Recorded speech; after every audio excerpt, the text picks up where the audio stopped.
Yo, what up, mate?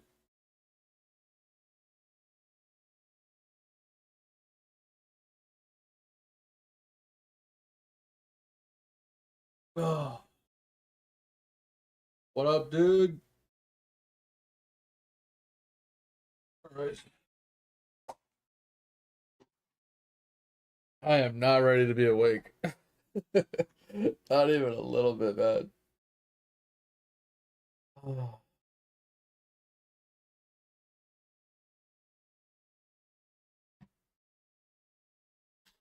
oh,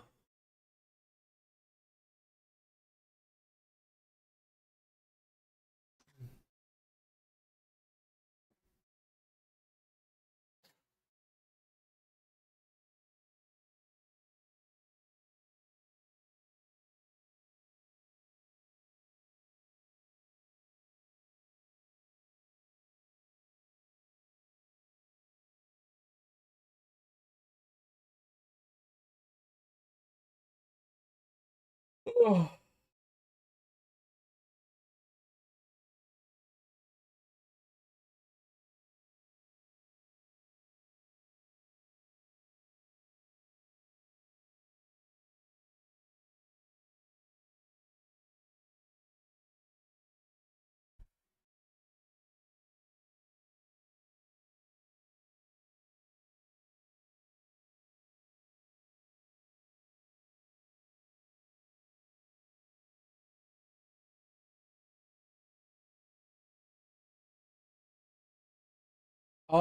I'm good, mate. I just like literally just rolled out of bed.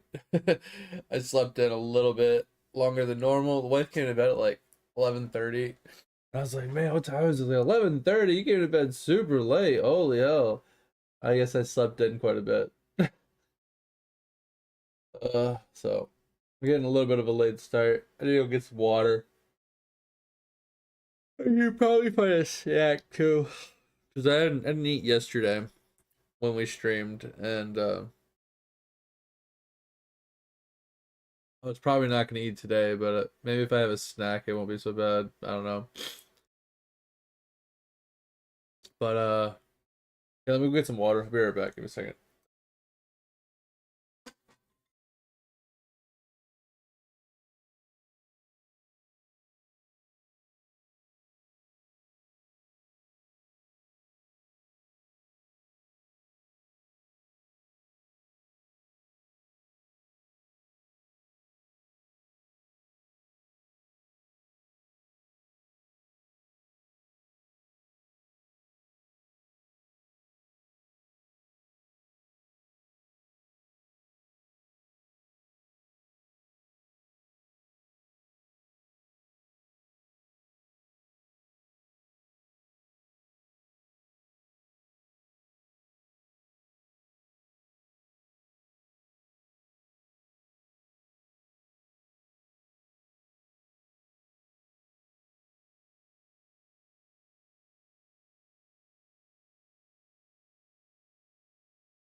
All right, got some water.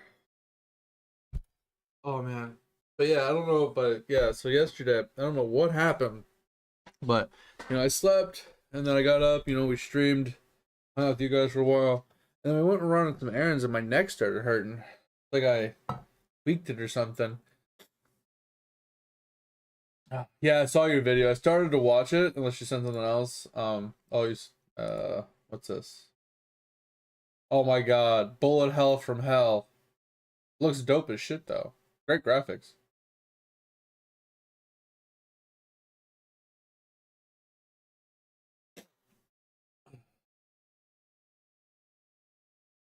Yeah, it looks pretty sick. It's still a bullet hell, but it looks pretty dope.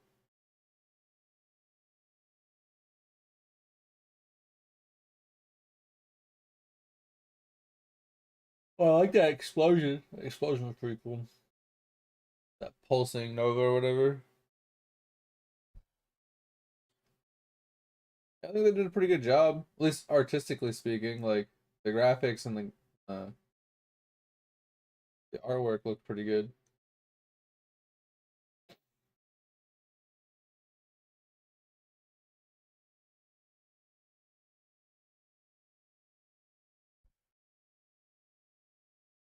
Yeah, that's pretty cool.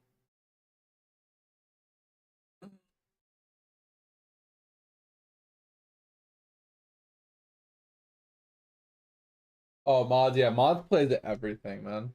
One of the reasons why I like him so much. He's a really chill, nice person, and then he just literally plays everything, gets his hands on. 190 crops. Let's go, mate. That's huge. It's funny too. I never really talked to the guy. I never sent a message in his chat. I think I've literally sent zero messages in his chat, but I've been following him for years. I never knew it at first, but he didn't live very far from me. Like obviously I don't know exactly where his house is, but where I used to live, he didn't live but maybe like an hour from me.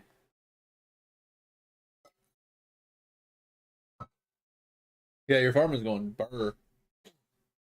But yeah, anyway, so my neck was hurting yesterday. Then when I laid down to go to sleep, I fell asleep and then I kept waking up because my neck was like in pain.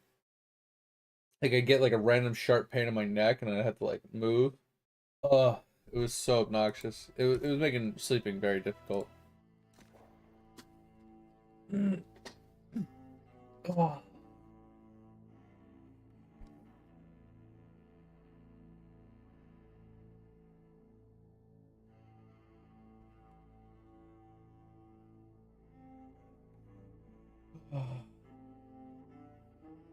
Uh, the AI, bro. There's no way.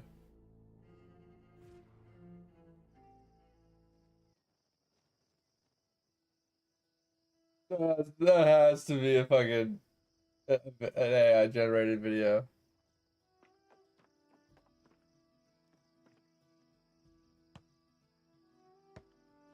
The thing hit the ground so hard. I mean, it's pretty convincing if it's not. If it is, it's just I'm trying to fathom a buffalo jumping off of a mountain like that. You know, like they're relatively smart animals. It's like a horse would never jump off of that, right? Unless it had no option. Put the baby in a corner.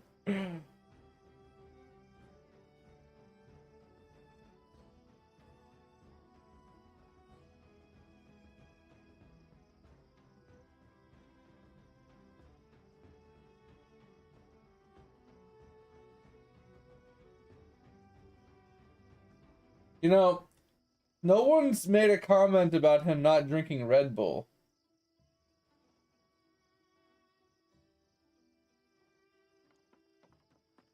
I like this guy. He says, "Get this AI slop off my feed." Like, are you kidding?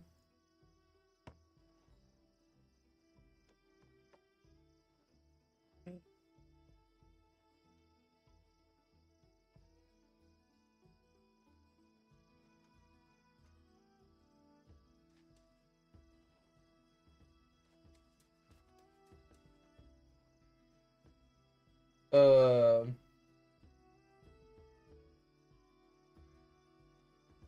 Man. Oh my god, you and your freaking Twitter post, bro.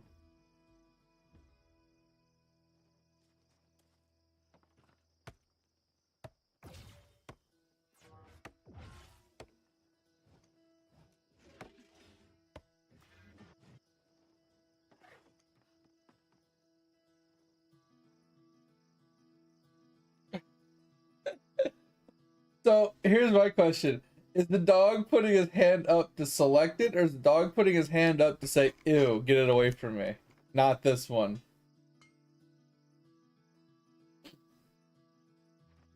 Alright, chest runs, chest runs. Alright, so to confirm, we got 250 melting yesterday. Now, I need to hit up some Cinnabar, chest runs, um, and should be good after that, at least for today. So what we're gonna do, this one's closer.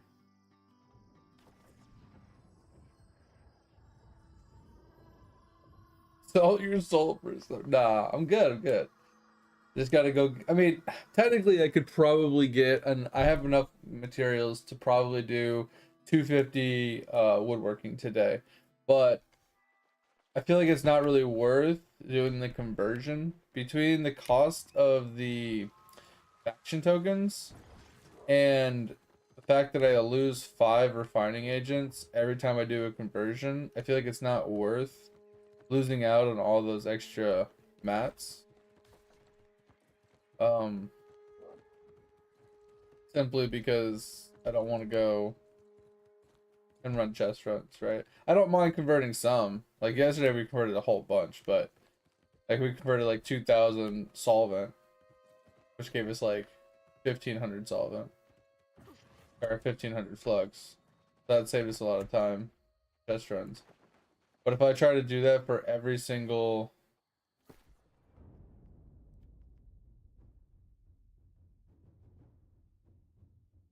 oh shit. If I try to do that for every single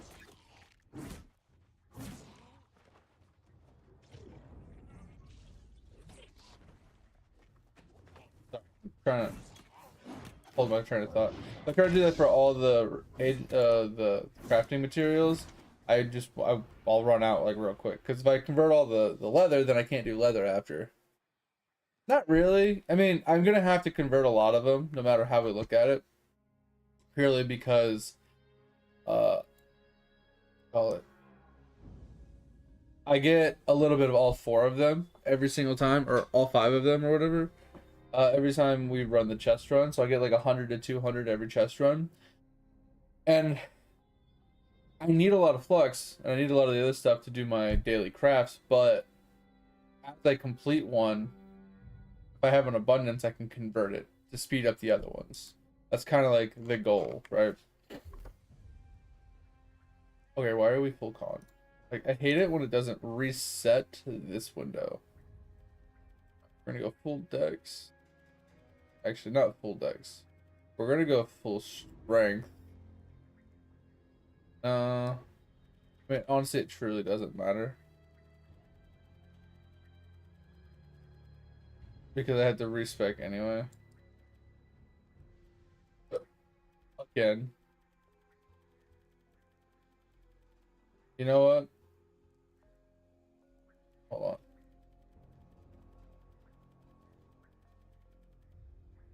I don't want to get one shot by this guy again. So give me a second.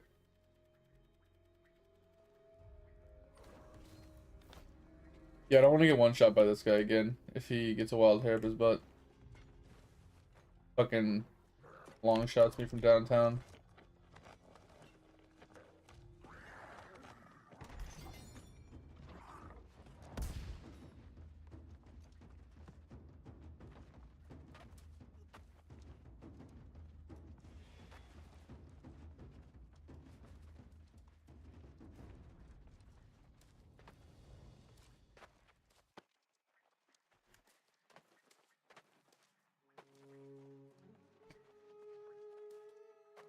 Alright. Oh. Yeah, exactly. Oh man. But yeah, I saw your part of the video for I still have it up, but it's the item that you were farming for where you had to get like the chlorinite or whatever from the greenhouse, and the guy's like, it took me 3 weeks. I'm like, oh god. That's wild.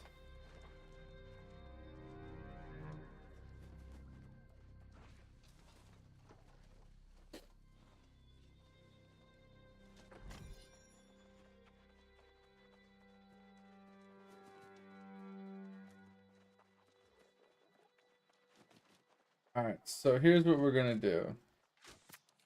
We're gonna go up top. We're gonna respec for mining.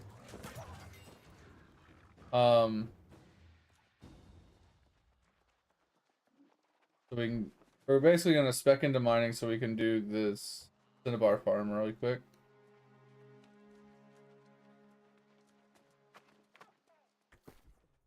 So let's do this. Doesn't matter what weapons we have. Just need to spec into strength. Then we're gonna have to respec into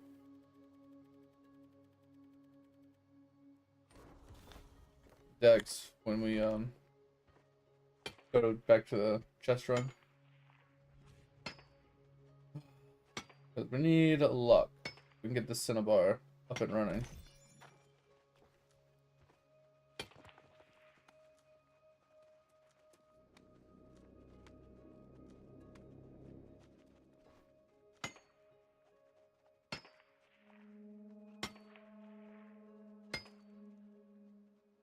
I'm curious. I thought there used to be a way to make cinnabar from excess or talcum, but could be wrong.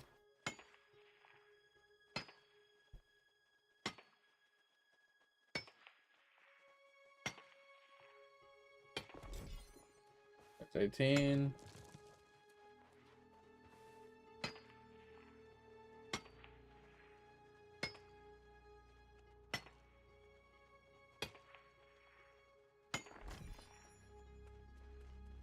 Yeah, so you need to like vine farm, it seems like. Is that what you're getting at?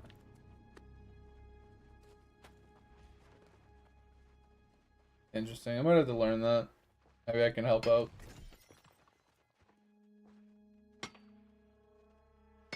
Oh, I'm good to go? Okay, so sounds good, mate. Yeah, I usually just wait to click the button to go to next until you tell me. So it's just been chilling. Doesn't hold my progression back at all. I wait to click the button until you're ready.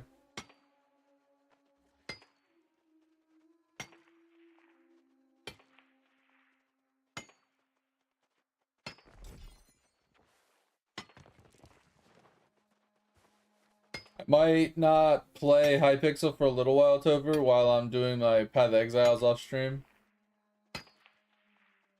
Since I'm tinkering with like a new build and everything, and it's gonna take me a little bit.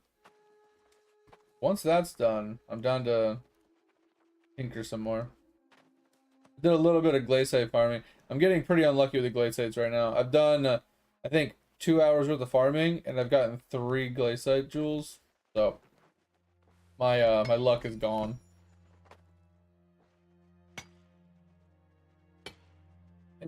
I'm getting a ton of like topaz and amethyst gems when I'm killing with that thing, but I'm not getting very much ruby.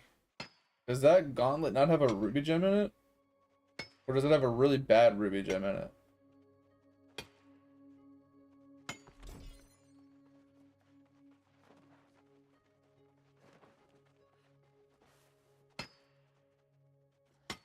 Interesting.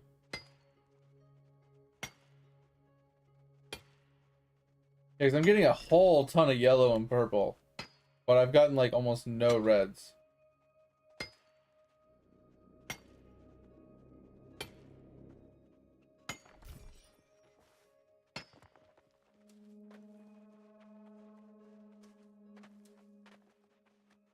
I was thinking about it. I just didn't want to tinker with it.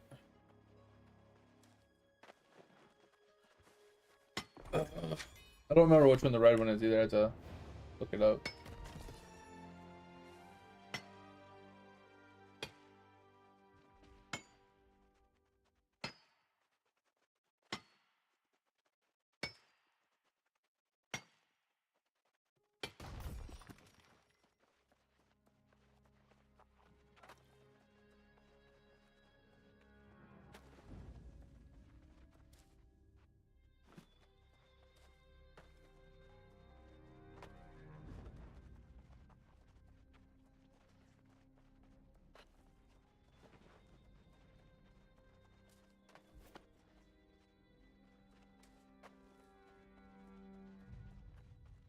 Oh, they get close to an upgrade, but it wasn't an upgrade.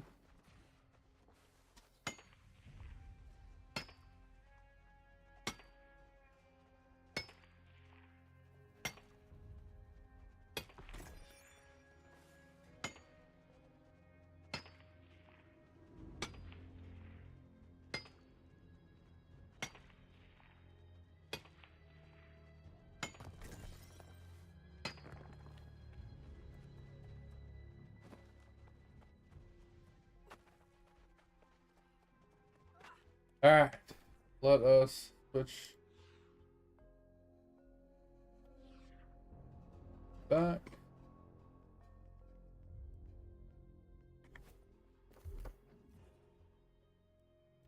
Full decks.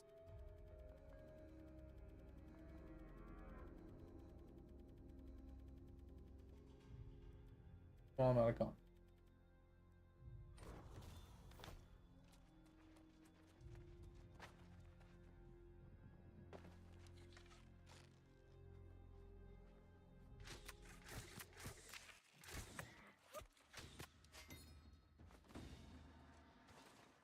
We got a very small amount of Cinnabar. Does anybody remember how much Cinnabar it was per craft? Was it 5 or was it 2?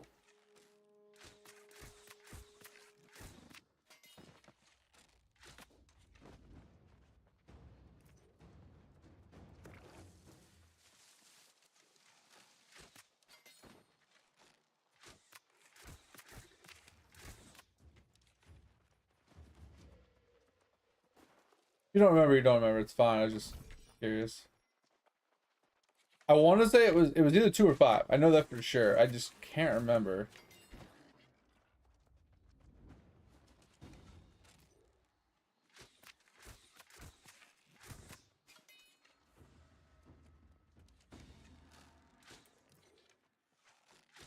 Bro.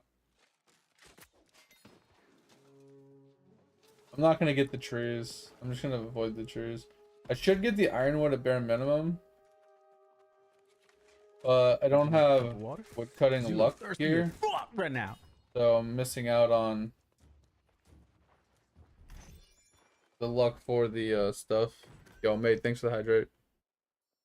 If I don't have luck gear on, like getting the rare drop like the Cinnabar that I need to farm, I can't do. Because I don't have enough luck and I'm not spec'd into on for it as well, so. And that's honestly the biggest problem with not having enough presets. So in a situation like this where I need to be getting the rare drops from the things, each rare drop requires a different stat style. It requires a different pure armor. So it's like if I want to switch from my luck set for the chest to the luck set of chopping, I have to stat swap and I have to gear swap. And then if I want to switch to mining, I got to do it all over again. Then I want to go back to the chests. So it's just a lot of swapping. It's like 3 armor swaps I have to do. And I only have 3 sets. So it's like, it's not really worth it. But at the same time, if I was doing it now, it would save me time later for farming mats. So. And when I'm doing the chest run, I have to be in luck gear. If I'm not in luck gear, it's like a complete and utter waste. Like, I don't need the luck gear for the small boxes, but I need the luck gear for the big boxes.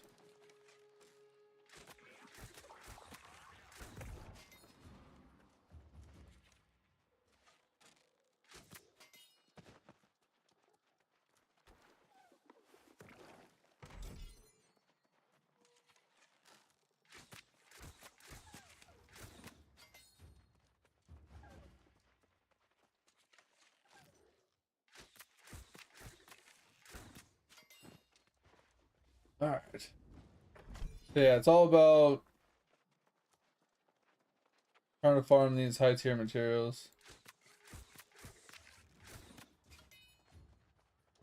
I mean, in theory, we could just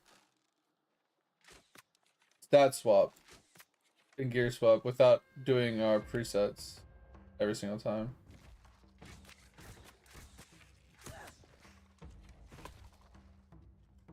Jesus. That hit me?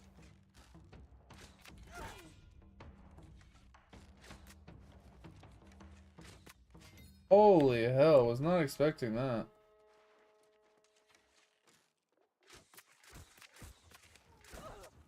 Ooh, that was close. That was close. We're living dangerously right now.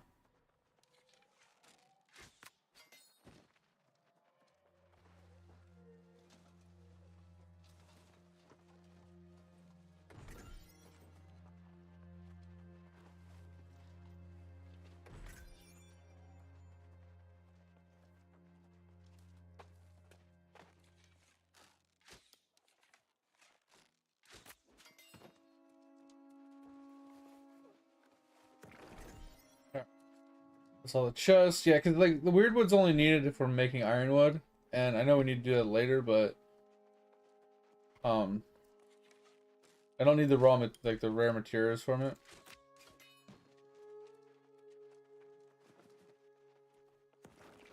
I just need the raw materials. So I don't need to switch for that.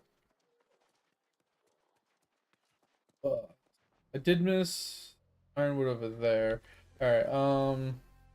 This is the annoying part. Is like now I gotta like switch my attributes because I'm in full dex just for damage. I gotta be in full con. All right, so maybe we go 30 con. This is the hard part. We gotta do this and then the rest in dex so we can get some damage, but my damage is gonna be so butthole.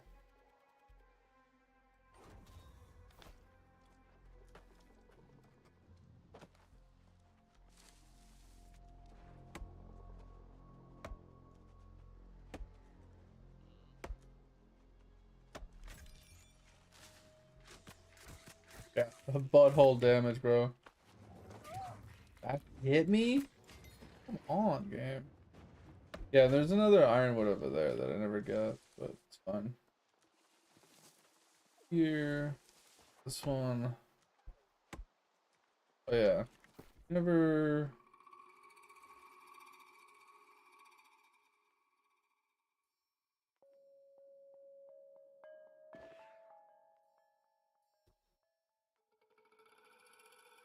Maybe we only have one lumberjack.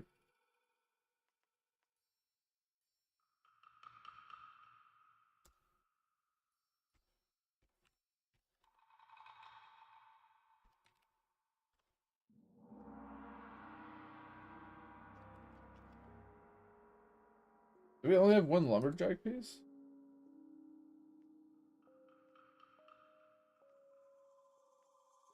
Guess so. Okay. Comes better than nothing, I guess. Alright. Oh, it's a lot of work, man. Like, this is why you want to usually come out specifically farming for one thing. Set up, and you just farm the one material. Get a bunch of it. And then you go and farm the other material.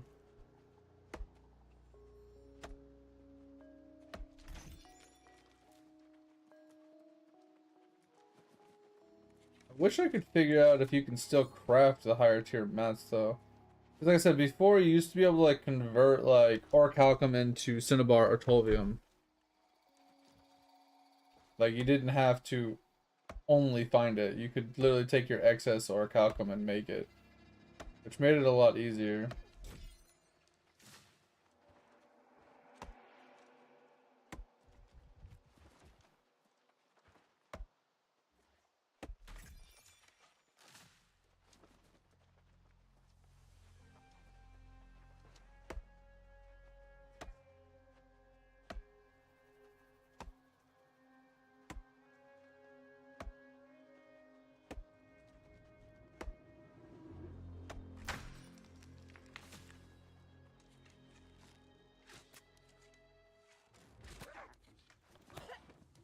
Like how I dodged and he still hit me.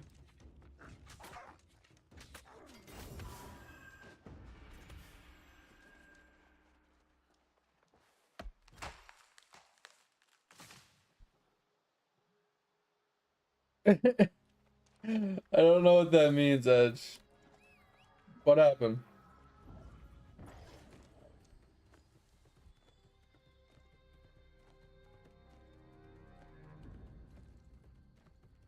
Yeah, so I know you can get it from aptitude chests whenever I like level up and do aptitude chests. I know you can get it from that. I've done that.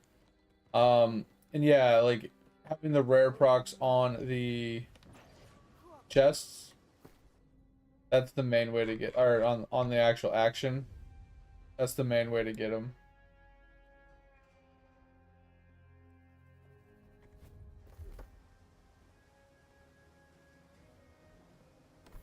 Alright, so we're done with the gathering, because the gathering's only over here.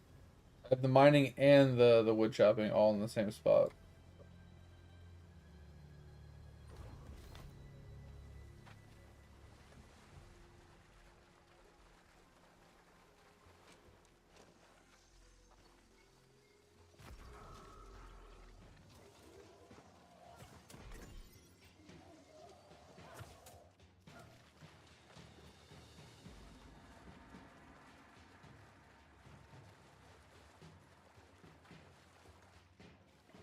Wait, really? No shot, bro. No shot.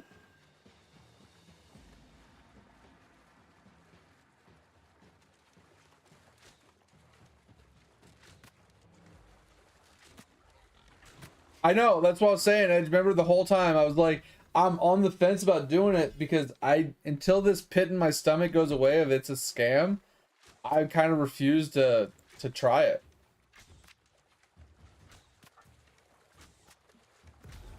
Like, not saying I wouldn't have had fun. Like, I would have got my $40 worth of fun out of it. You know what I mean? Like, because, yeah, I didn't have a lot to do, but 40 hours is pretty easy to obtain in an MMO. Just exploring the game and touching all the content that it had to offer. Even though it was like only level like 25 and very little content, still you would have done more than 40 hours in the game. But when I'm looking at an MMO, I'm not looking for the same amount of hours as dollars I spent. I'm looking for like 10 times hours per dollar I spent, if not more.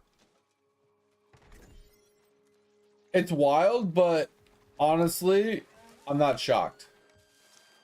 I mean, I said it from day one that that shit seems like a scam because it's the only time I've ever known a company to have so many alphas and betas back to back to back, and you have to pay for every single one of them.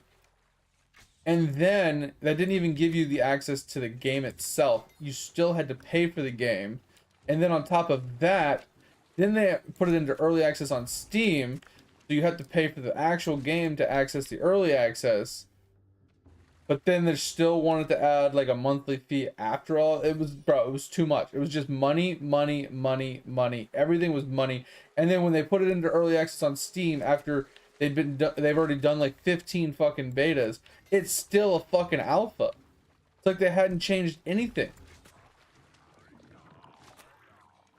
So, like I said, I was 100% in the realm of scam. That's wild. Is that studio like a big studio, or was it like a really tiny, like, hadn't really made any games before kind of studio?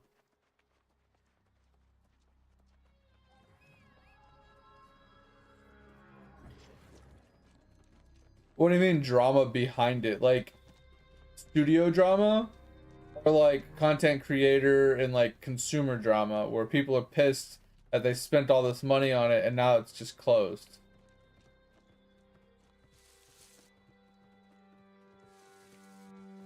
'Cause I feel like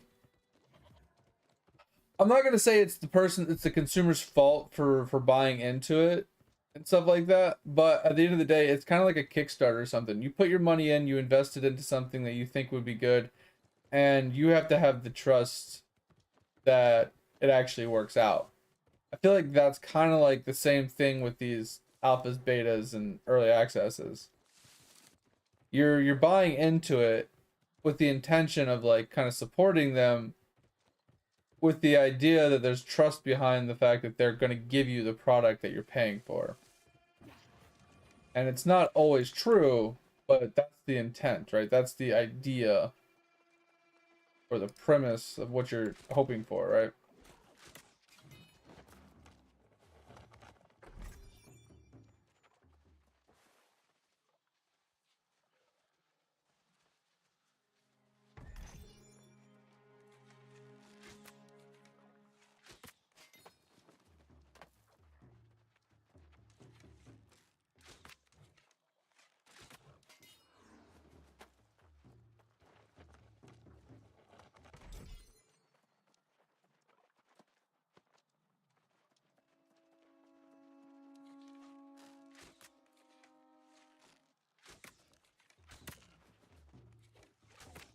Gotta read this message. Wait, he resigned because they were being asked unethical things?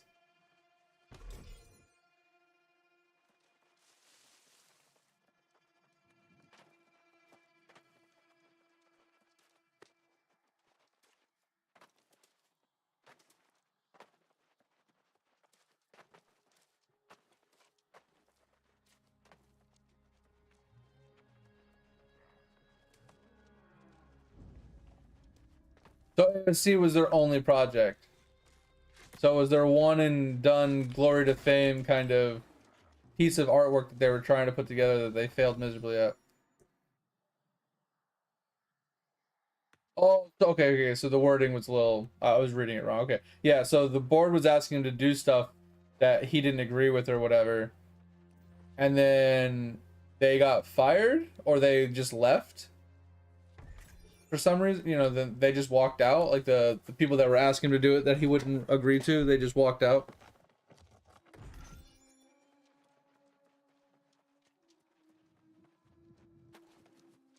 Oh, okay. Yeah, because up there you said, CEO resigned because of the things that he was being asked to do or whatever, and then and then and then they all walked out. So like the senior staff left because the CEO left.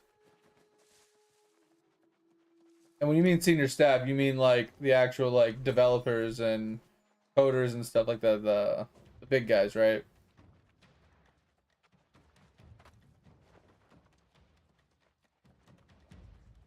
Yeah, okay. And then they laid off the junior ones after that? Like who? What why?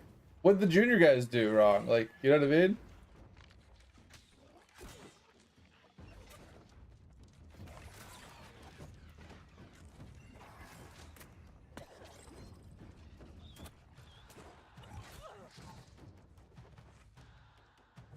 Why is my wrong weapon on?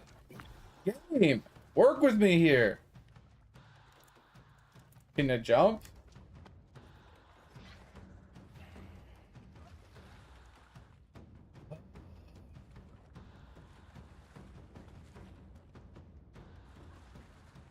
I love how this guy just runs in, grabs what he wants, runs out.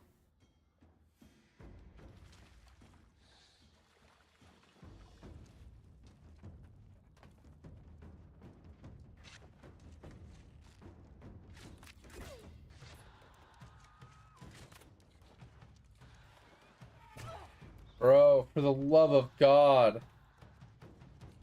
This archer's fucking me in the back. He shot me for like half my HP from behind. Like, that was just wild.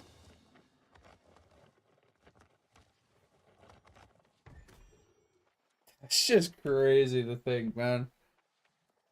Like, don't get me wrong, I don't like the CEO, obviously the senior staff asking him to do unethical things, and then him resigning. Okay, I get that. He doesn't want to be part of that shit. He doesn't want to be, you know, caught up in that drama or whatever. Sure, I can understand that. I just don't understand the juniors getting fired or laid off. Like, that doesn't make sense.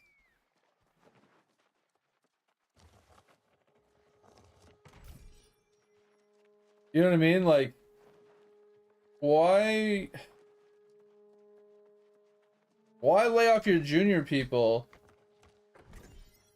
if you're still I don't know, unless the whole plan was to get the guy to quit so you could do whatever it is you wanted to, you know what I mean? Like, unless that was the whole goal. Like, were they intentionally trying to get him to quit so they had a reasoning to like sell everything? That's what I'm saying. Like, and then at that point, it's like, was the CEO part of the plan and they're just doing this for show? Like, I don't know, I got questions, man. I got lots of questions.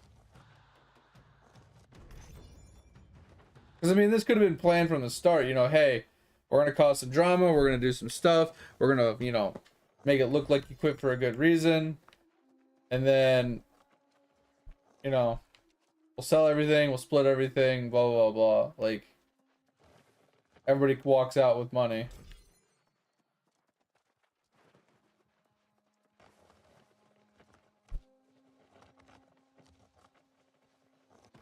I mean, maybe the CEO wasn't part of it, right?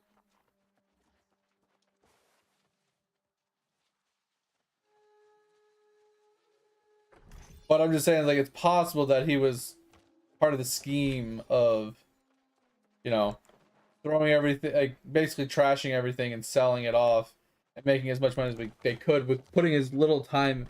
Like, it's funny, it's like they put a lot of effort and time into it. But I wonder if they didn't truly put that much money into it. And the reason it's so far behind is because they had the intention of selling it from the get-go.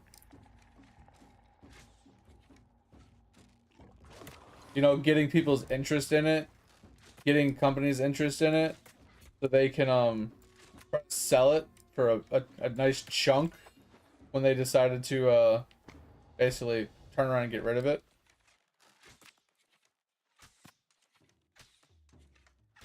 Like, that's what I'm wondering. I'm wondering if that was literally the plan from the start. Is like, hey, let's get as much hype on this. Let's get it like kind of started to a point where people can get interested and like hyped about it.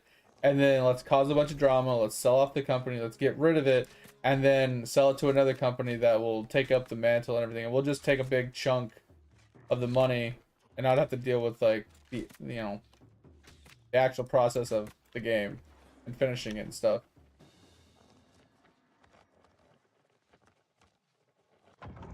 57th Evo? Okay, hell yeah. That's pretty insane.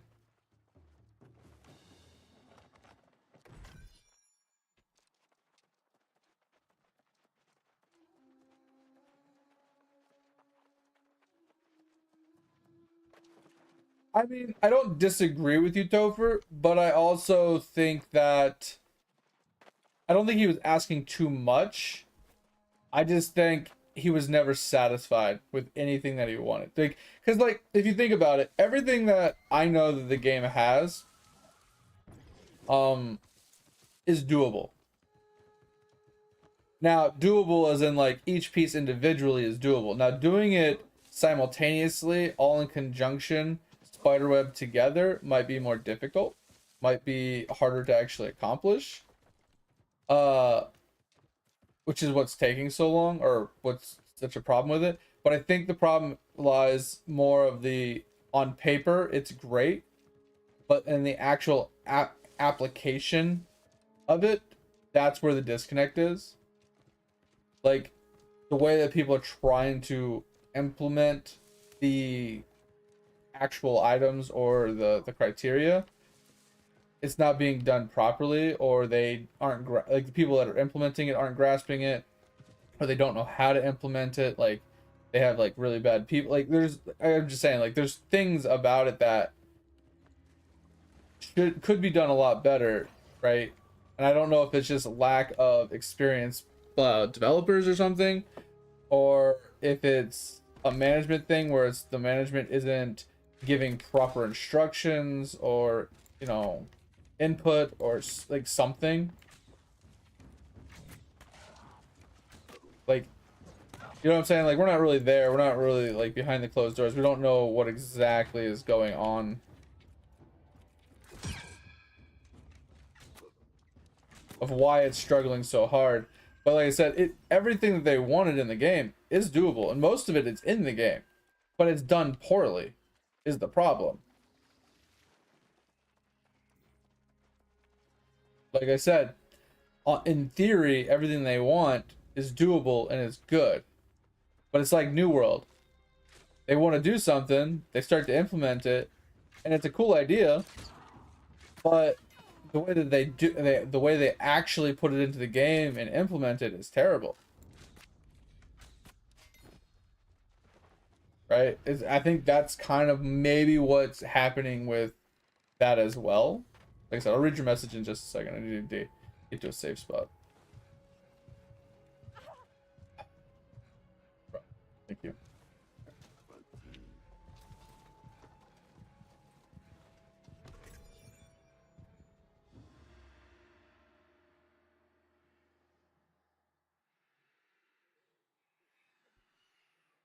Yeah, so New World went with a simplistic route. He wanted, from what I gather, he wanted a game that each zone, obviously, like you said, was run by its own like faction, guild, control, whatever, and um, grew or operated kind of independently. Um, but it also, as the region grew, so did like the resources and like the territory, like it would build up, right? I don't know exactly how that was supposed to happen, if it even is a thing yet or whatever, but supposedly the zones were supposed to level up as well, and like the territory was supposed to be like there was supposed to be more resources introduced as it leveled up. There was supposed to be like other criteria that happened to the zone as like it got bigger or got more built up or whatever it was. Like I don't know exactly the details, but supposedly like that's how it was supposed to go.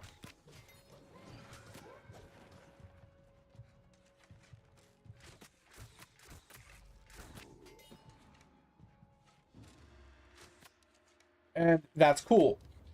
Having a region that actually levels up as you level it up, and more resources kind of become more abundant, higher tier resources start to show up, maybe the roads start getting bigger or more roads get added and more smaller towns get added. Like that's a really cool idea, but implementing that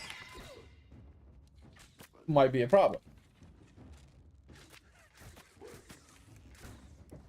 Why can't I get down the damn staircase? Oh my fucking god.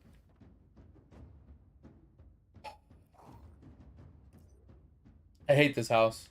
This house is just a shit show. Like, how? How is he reset? Like, I don't... What? Stop resetting!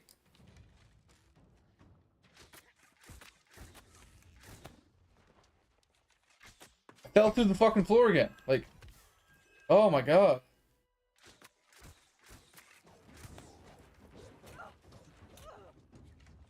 I love how that guy just randomly 180'd after flying past me and just decided to hit me in the back. Like, oh. I know, I do. This fucking staircase, it's busted. It never used to be, but like, look. You walk up it, and there's a like glitch right here. And if you stand here just right, you could fall in. Like, look. You fall in the staircase. And if you do that, like sometimes you can't actually get off the stairs. You get stuck on the staircase. Like, you see what I mean? Like, it's so fucking irritating. Like, I'm not just bitching to bitch. It literally is broken.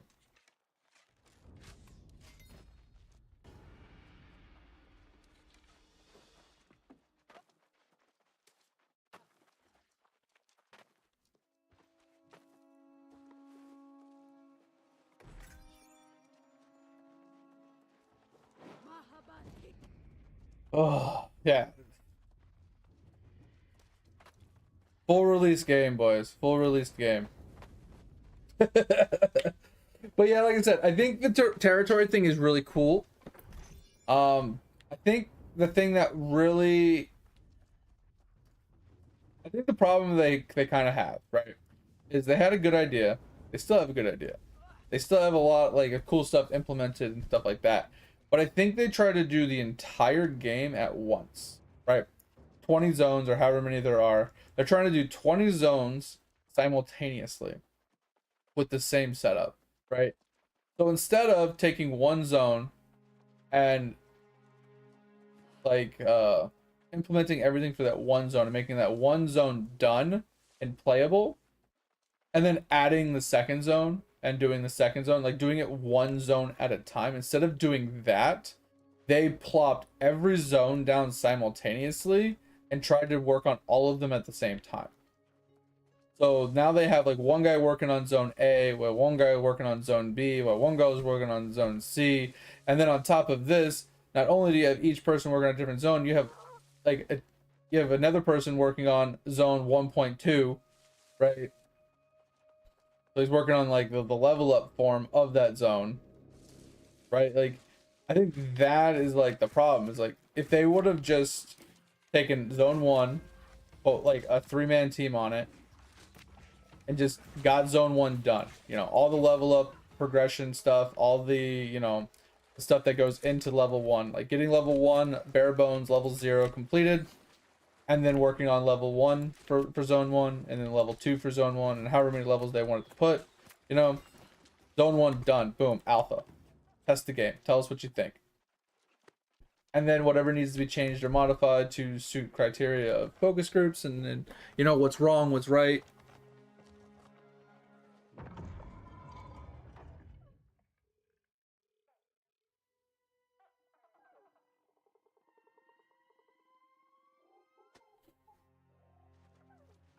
See, and here's the thing: it's like I don't know. Like I said, I don't know much about the actual zone to zone thing, Topher, and I'm talking about Ashes, not New World.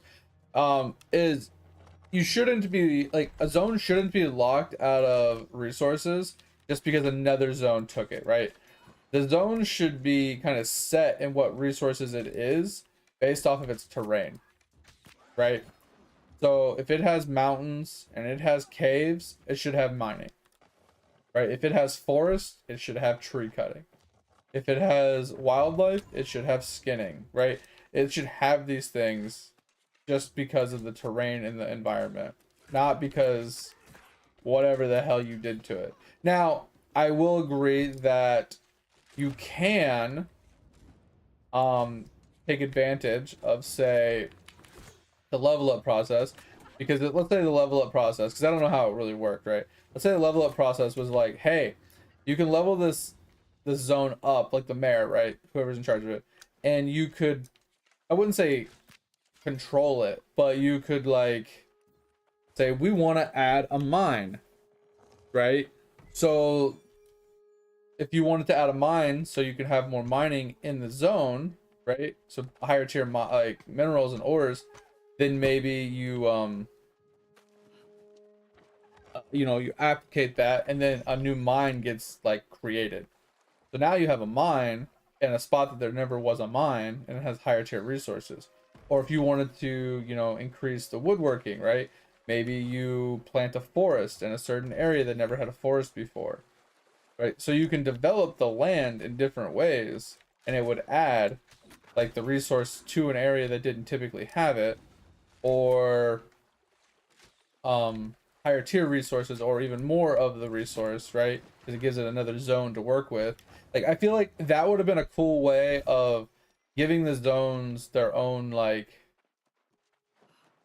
not their own identities, but like allowing for every zone to be able to do everything, even if the environment itself didn't allow for it, right? If it's a desert zone and you wanted to do something with, like, I don't know, trees, right?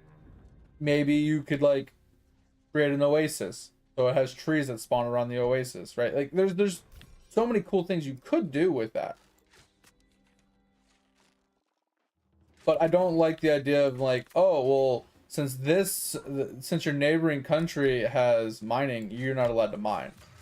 Like, why can't I mine because my neighbors are mining? That doesn't make any sense. If I have minerals to mine, I should be able to mine them.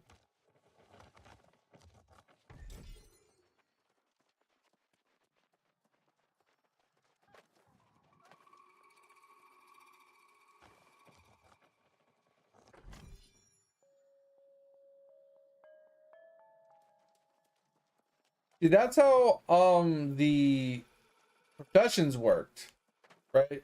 The professions worked that way, where if you had a profession, right? Um, and you leveled it up to level 5, you can only have 2 level 5s, and then you can have a third one as a level 4, and a fourth one as a level 3, and so on down the list until you got down to tier 1, and everything could be tier 1. Um, or tier 0, or whatever you want to call it. But I didn't know that the zones did that too, because that's stupid. Because if one zone rushes a tier 5 for mining and then the other zone can only be tier 4, that's just stupid. Like, the materials shouldn't be locked to what zone leveled it up. That's just dumb. Like I said, the idea, Stouffer, is there. The application is wrong. Right? And I'm not saying every zone should have tier 5 resources. I'm not saying every zone should have every resource. What I'm saying is it's possible that you can implement every resource in every zone, no matter what the environment is, if you're creative enough, right? So let's say we took like a frozen tundra area, right? So the Great Cleave, it's frozen, right? You can still have trees up there. Like, you can still have like lakes and stuff, right? You can still have animals. You can have mines and ores and stuff like. So like, where's the limitation here? Like, the worst one is like the desert, right? Because the only thing that really grows in the desert is like cactus, right? And tumbleweeds. But if you implement something where it's like a man-made oasis, right? Then you can have trees like growing along the oasis area, right? If you have an area that's like mostly water, you could probably do some like underwater cave action, right? Where maybe along the water's edge or something, like they dig down and like maybe they have like some sort of filtration system to like pump the water out or something. Maybe there's like some sort of thing where you have to actually wear a suit to go mining in that area. Like, you can get very creative with this. But like I said, I think the idea, the premise behind what they wanted to do is a good idea. It's just on paper it's great. In practice, in actual application, they fucked up. And then, like I said, now it's the question of, well, did it fuck up because they wanted it to be bad? Because they wanted to actually turn around and sell it? Or is it bad because they're just fucking idiots? I don't have a hammer. But I think I need to hold off on claiming these until I grab a hammer, because I don't have a hammer. Might have to go craft a hammer and then open these boxes. We'll do that after. Okay, so let's craft a basic bitch hammer really quick.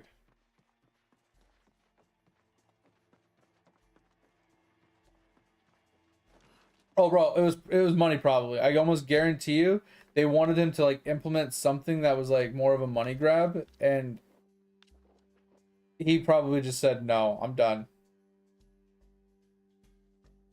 I could almost guarantee you that's what it had to do with, because like I said, every single thing leading up to this has been money, money, money, money, money. That's all it's been. They just want more money, more money, more money.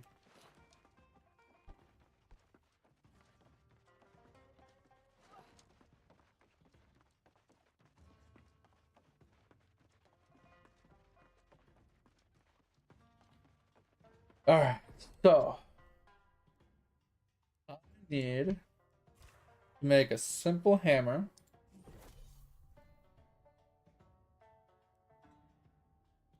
There we go. Make one of these.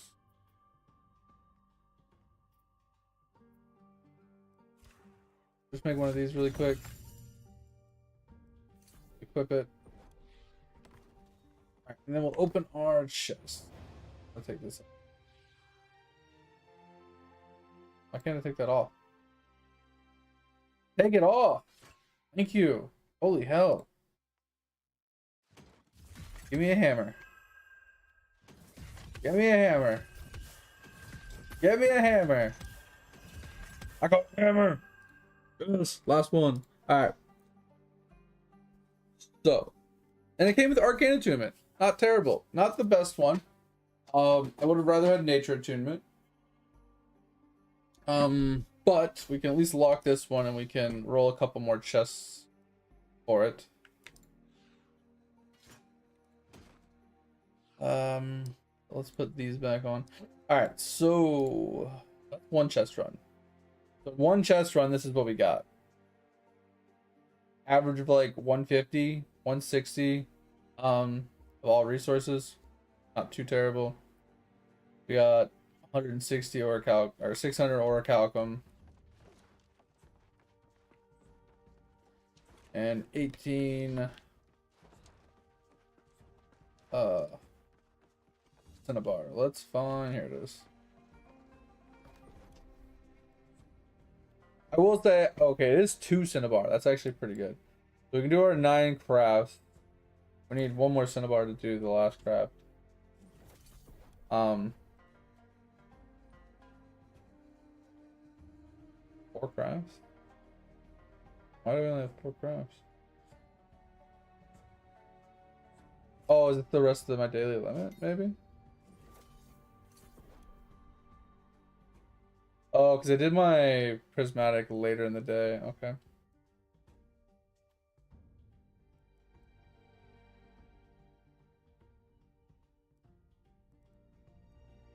Alright. So, I'll have to get some more cinnabar. And go get some mithril. We can go do that really quick. So let's re-equip our gear. Okay, look, okay, yeah. So we're gonna go full strength. We're gonna go get some myth, and we're gonna get some cinnabar while we wait for our resets. Don't know how long we gotta wait for resets. I try to do my chest runs at the top of the hour, but I think we'll try it. I don't know when I started it. I don't know if it's. I don't know how long it took us to do that one.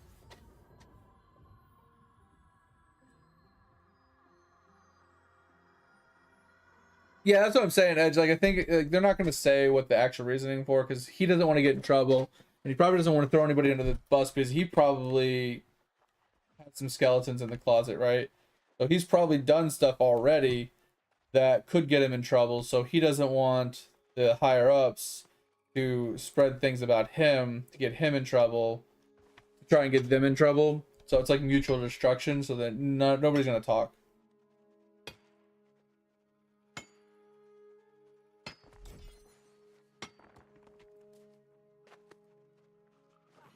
That's probably what's ended up going to happen. Is it's just going to disappear. No one's going to talk about it. No one's going to find out because no one wants to mutually destroy each other. But like I said, I think the game has great promise. I think if a different company was to pick it up and finish it, it has promise and it could be really good, just like New World. It just needs a lot of work. It's so far behind. And like I said, I think the best option is start with Zone 1. Yeah, new Amazon project. Let's go. Start with Zone 1, finish Zone 1, then move to Zone 2. And like spiral your way around the center part of the map, which is Zone 1. And just do it one zone at a time. So like I said, Alpha 1, is the first zone. Alpha 2 is the second zone. Alpha 3 is the third zone. And then, you go into some, some betas, and then possibly some, then you get into early access when about 50% of the game is out. And then, every like 2-3 months, you release another part of the game. And then everybody would be happy. Because they'd have playable zones, and it'd be regularly releasing extra parts of the zones so people can experience them and play them as they're getting released. And since it's still in early access, they can be tweaked and modified as needed. Like, I think that's the best way to go about it. Because if the game is too ambitious and it's got too much to it, like you're saying, it's like they want too much, and that's fine. You can want too much, it just takes a lot longer to get it done, which is once again also fine. They just need to give you something. They can't try to complete an entire ambitious game like that all in one sitting and then give it to us all in one lump sum. Give it to us in parts. People will be happy with small incremental parts.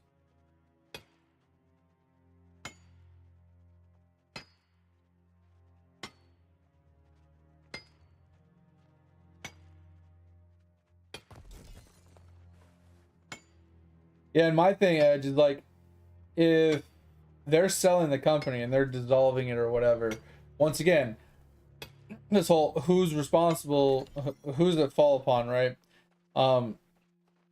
Will they be giving out like refunds for people that bought the game that they no longer can have the game? The $40 early access buy. Like, if the game is gonna die, do they get their money back because they paid for something they never got?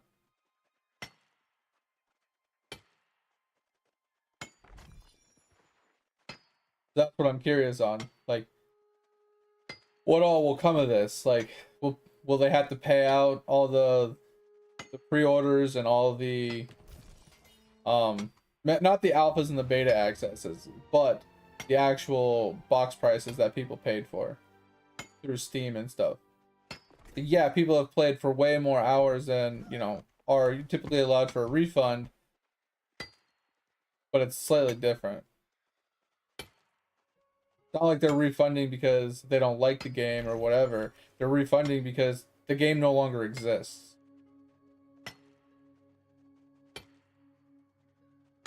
No, so the early access was actually the game itself. If you bought that, you did not need to buy the game on release, right? Because all the other ones where you were buying access to the test environment, right? This one was early access. Obviously, to access it, you had to buy the game. But the difference here is this purchase actually gives you the game, right? It wasn't like you bought the early access and then when the game was full release, you still had to buy the game. You have already bought the game and it comes with the early access. And then they were going to tack on a monthly membership after that.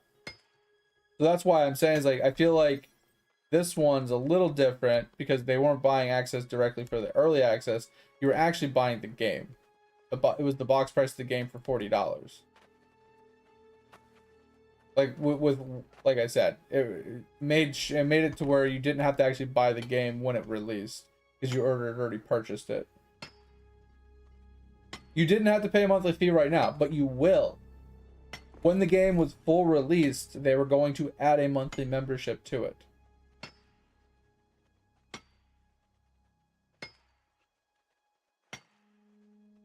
It was going to be a box price like World of Warcraft and a monthly membership like World of Warcraft. That's literally what they were doing. So if they were going to do a WoW style business model where you bought the box price of the game and paid a monthly membership,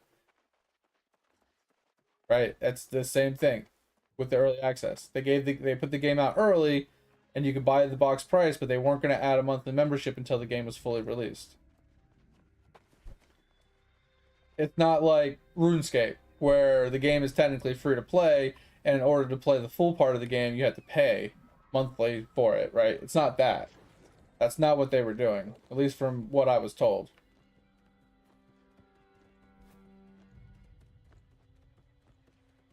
Alright, so we got some cinnabar. I think I'm gonna just if anybody wants this orichalcum, you can come get it from me. If not, it's going on the ground. Just an FYI.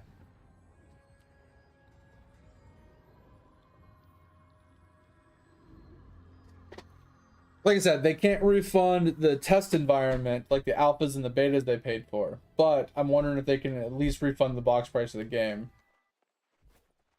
I wonder if that's something they'll let them do.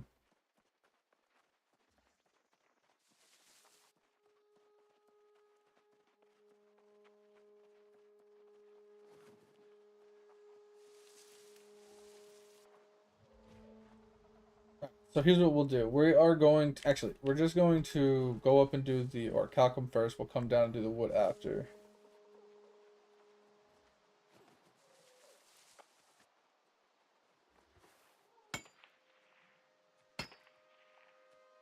So that way I only have to switch once.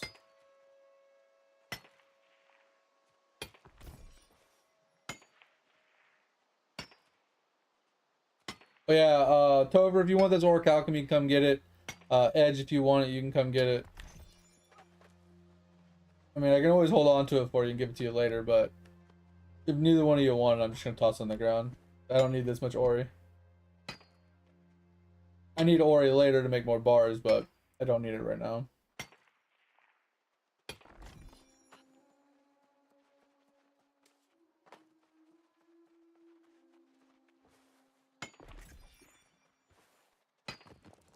What does mean? Does that look like a cave entrance? Oh, interesting.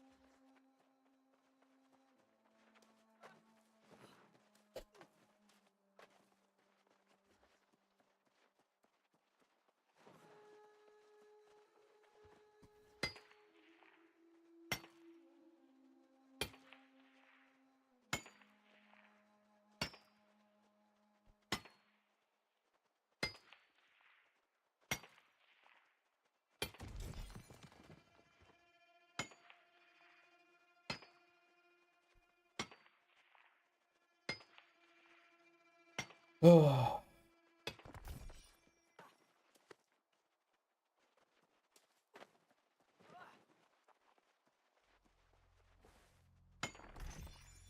There's some more cinnabar. That's what I'm talking about. Let's go.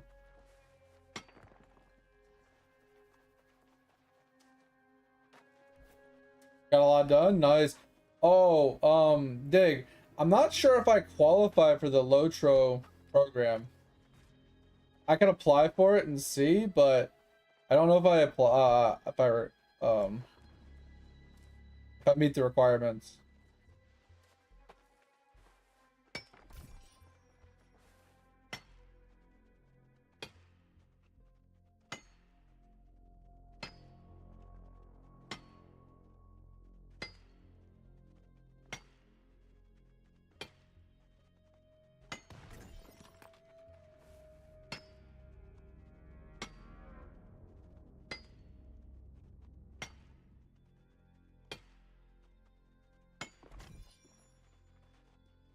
Yeah, so the short of it is you have to do 5 content creations every 90 days, basically. Well, within 90 days, which is easy for me to do. It's just live streams. The problem is one of the criterias for live streams is 15 concurrent viewers.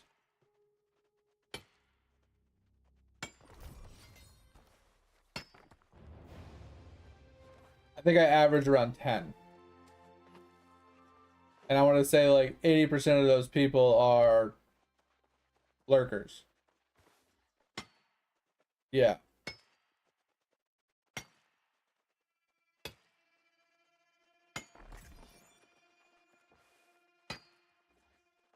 So like I said, they might accept me if they don't have enough people to apply, just because I am close, or they'd rather have somebody than nobody, and I can always get like kicked out later or something. So I could still apply and see if they would take me. But yeah.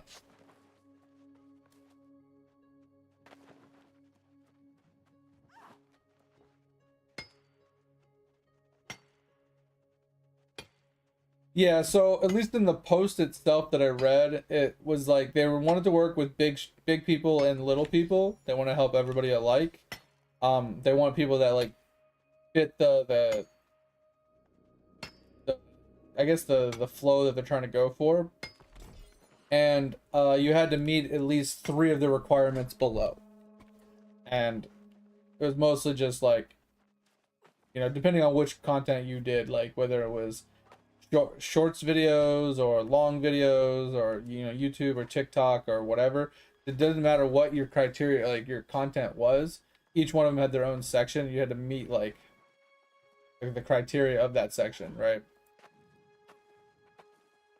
And for streaming, it was like at least 5 contents, you know, every 90 days, and something else, and then it was like 15 concurrent average viewers or something like that. I don't remember exactly.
That's good.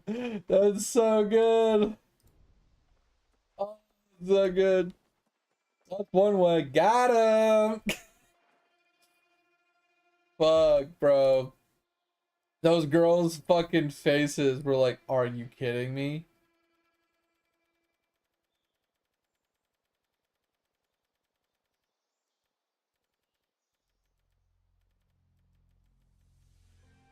That was fucking good.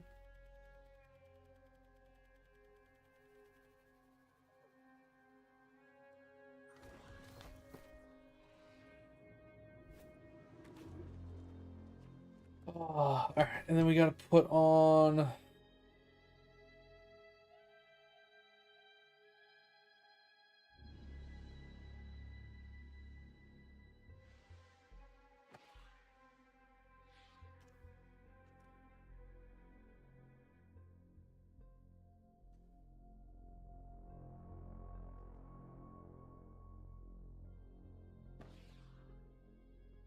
Okay, so I only have one. That's what we're looking for. Okay. Put these up.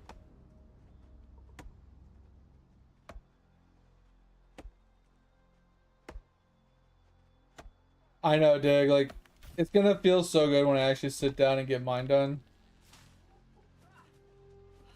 Don't have to fucking think about it anymore.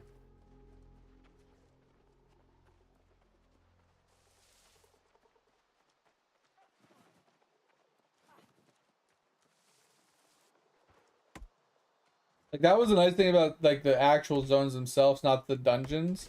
Was like when I knew a zone had no more deeds in it, it was like, oh, that's finally done. I never have to think about that zone again. But then, like I said, it kind of did like upset me, irk me, or whatever.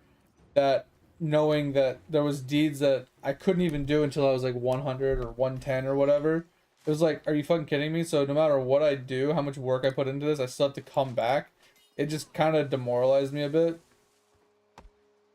which is kind of why I stopped fully deeding, and I was just gonna come back and deed because I knew I already had to come back to do some of the treasure chest hunts and stuff, or some of the rare monster kills and stuff. So it's like, what's the point of putting that extra effort in if I have to come back regardless? Oh shit, man. But I'm also wondering, Dig. Okay, yeah. So the third criteria for the streaming one was you had to leave your VODs viewable, right? So your VODs had to be able to be accessed by people if you were a streamer. So what I was wondering is like, since I had to meet three other criterias, if I'm streaming, leaving my VODs open, right, on my stream, I don't quite hit the 15 mark. I'm obviously doing way more than 5 streams every 90 days. But I also upload them to the VODs channel, so it has another place to be accessed. I wonder if that would be counted as like a long video, right? That's what I was kind of thinking, where my mind was going with it. That possibly I could like squeak by because I do upload them, as well.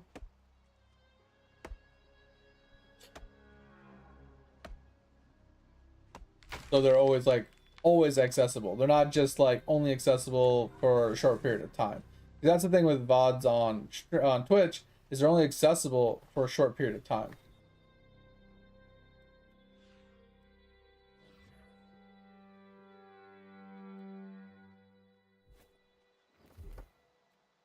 But these attributes need to reset when I click on that one. It's so frustrating that I have to manually reset it every time. All right, so we got all of that done. Got that done. All right. So this is your last chance. Do you want the orichalcum or not? If you don't, I'm tossing it on the ground. Fine with me either way.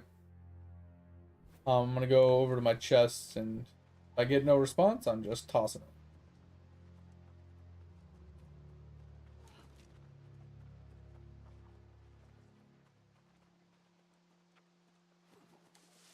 No, I'm fucking done with rabbits, bro. I have killed so many rabbits. I can't get their fucking feet to save my life. I'll sit down and kill more rabbits, but not right this second. I need to put on my full skinning outfit to do it. Like, it's just not worth my time if I don't have my full skinning outfit at this point. Because I'm full dex, which gives me 10% chance, which is the bare minimum to actually get a foot, I'm pretty sure. Um, I'd rather put on some skinning luck gear and then just way overboard the luck and then just fucking just do it that way. Because if not, it's not gonna happen.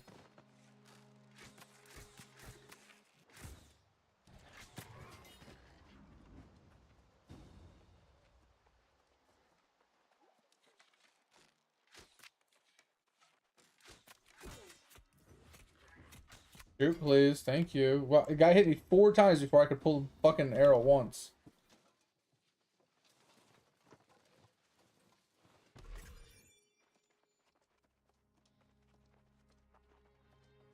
Yeah, and I kind of thought about this. I think that's kind of what I did as well, Dig, is it wasn't that I was going out of my way to complete every deed or whatever, but there were deeds that I was completing while I was there just because it just organically happens. Purely because, like, I'm running around doing all the quests because I want to get all the quests done. So I get the quest deeds done and I get most of the exploration done. And if I miss one exploration or whatever, then I try to go back and like find the 1 or 2 places I missed. But like majority of it I get done without like trying. Oh, guy get hit like a fucking. He's like wearing a fucking paper towel as a fucking armor suit. Like it's so annoying when they just randomly running straight, running straight, running straight. Oh, I'm just gonna randomly deviate to the left right here, and you're gonna miss your 1 shot on your ability, so it goes on full cooldown. So frustrating. For no apparent reason, just randomly turns.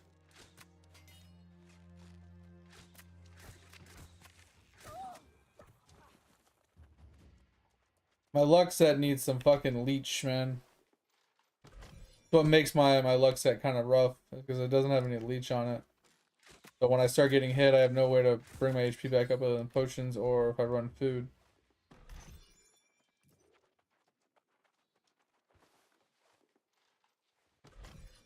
Oh.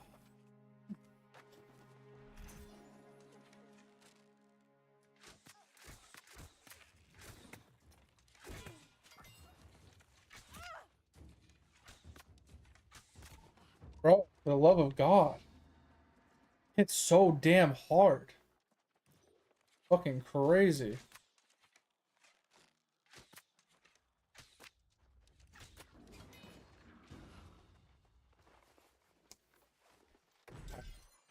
We are tossing people.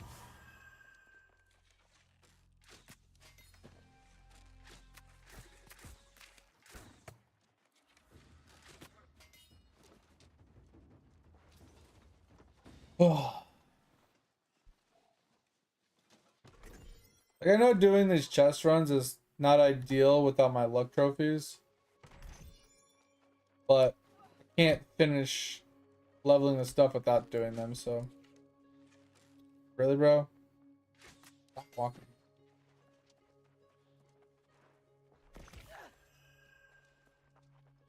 I might die here.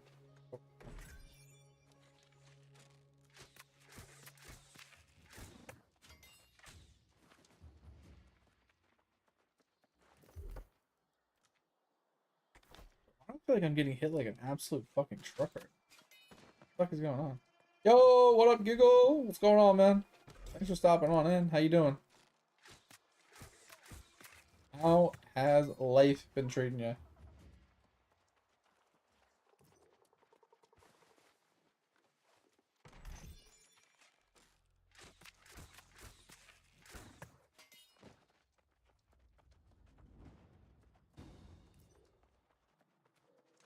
Yeah, and that's kind of what I'm thinking too, Dig. Is if I just like take the time to just level first and then come back and do the deeds.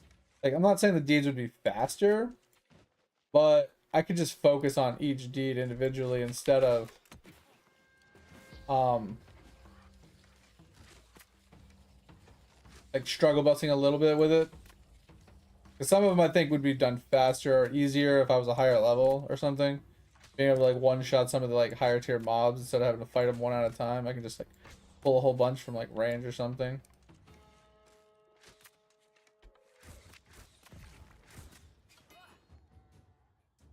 I don't know.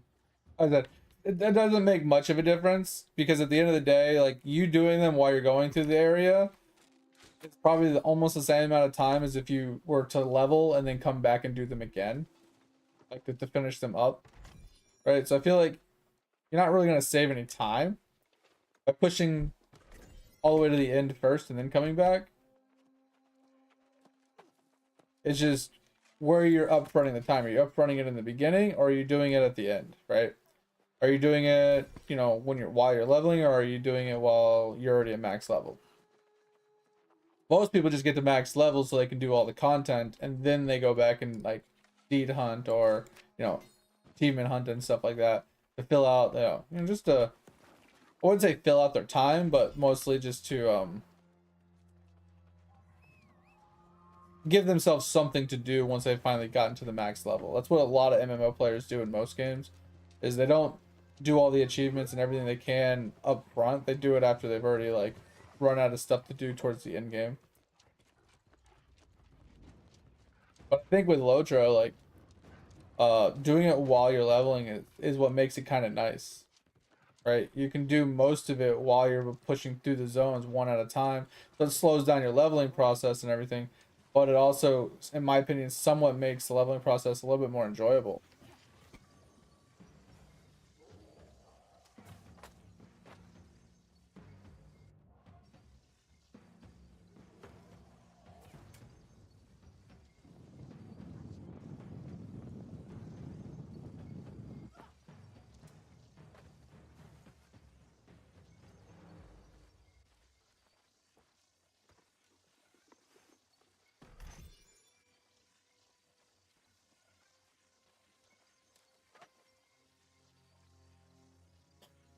I wonder how long I gotta sit here and wait for this chest,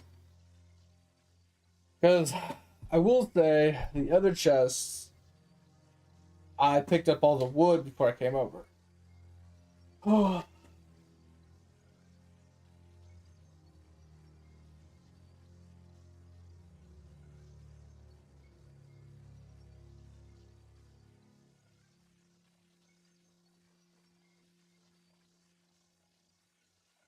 Yeah, that's what I'm saying. It's just personal preference. Like, I just got annoyed that I would do 95% of all the deeds in a zone. It would take me like 30 hours almost to finish a zone, roughly on average so far. And I couldn't do the dungeon deeds, right? I couldn't do some of the Slayer deeds because the mobs were inside the dungeons. I couldn't solo them. I couldn't do some of the rare mobs, right? Some of the rare mobs are unobtainable. Uh, and then the chests in some of the zones weren't obtainable either because like you needed to be a certain level to like open them or whatever. So it was like that was kind of the problem I was running into, is like it was annoying me more than anything. But I like your sentiment of like how you want to like go about doing it is kind of like where I was at first as well. And eventually I just got annoyed with it. And I just said, fuck it. I'm just gonna just push through the game at this point. Because I think it was because I was in a zone that I just didn't like. Right? Moria already put me in a bad mood because of how big and how many deeds there were and how annoying that place was. That put me in a bad mood. And then I got out to the next place, which was actually a lot better. But then I got into the place after that, was it Mirkwood or whatever, and it was so much back and forth that I said, fuck this. It's way too much running all the way over here, running all the way over there, running all the way over here, running all the way over there, finding a random ass mob in a random ass place. It was too much back and forth and it pissed me off. So I think I just pushed through that one and said, fuck it. And I ended up in the Dunlands or whatever, which was next. And I was just like, let's just cruise. Because at this point, these places are pissing me off. I'm just going to cruise and I'll come back and I'll deed up, you know? Fly. Oh my god, yeah. Fucking my bear loved to fly. He was drinking so much Red Bull.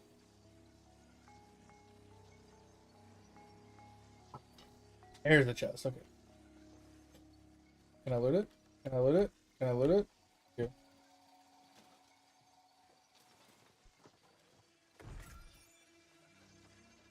I think it's gonna come up soon. I just didn't know when. Wait, why did it use so much stam? What the fuck? That's weird. It used like 90% of my stam in one roll. Did I double roll and not realize it?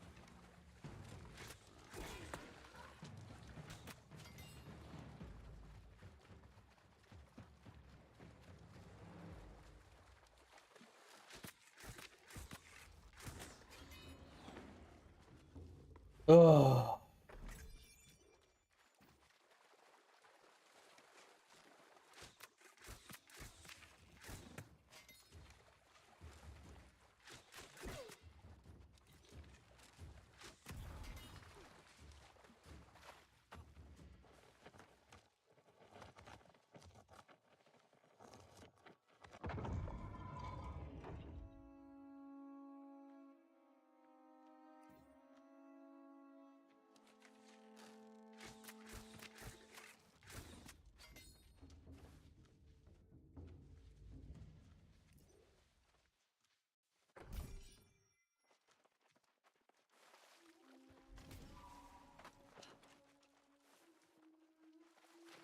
I didn't know there was one here.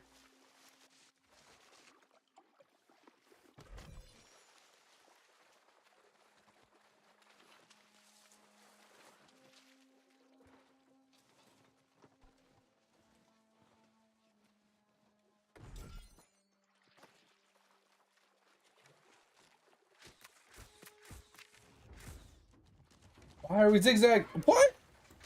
Why are we zigzagging, bro? Stop it. Stupid. Here?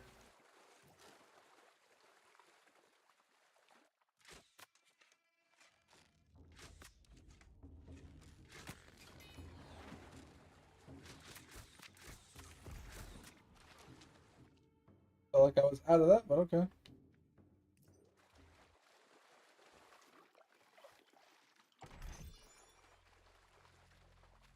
But I'm really looking forward to the UI changes, because in one of the UI changes posts that I read, one of the caveats was a big map change, like UI change, right? So I think there's like some customization with the big map now, so maybe it won't be so dreadful to operate. It wasn't that it was terrible. It could have been so much better.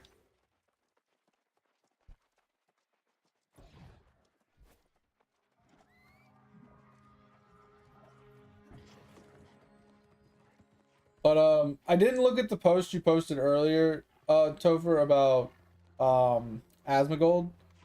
But did he make a comment on his stream about it? Because I remember people were asking him, it's like, oh, why don't you buy New World? Why don't you buy New World? And I saw his response to that. But did they ask him about Ashes as well? And did he give a rebuttal? Okay.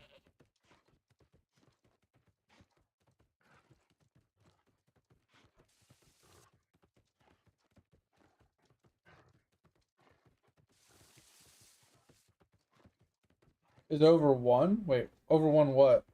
Huh?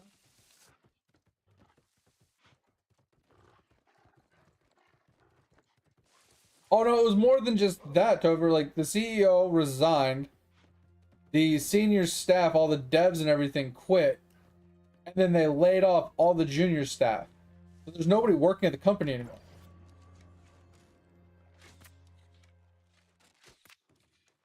At least according to what Edge said.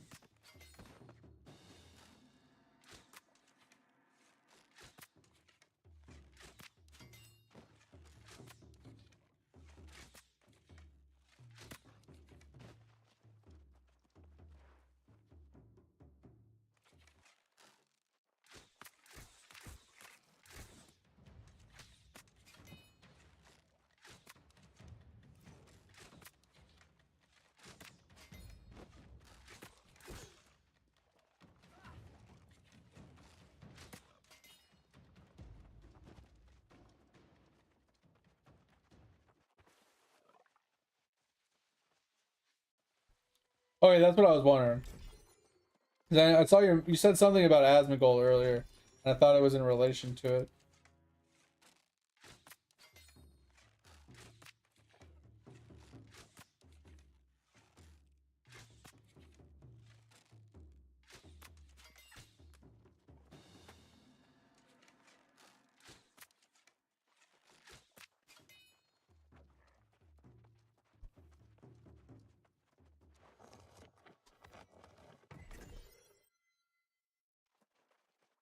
And that's kind of what I'm wondering, because like Asmongold also liked New World in its early creation. And I think that's why his viewers were wondering if he would buy it and like re-release it in like the way he would want it to be released.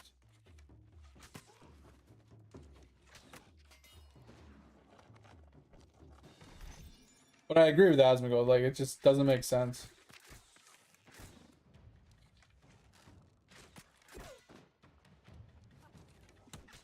Twice a mob has literally walked right in front of my arrow and blocked my abilities.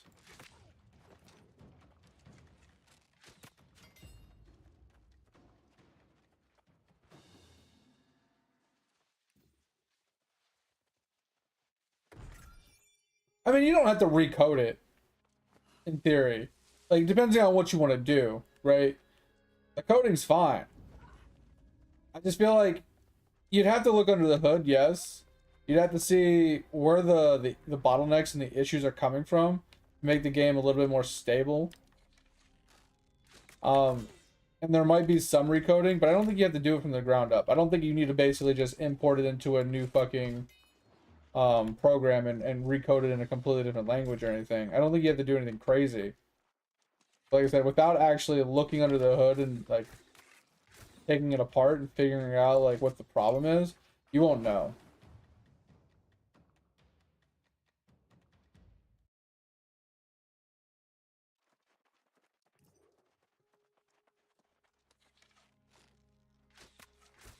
If I'm being honest, I could see Asmongold picking up the mantle of an MMO and trying to image it after his like early WoW days of like what he enjoyed with WoW and how much fun he had with WoW, and kind of implementing a lot of stuff from that he liked and wants, you know, to be part of the game. I could see him doing something like that because he was a massive WoWer, you know.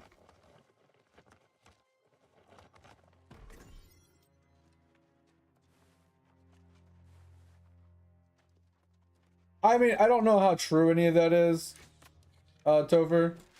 There's probably some validity to that. They probably had some like unexperienced people, probably a lot of unexperienced people because they, you know, didn't have anybody to hire from or whatever.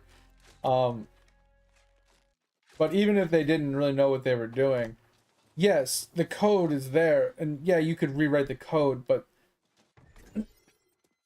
the only thing that most of the recoding would do would be to reorganize and streamline slash remove fluff from some of the coding. That's pretty much what most of the recoding would do.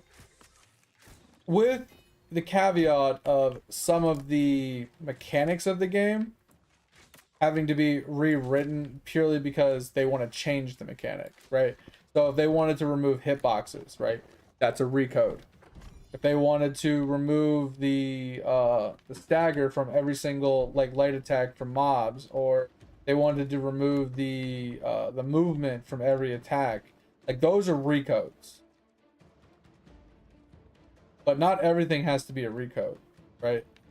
Some of it can be a modification. Some of it can be just like streamlining and removing bloat, or reorganizing and restructuring it so it makes more sense and it's easier to debug and figure out.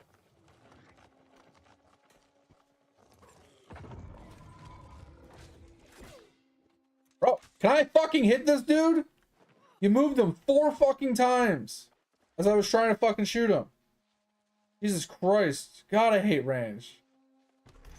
Like, I think that's the one problem that people have with a game like this is tab target is so much easier to hit things with like magic or range. And there's like not a lot of like penalty because you're gonna hit every time.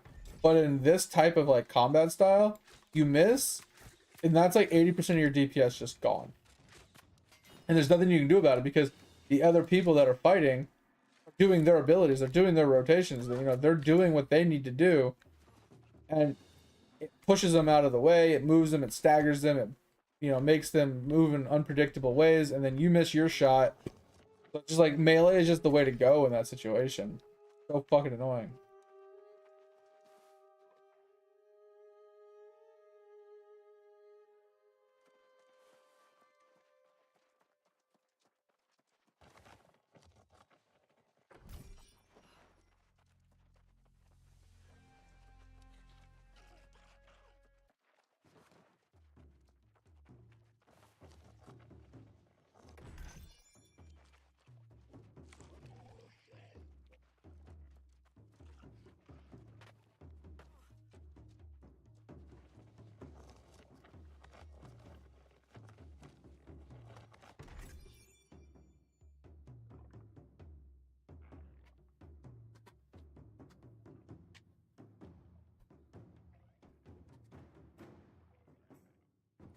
Oh, I almost guarantee they will.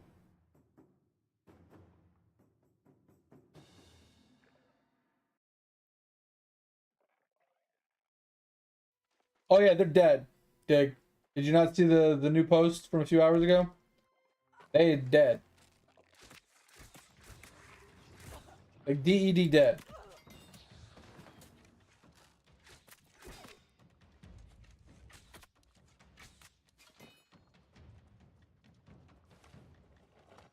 Yeah, Edge brought it to our attention. Long story short, so we don't have to we'll just TLDR you, is CEO resigned, all the senior devs and creators and stuff all quit, and then they laid off all the junior staff.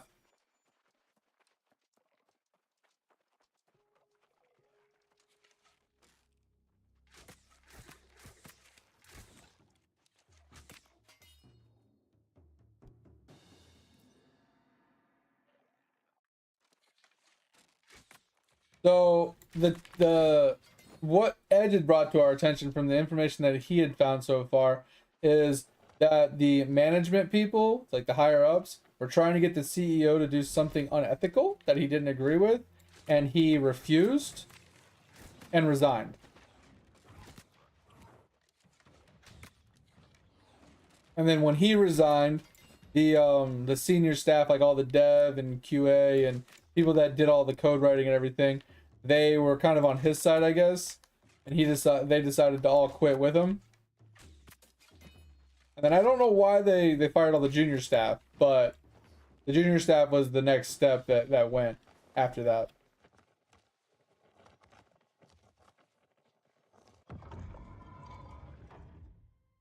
And yeah, Dig, so my question I proposed earlier to Edge and them is, I'm curious on how staged all of this was and from who, like what parties like staged this, and was this the goal from the beginning? Because that's how I feel like it was the goal from the beginning to do this.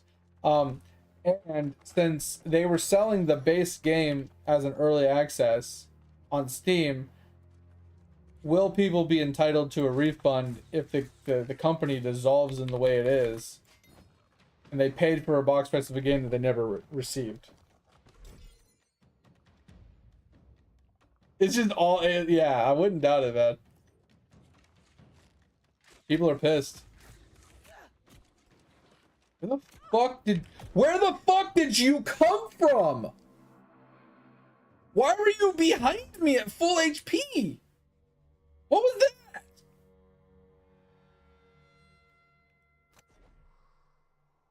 I even tried to dodge. Nothing happened. Like, my character just stood there.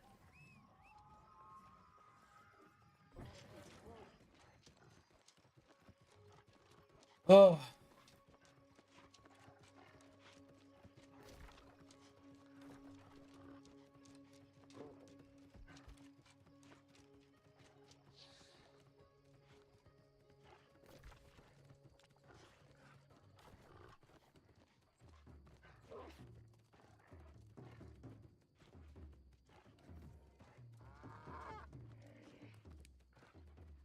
No shit, right, Dig? That's what I'm saying.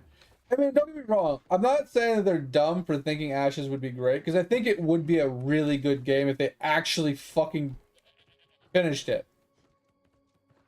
And it wasn't a scam. But me and you were saying the same thing from the beginning. It's like, it just has that scammy, scummy feeling. I can't get past it. Like, I can't get past the way it feels like a scam from day one. And that's why I'm wondering how staged most of this is. But I'm curious if they will do refunds for early access purchases through Steam. If Steam will make them refund the early access prices.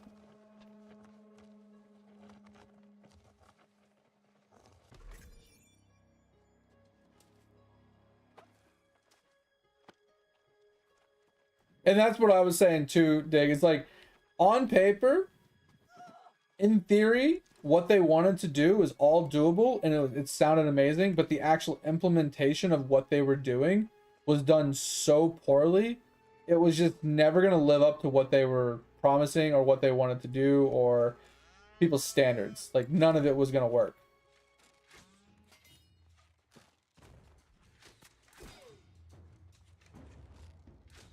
So I feel like they were just missing the mark every single time with the actual implementation of what they wanted to do. And I also feel like, kind of like what you're saying, it's like it's never going to come out in our lifetime because they were trying to do every zone at the same time simultaneously rather than doing it one piece at a time, right? It would have gone by, they would have been able to release a good chunk of the game fully accessible, fully playable if they just stuck to one zone at a time. Instead of spacing everybody's attention to different zones and trying to work simultaneously on 100% of the game, focus on 10% of the game and complete that one zone 100%. And then move to a next zone 100%. Move to the next zone 100%. Because at least at that point, once you've got 5 or 6 zones completed, you got a big chunk of the game playable for people to play.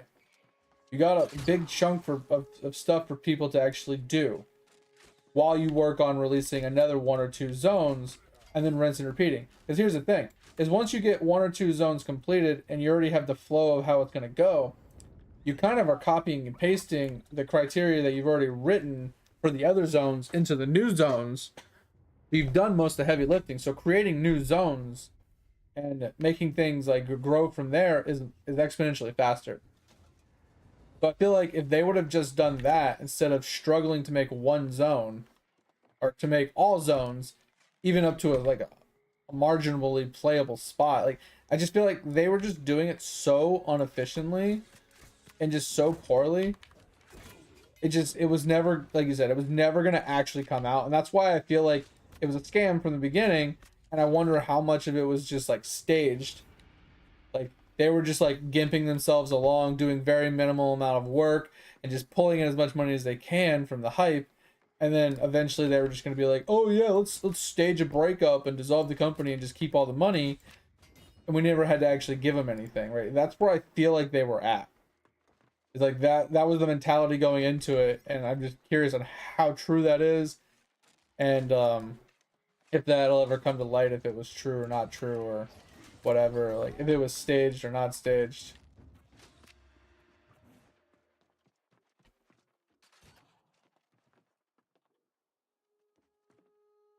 Hey, big boy, can you go reset, please? And go up there and kill the other guy.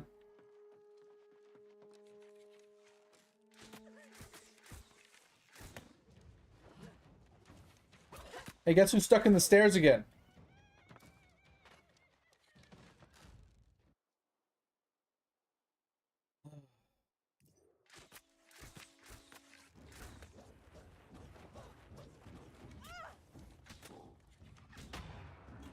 Kill him. Please. Thank you.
Yeah, and that's once again, Dig, they're gonna cut content that they initially planned for full release so they can release early to start making money, right? Because like I said, until they full release the game, they weren't gonna make monthly payments. They weren't gonna be able to introduce the monthly membership. So they wanted to get the monthly memberships rolling as soon as possible. So what do? Cut out as much content as possible to get the full release in. Once again, fucking scummy. if you have an idea of putting X, Y, and Z into the game, and you were like, man, but we need money, let's cut out Y and Z and just give them X. Like, now you're not even delivering what you said you were going to give us.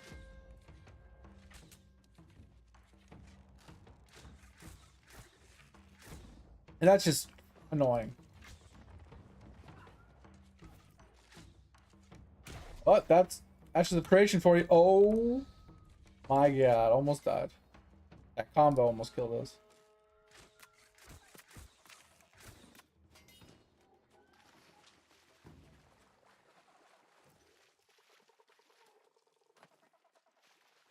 Yeah. At the end of the day, it doesn't really matter all that much. It's just sad because it would have been a great game to play if it actually released. It just would have been a big letdown that it would have been a monthly membership. And not a cheap one. I guarantee it would have been a $15 monthly membership. Unless you bought it in bulk.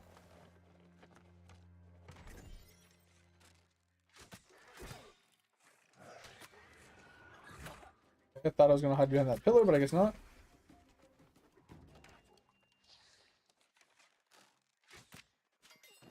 Oh.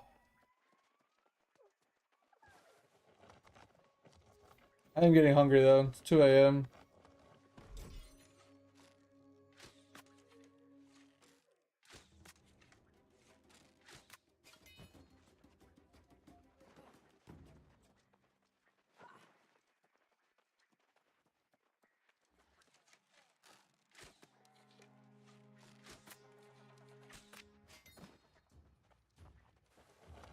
Yeah, I mean, unless someone picks it up.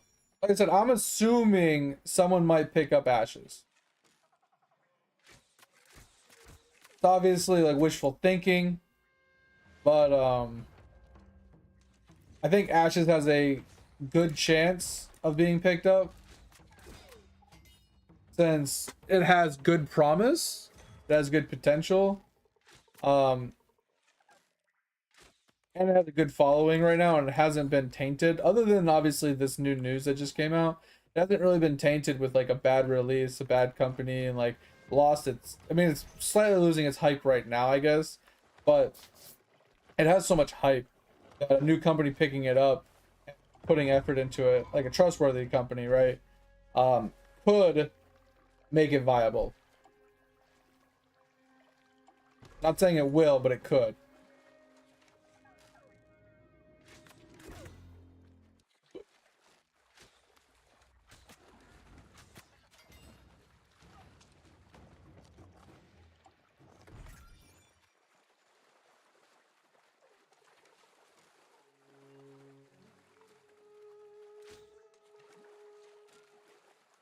But I think Ashes has a much better chance of being picked up by another company and being finished development and being released than New World does. Because New World had its day in the sun, and people know what the game is about. They know how it's gonna play. They know what they're gonna get from it. You know what I mean? Like, and there's not much that can really change with it unless someone really wants to put dev time into fixing and revamping and changing the game. And I don't think anybody's gonna spend an arm and a leg on a game that they have to dev in QA to all hell to make it like viable. So I don't think New World will actually get picked up, but I think Ashes has a chance if the company is willing to sell it. I don't know why they wouldn't. If they're in it for the money, why wouldn't they just sell it after they've made all that money that they've made? Just makes sense. More money, right? That's all they care about.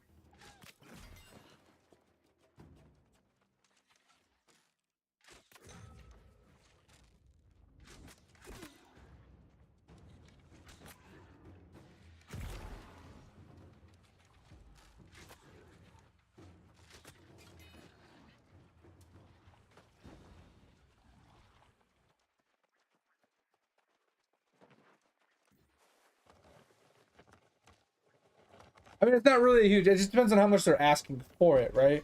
Yes, it's not a fully released product, but people buy ideas all the time. Like I said, it's a great idea. It's a great premise, and it's partially done. Like, people buy partial works. I'm pretty sure pretty often. Like I don't know, like I don't follow business very much, but I'm just saying like I wouldn't see why a business wouldn't pick up a partially polished, partially conceptualized, started idea just to finish it off and polish it and and release it themselves. Obviously, the price has to be right for sure, but I don't see why it couldn't work.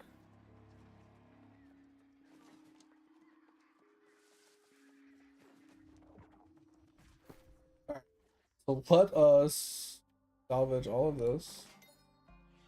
All of this. Alright. We're gonna put on this.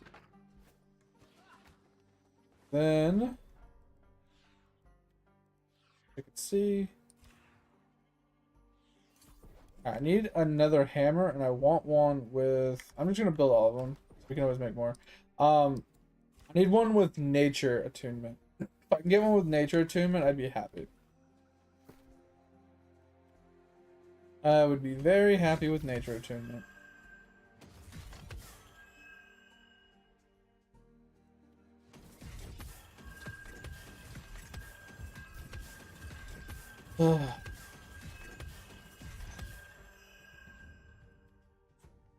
This one was Sundering Strikes. Not really the best, but it's something.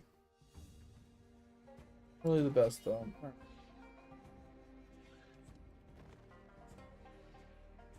I should be looking at the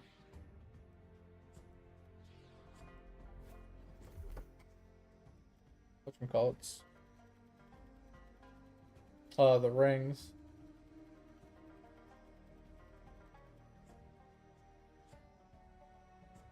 Yeah, I mean, we also have GTA 6. But at least that is probably going to be released. So I saw a little like YouTube thing yesterday on GTA 6 that GTA 6 cost more to develop than the Hubble telescope.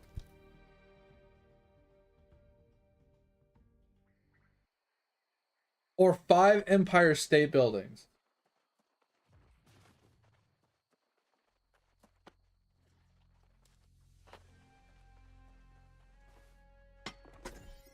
Like, that's just wild.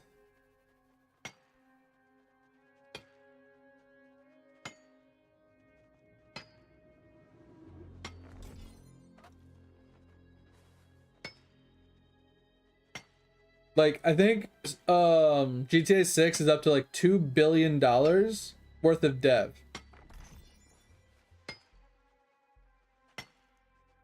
Like it's literally up to 2 bill. Like that's crazy.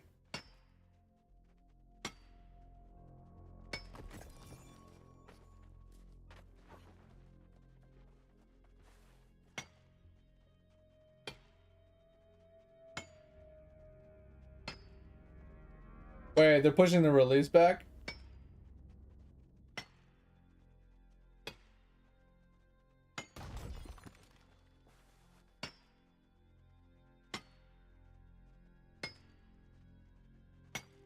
You give him a couple more years?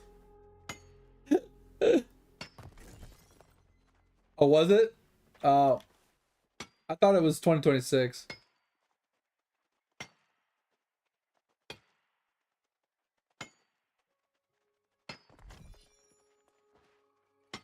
Okay, I'm getting really fucking hungry. Might have to take a food break.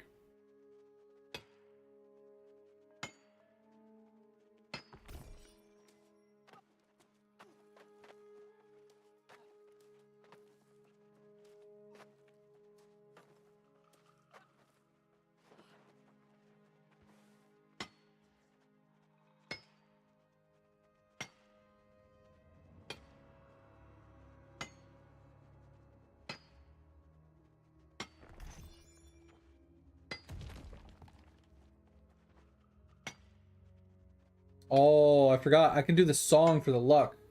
Well, I can do that after this one. I forgot. I can get more luck. I'm gonna I'm gonna finish this orichalcum and iron wood. 'Cause I got about 15 minutes to finish this run before I'm gonna sit down for my chests.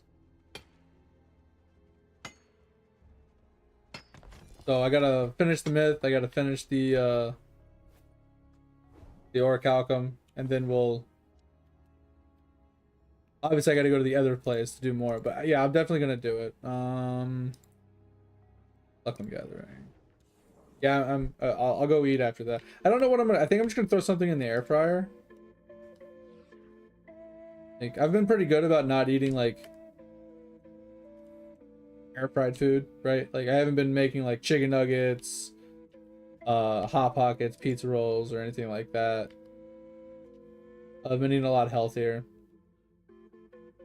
And healthier, I mean just like less breaded, fried kind of pre-cooked foods.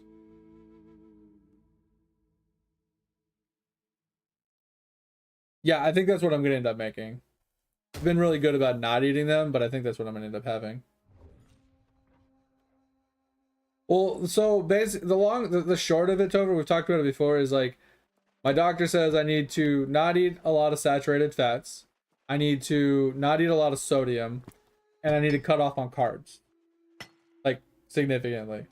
Because I almost always eat rice, I always eat pasta, like almost everything I eat. It's one of those two things, or bread, because I have like pizza all the time too. So I'm always eating carbs on like every meal. So nuggies are a ton of sodium and a ton of carbs, right? Pizza, a ton of carbs, some decent sodium, because it's got pepperoni and stuff. So it's like, if I'm trying to avoid that stuff, I have to eat stuff like yogurts, but it has to be a low-fat yogurt because I can't have the saturated fats. I have to eat like low-fat, like cottage cheese, fruits and veggies, lean proteins and stuff like that. Ugh.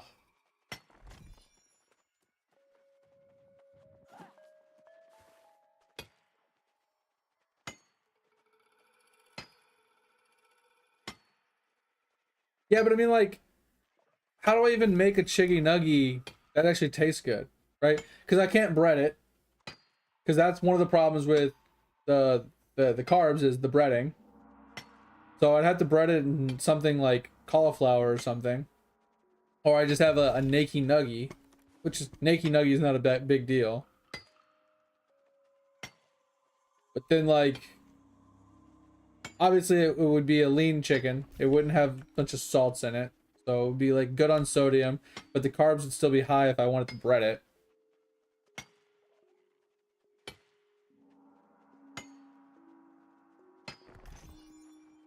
Well, I'm not worried about the chicken itself. I'm talking about the breading part. Like, how do you make it a nuggy without breading it?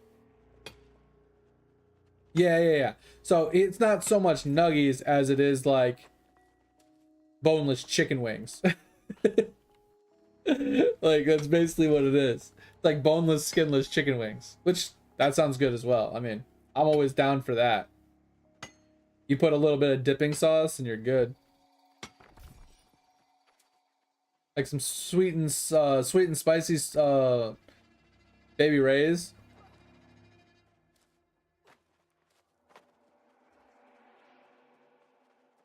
Yeah, but it's still the bread. The bread is all carbs. Like the dough, the corn, like the corn part. All. I mean, but it's not just corn.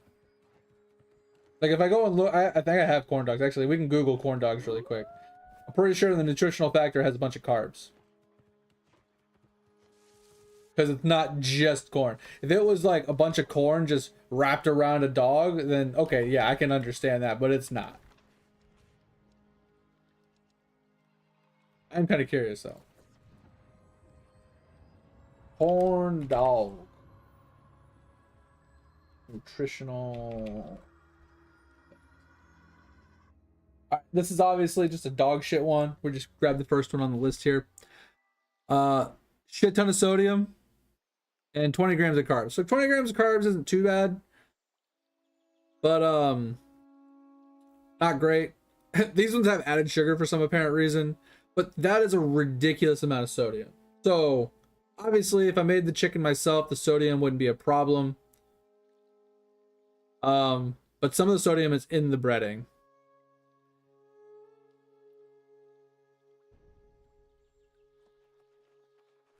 Yeah, that's what I'm saying. Like, if I did my own chicken and I didn't, you know, I cooked it without salt or whatever, then that part would be gone. I wouldn't have to worry about that. Oh yeah, hot dogs are terrible. They're terrible. They're like, oh my god, they're. That's why I stopped eating hot dogs. I used to have chili dogs every once in a while, like once a month, and I had to stop doing that because, you know, the canned chili plus the hot dogs plus the bread, bro. That was literally a diabetic coma waiting to happen. It was bad. Be a vegan? Yeah, I'd rather not.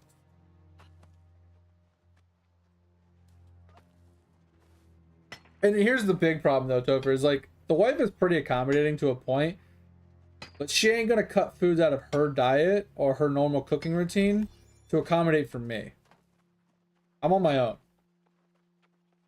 I eat what she gives me, and if I don't like it, I don't eat it. That's literally what it boils down to.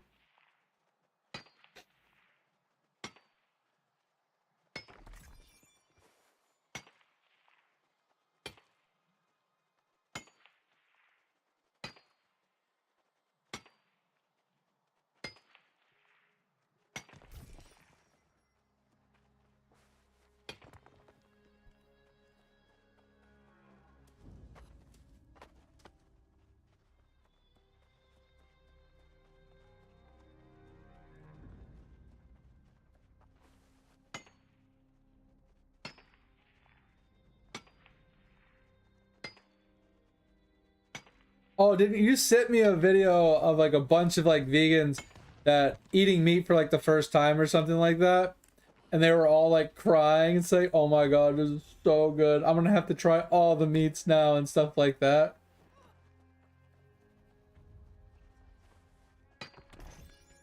I mean, but that's the thing. Like, if you're vegan from the start or whatever, or from a young age, and you never try meat when you're a little older, or from when you can like kind of remember it, because like when I remember my childhood, I ate like shit like raviolis and spaghettios and stuff, and I thought they were good. And I try to eat them when I'm older, and I'm like, oh my god, those are fucking dreadful, right?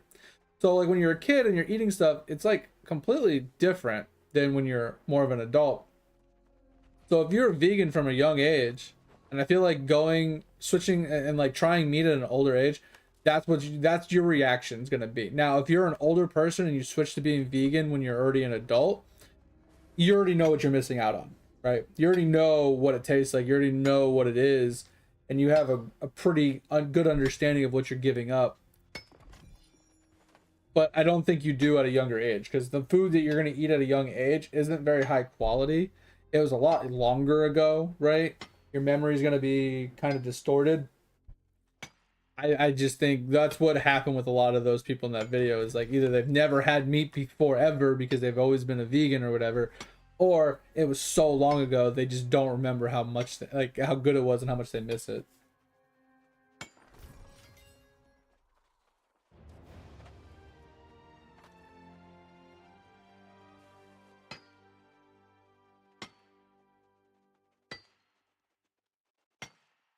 Yeah. It did a thing. I wouldn't doubt it, man. Well, I mean, that's the thing. It's like they see the information, they see the news, and they're like, well, the game's dead. What's the point of playing it? And then obviously with the lack of information of like what's going to happen to the game, how long is it going to stay up, are they going to finish it, are they going to sell it, is it just going to turn off tomorrow, when's the turn off date? Like they have so many questions. Like there's going to be people like me that'll just play it because they're having fun. There's no reason in quitting something that you're still currently having fun in, and I get that. But then most people are just like in the other boat where they're like, yo, fuck that, we're out. Got an end date, we're done. You know, and then my rebuttal to, oh, you don't want to play a game because it has an end date? Well, you know the world has an end date, right? You know the earth has an end date. Do you not want to play the game of life? You know what I mean? Like, that's my question to you. Like, If you don't want to play a game because it has an end date, do you not want to play the game of life because the world has an end date? Because you have a shelf life as well? You might not know the exact date of your shelf life, but we know the shelf life of the world. Granted, you'll never make it that far, but there is a shelf life that they've estimated.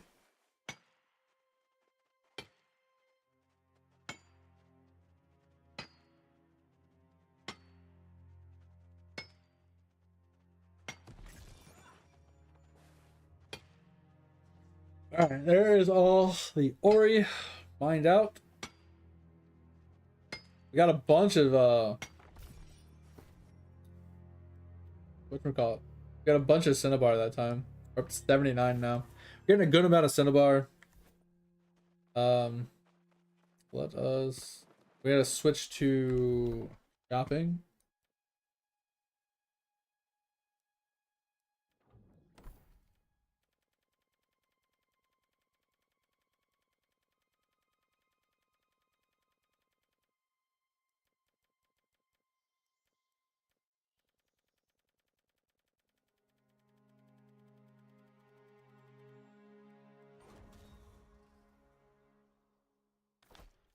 And then we need to put on a double and lumberjack.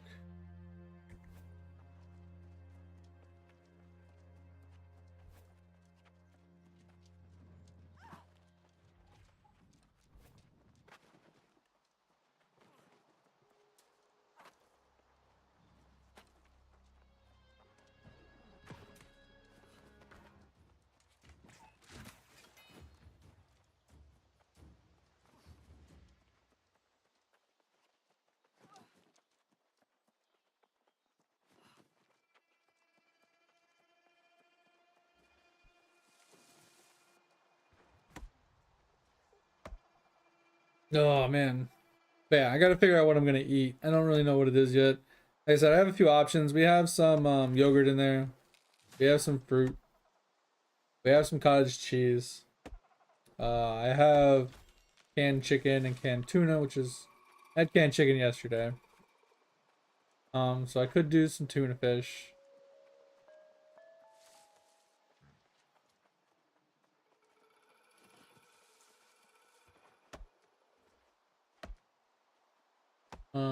I could just make a pizza, but that's not truly healthy or anything. We also have uh chicken, like chicken breasts and ground chicken. You can always make me some ground chicken.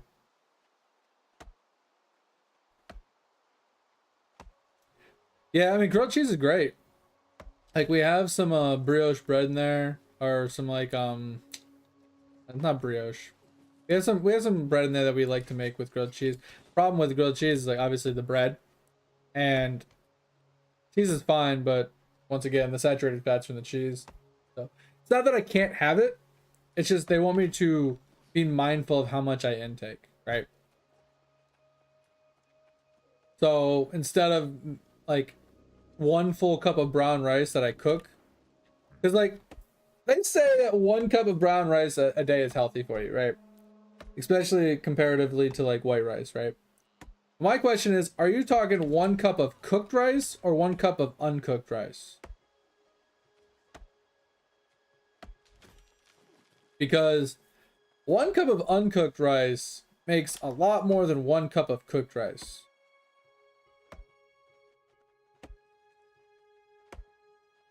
Because it expands, right? Because of all the liquids and stuff. So I usually make 1 cup of brown rice, like uncooked brown rice, and I cook it, and then I eat that whole thing with, half a pound of, ground chicken. And let's say sometimes I'll do veggies with a stir fry, and sometimes I'll do it just on tortillas or just in a bowl, right, with some like sour cream and cheese. So it just really depends on the day, I guess. Um,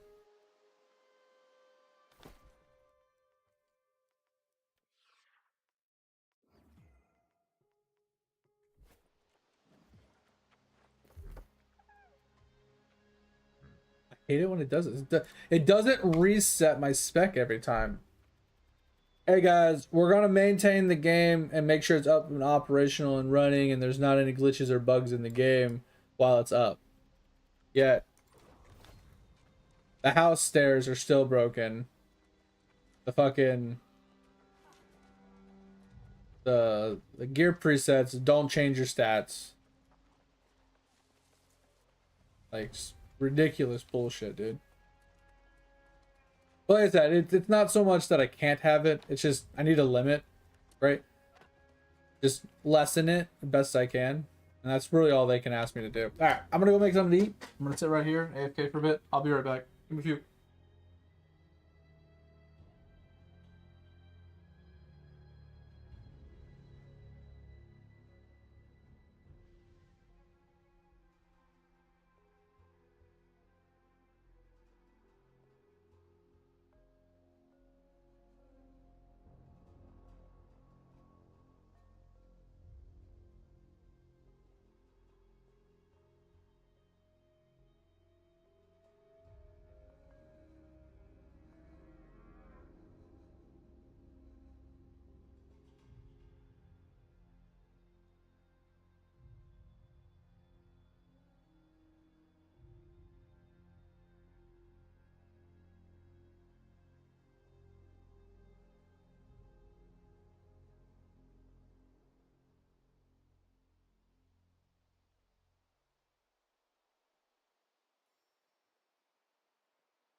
All right, we got nuggies in. Those are gonna be 10 minutes. So we'll just do this chest run, which will take us about 40 or 45. I don't know. If one of you want to remind me to go get my nuggies, in the middle of this, I mean, we could go grab them if I remember.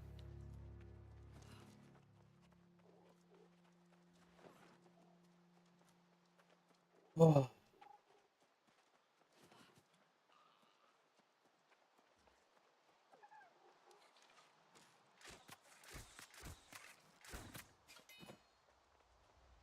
That's a good idea. I just don't know what time to go and get it. So it's like 2:33 right now. I need roughly a little less than 10 minutes because it take 8 minutes to cook, and I put them in, and then I went to the bathroom. So I need like probably another 7 minutes, and it'll be done. So to be safe, I would say 45 after.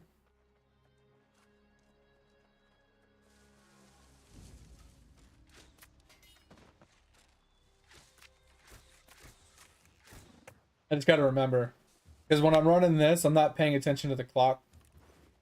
I'm more or less just looking at you guys' chats. Trying to make sure I'm talking to you guys. Zigzag. Why? Why? Why is there a zigzag? Oh, I think I scrapped a tanner piece I wanted to keep. Shit. I remember I picked up a tanner piece and I didn't lock it when I first got it. I remember seeing it. I locked one of the two that I obtained. But I don't think I locked the second one. That kind of sucks.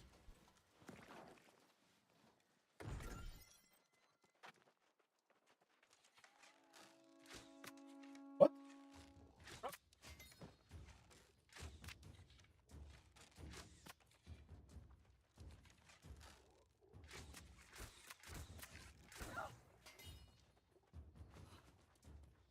Yeah, that's what I was thinking. I made it's like about 10 minutes.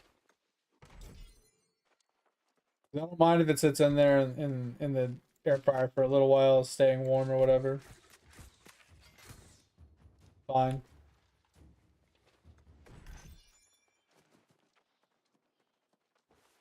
I just don't know how long this cave takes me, because if this cave takes me 10 minutes, then that's fine.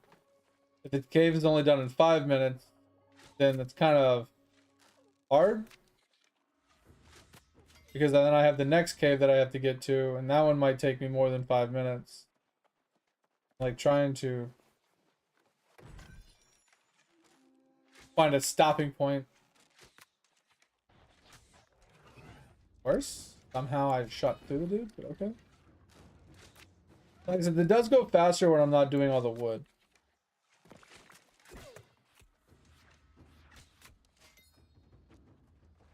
The wood is a little time consuming. I usually do, but when I stream, I don't like having a timer going off. It's a good idea, because you know, I do lose track of time when I'm streaming. It's just I normally don't, because if I have my headset on, which I haven't been having my headset on for the last, I don't know, couple weeks. I've been like streaming without my headset on because I haven't been playing games that require like much sound. And I can still hear like sound alerts and stuff even without my headset on, so it's not a big deal. So I haven't been putting my headset on, but with my headset on, I can't hear the alarm unless I set it on my computer, and then I don't want to subject you guys to my alarm either. I don't know, but it's a good idea rather than just asking you guys to remind me to set my own alarm. Be an independent person. I'm a very dependent person. Wife kind of hates it, but like I am very dependent. I don't like doing things on my own if it doesn't have to be done on your own, right? Like I'm the kind of guy that if I'm doing like a project, I want to do it with somebody instead of like making it, just doing it myself and just making it work kind of thing, right? If that makes sense. I'm like, yo, why don't you hold this? Make this easy, right? Why don't you, you know, go grab me this or go hold this, or hey, while I'm doing this, grab that for me. You know, like I'm trying to like make things easier for me instead of like making it harder for me and easier on the other person. Like you do a little bit of work, you help me out, which, you know, It helps me out. It helps you out. Like, it's just, and I'm always trying to help other people too. Like, I don't want someone to be sitting there trying to like hang a shelf by themselves. Like, I'm gonna walk over and I'm gonna help you hang the shelf. I'll hold the shelf while you're trying to like level it. I'll hold the shelf while you're trying to put the damn screws in. I'm not gonna sit there and be like, oh well, they got this, and just let them do it. My wife would be the person sitting on the couch watching me try and hold a shelf, hold a screw gun with a screw in my mouth and a fucking a 90-degree angle underneath the shelf, trying to put a fucking screw in place so I can like then put a level on top to then hold it in place to like, okay, that's level, and then put the mark. Like she would literally watch me do all this by my damn self and be like watching her TV, just flipping through like YouTube content or whatever. And I look at her and be like, are you gonna help? I was like, oh, I didn't know you needed any help. Are you fucking kidding me? Like, I might not need the help, but I would definitely take it. Like, need is a strong word. Like, you don't truly need much of anything in the world, right? You don't need a significant other. You don't need to eat pizza. You don't need to fucking put up a shelf to hold some miscellaneous bullshit. Like, you don't need this stuff. It's things that you want. So it's like using the word need is a little, I don't know. I think it's the wrong word to use. It's just kind of annoying when you can clearly see someone struggling to do something and you're not preemptively offering help, or just, you know, it's like watching someone carry 15 bags of groceries and trying to open up a door to get into their building. Are you just going to watch them do it because they didn't ask for help? Or are you going to ask them if they want help? Like, don't get me wrong, it's a double-edged sword nowadays. Like, you go to try and help someone and they're like, I don't need your help, get away from me. Like, you get that, don't get me wrong, but then you also get the people that are grateful for the help. Some people are, I wouldn't say stubborn, I guess is the wrong word, but some people are unwilling to ask for help, right?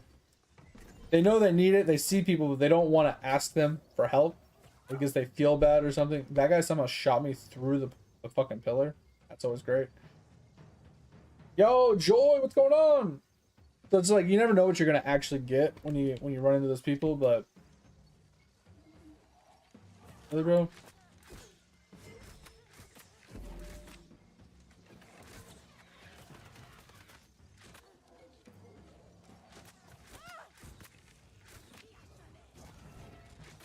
I fucking hate this healer, dude.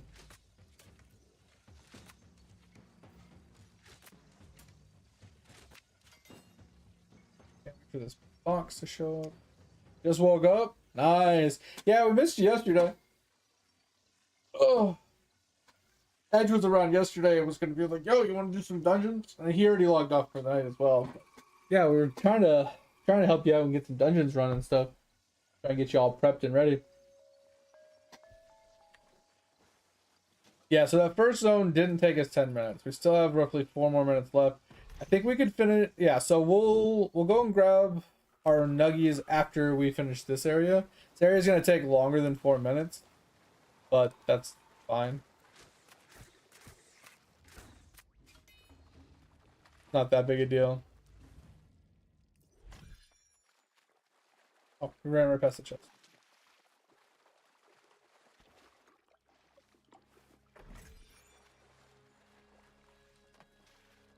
Oh, it's all good. It's all good. Like I said, don't feel like you're obligated to come and play with us. I was just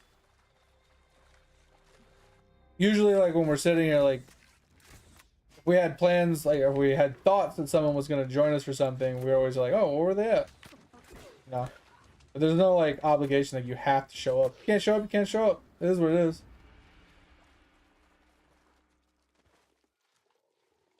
You gave Hypixel any more of a shot lately?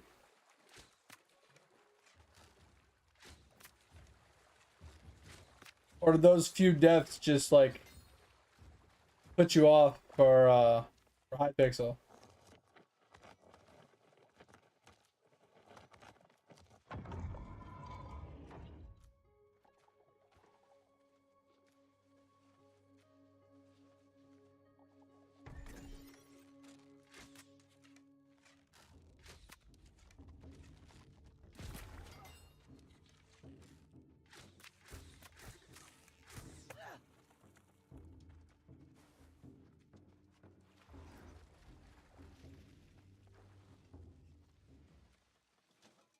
No teaser nugget? Nice. Okay.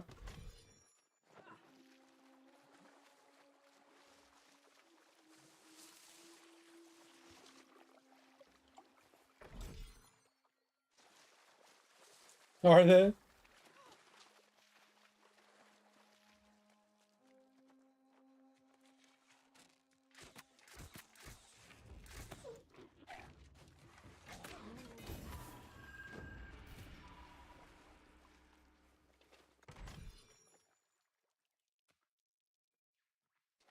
Ah. What about New World? Still doing the New World grind? Now we got two games that we're trying to get you to grind.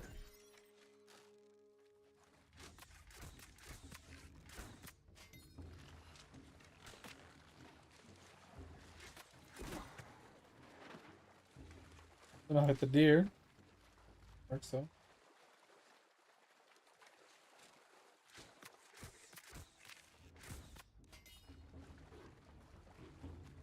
We're just gonna run because I don't feel like dealing with these guys.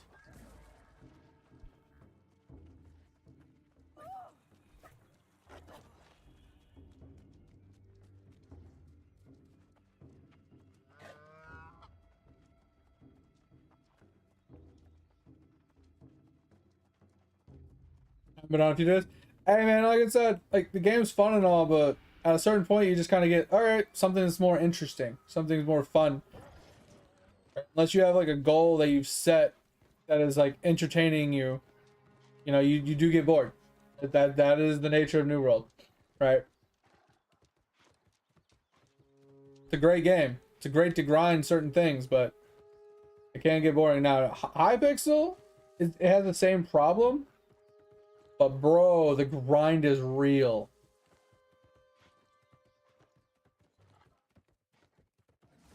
And like I said, only thing I showed you, Joy, was mining. You still have wood chopping, you have farming, you have combat, you have fishing. You have so many other things to actually do. All right, I'm gonna go grab my nuggies. I'll be right back.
Got a nuggies.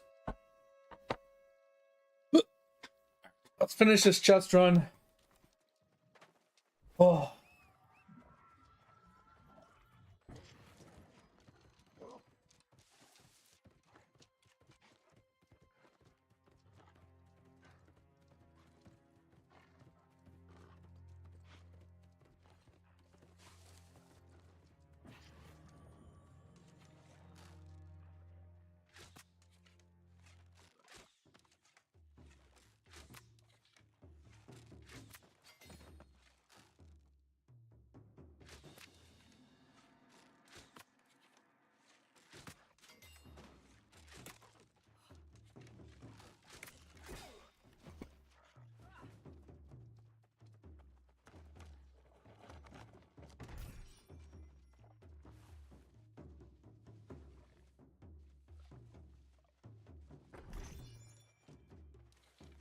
Yeah, Edge, if the gathering system in this game was like high pixels mining where there's like not any mobs, like I could imagine just sitting here grinding all day.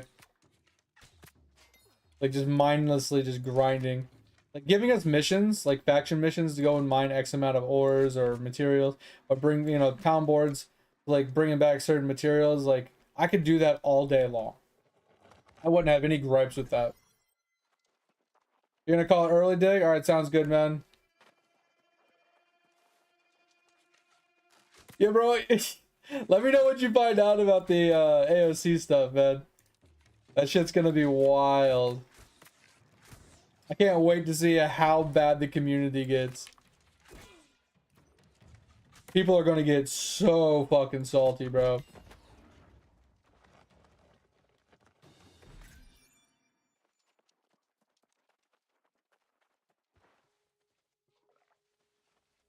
Six-hour Warzone. Hey, Warzone's a pretty chill game if you have a fun group to play with. Warzone can get really tedious and annoying when you're getting cheated on or whatever, or if you're not playing with like a solid friend group or something. But yeah, it's pretty chill. I actually, that's what I started streaming on. When I came back to streaming, a buddy of mine was doing Warzone tournaments, and he needed a third for an online tournament he was going to be running. So he asked me if I would join, but in order to join, since I was playing on PC, I had to stream it live, which is why I got back into streaming. And then I played Warzone pretty much strictly when I first came back for a hot minute.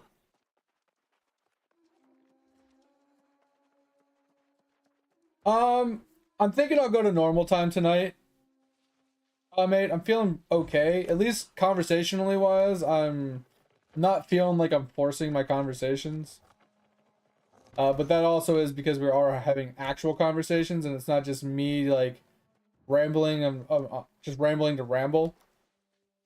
So it's working out well. So I won't know towards like till we're closer to the end of stream, but at the same time, like it is kind of nice getting off a smidgen early and just having like woo-saw me time. So I don't know. I'll let you know when we get closer, but it's like it's already 3. We have 2 hours left to stream. I did get on an hour late. I don't like getting on late and leaving like on time or early. I'd like to at least make up the time that I missed, but if I can't, I can't. It's not that big a deal. It's not the end of the world. It's not like I have obligations to force me to be on for a certain amount of hours a day or anything like that. It's just, oh, I don't know. You hit a random knife throw? Oh, those are always the fun parts. I remember back in like Black Ops, like 1, 2, and 3 or whatever, with the throwing axes and the knives and stuff, people would yeet those things across the map and get random kills. And then the montages of watching people like hit those were always hilarious.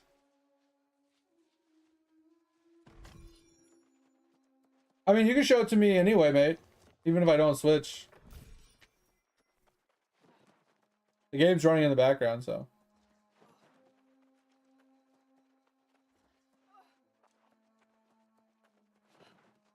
I haven't really been touching my idol on the last couple days because I'm not gonna say it's hard, but when on my off days when I'm streaming and I sleep until stream time, I don't really have a lot of time to deal with my Eidolon before I get on stream.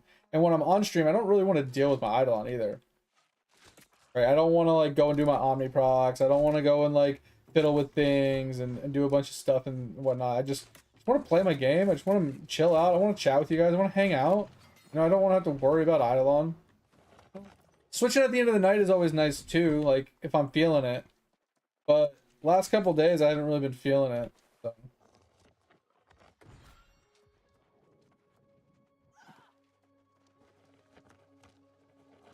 Cheated it? Oh shit. Oh, that's funny.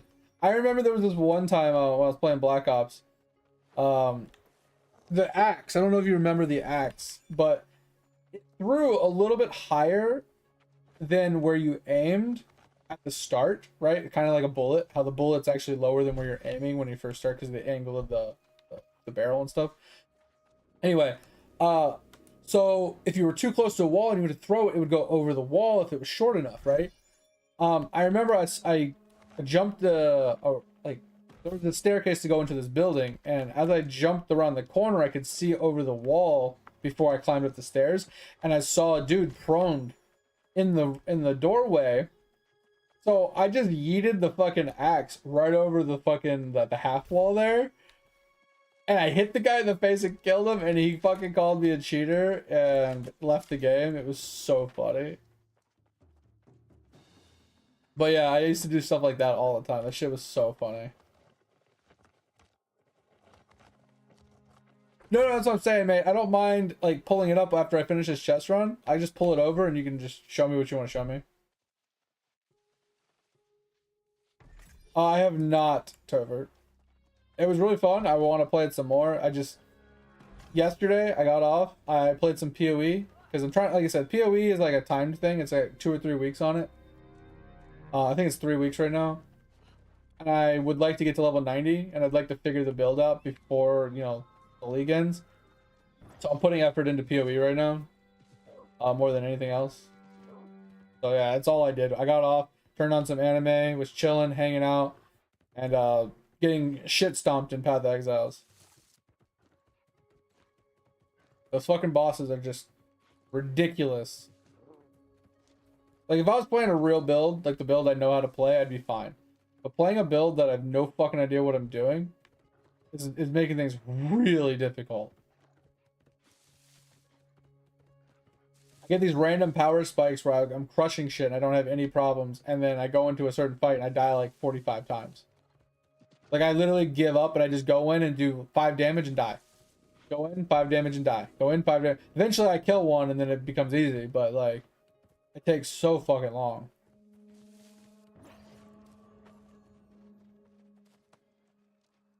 I also play Raid Shadow Legends on the side. I used to have so I'm annoyed about Raid because I used to play it, and then when I went to restart playing it again, I couldn't get my account back because I have no idea what I did. Like, what my account was called or named or whatever, so I couldn't remember any of the information, so I ended up having to start back over. So I'm just like slowly playing that, you know, not really taking it seriously, and I play completely free to play. So but yeah, I play Raid, I play Eidolon, I play a bunch of other idle games. I play a bunch of active games, like I said, Path of Exiles, RuneScape, fucking obviously New World, Lord of the Rings Online.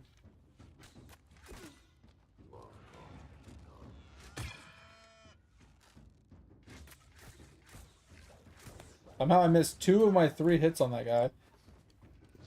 Hate this fucking guy. This guy's so annoying. If I had slightly better gear and I can kill him before he gets to me, it'd be much easier.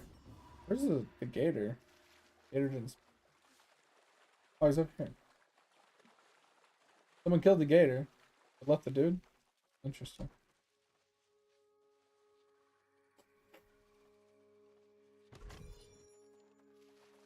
And then obviously I play random one-off games, especially when they're gifted to me. The Tover gave me a Space Rock Shooter Galactic something or other. That was pretty chill. We played that for an hour or 2 the other night.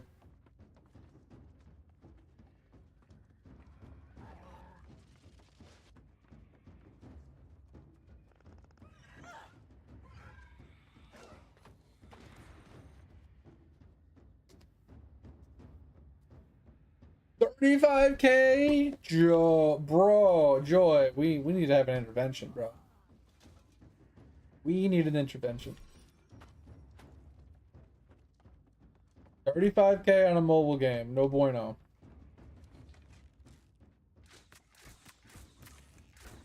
I mean, I can't really say much. Cause like, if you're having fun, you're having fun. I'm not gonna fault you for having fun in a video game and enjoying it and spending your money how you want to spend it to have fun.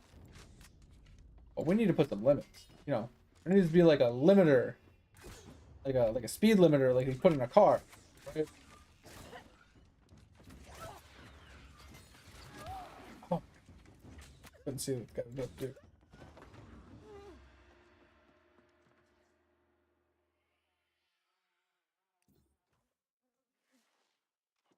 Man, for PC or not, it's like I'm just saying, like that's too much money. Too much money for a single game.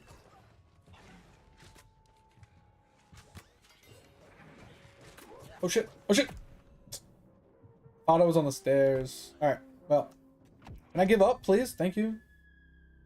All right, we are just gonna go back to Reekwater. I'm not gonna finish my chest run. I'm gonna eat food because I'm not paying not much attention. I'm hungry. And I'm not really focusing.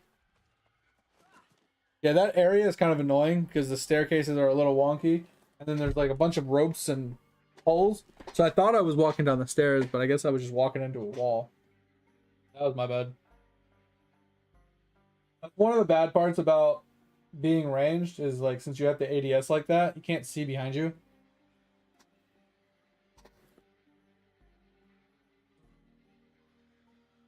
So like not being able to see around you, you can't see if something's coming behind you from your side if you're about to get attacked. It's one of the downsides that I hate, that I don't like about it.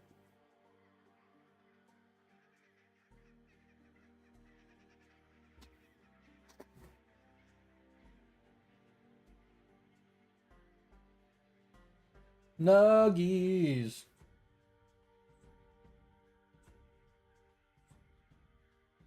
You know,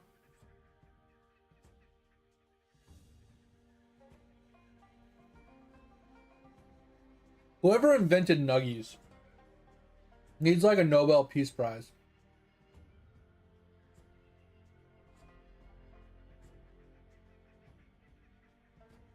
Because like, I feel like nuggies cures anger. I feel like peace would be to all if everybody had nuggies every day.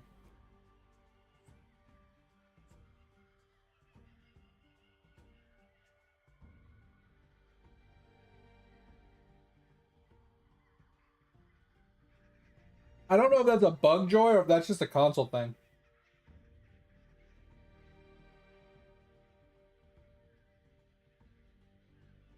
Like, like I can shoot like this, right? But that's hip firing. I hold right click to actually ADS, and I hold the left click to pull it back to heavy attack. Like I can't see shit.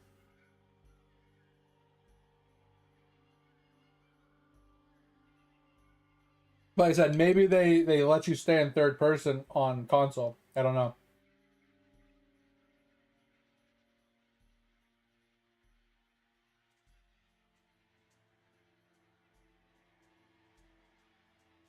Um, how was I doing? That was the question.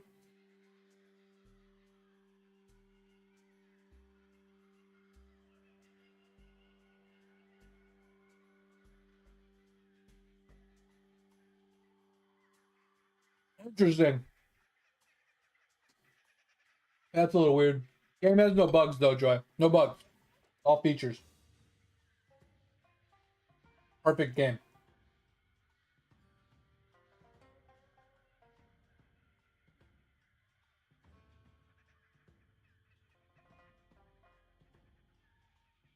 Oh, orthopedic pill. I didn't see that question. I have I have a pillow. I don't even know what you would call it. Um,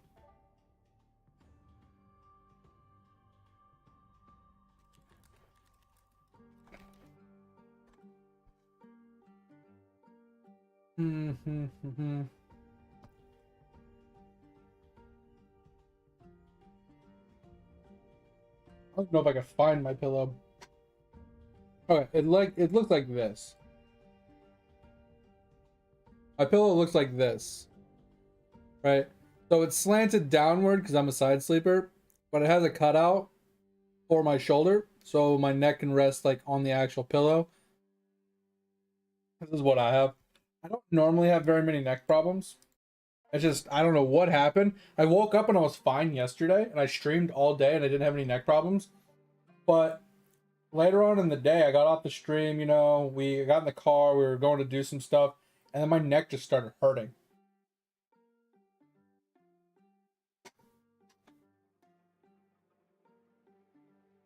So I think I tweaked it doing some sort of work or something. I don't know what I was doing, but I think I just tweaked it, which like pinched a nerve or something. That's why my neck's hurting. Like it hurt all day, all night while I was sleeping because I'd already heard it before I went to bed.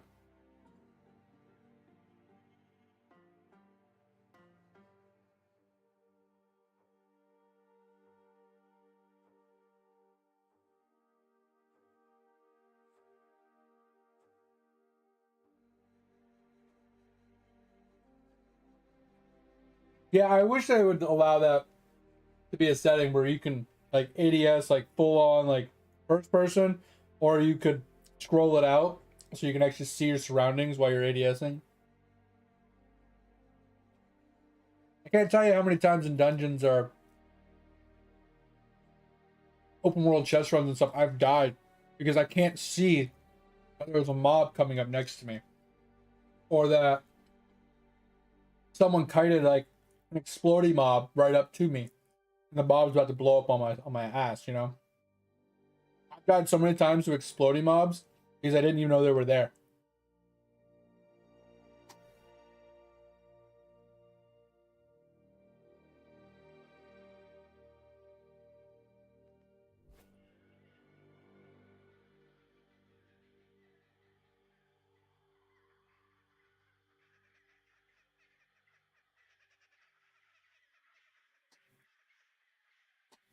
100%, Joy.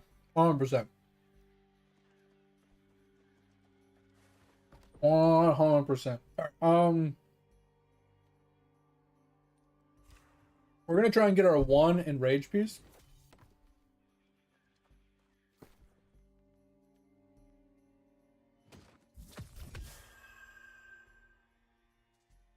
Did we just get what we wanted? I think we just got what we wanted. No, I think it was the earring we wanted, not the amulet. Right?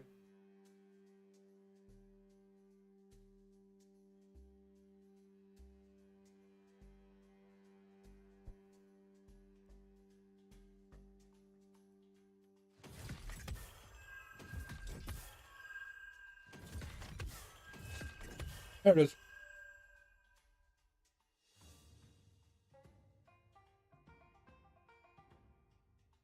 No, I didn't roll a gem slot, which is, I guess, it's fine. I don't think they have to roll gem slots.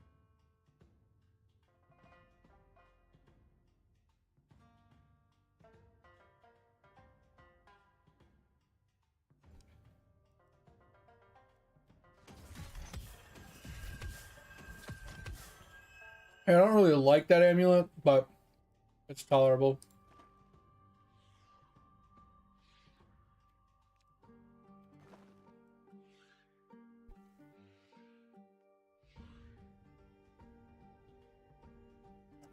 Let's swap this on.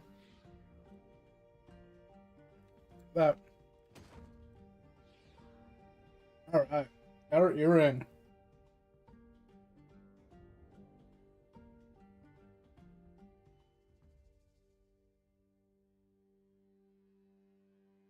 Hmm.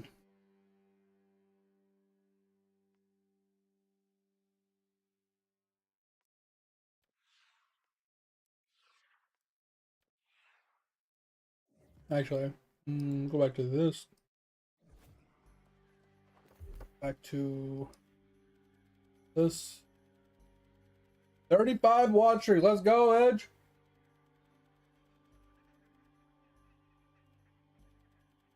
Hell yeah, man.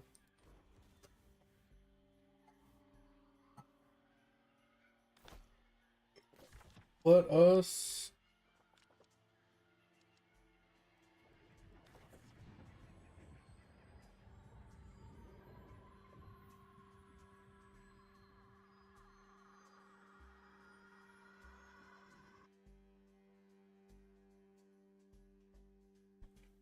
Let's get rid of some stuff. Hmm. Oh, we don't got much to get rid of actually. Let's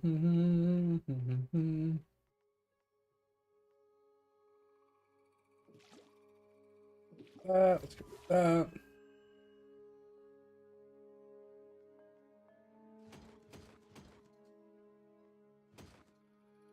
Those.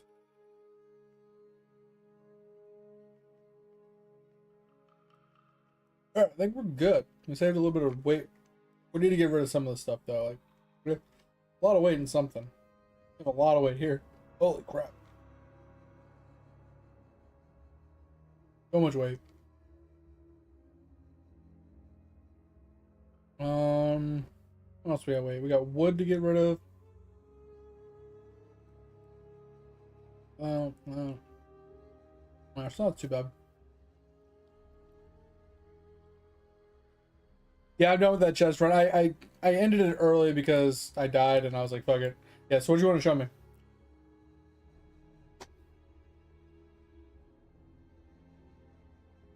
I was about to start farming Ori, honestly.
Oh.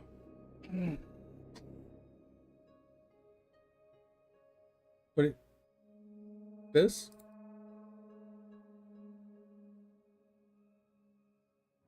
This thing?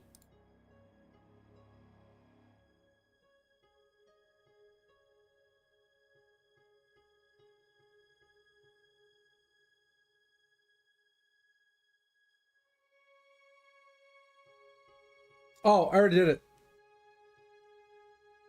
So you got to talk to him, and then he wants you to go to the one above it, right? And then you have to clear up to the demon flesh, and then you have to kill all the demon flesh to get to the top, and then talk to the last guy, right?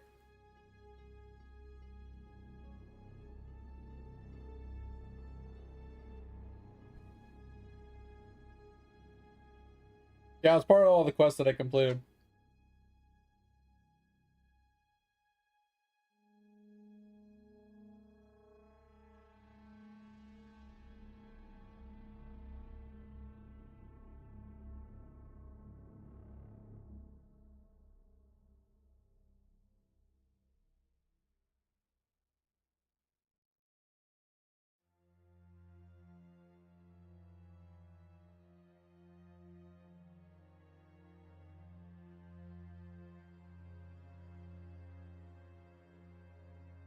Oh yeah, it's all good.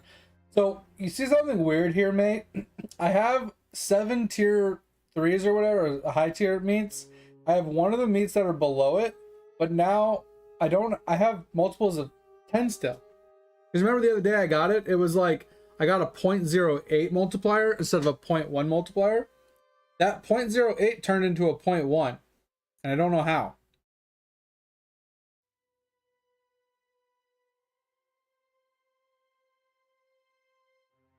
I don't know how that worked out, but yeah, that worked out somehow. But we're on our way to Mega Flesh 6. 26 trill. We got to get to 784 trill. Yeah, I think something's bugged out with it. Because remember, I clicked it at 31 times or 31 hours, and it gave me this meat. But now that meat's registering as like a higher tier meat. So yeah, maybe it's a bug. I don't know. All right, let's go put him back on. I think I'm almost done with Rams. 1.41. I think we can go to 1.47. Yeah, 1.47. That's what we're shooting for. We're getting there.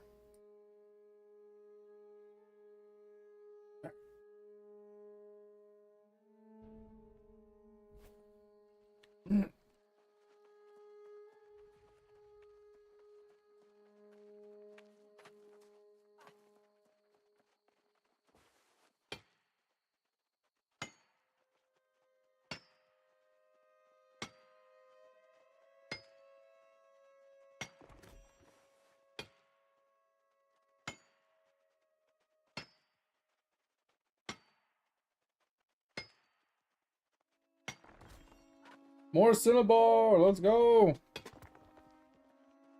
Weird, I haven't found any Tolvium. Wonder if they removed Tolvium. Tolvium used to be another rare resource we needed for things. I think they got rid of it.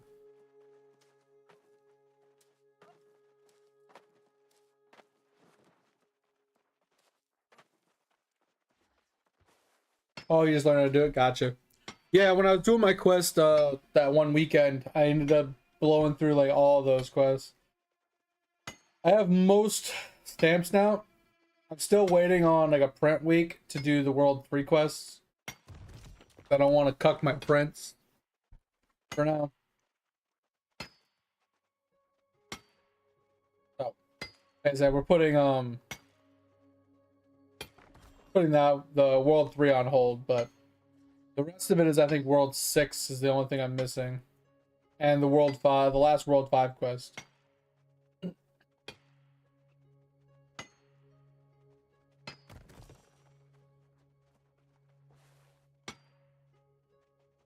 This last World 5 quest, I need to go and farm Urban Worms for keys.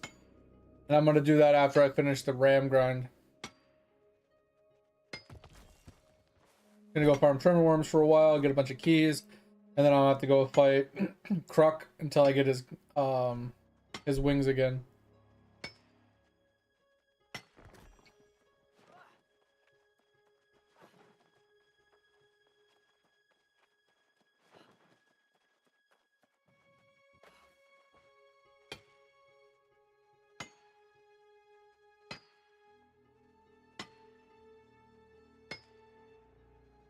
Not too bad. I don't know. One of these days, I'm gonna have to try to like learn how to get the Megalodon. Like, I don't think I'll ever get it, but I need to put some effort into it at some point. Same thing with like the Darter Trophy. I need to put some effort into the Darter Trophy. And I gotta finish up a lot of the achievements and like all the other worlds that I never bothered doing.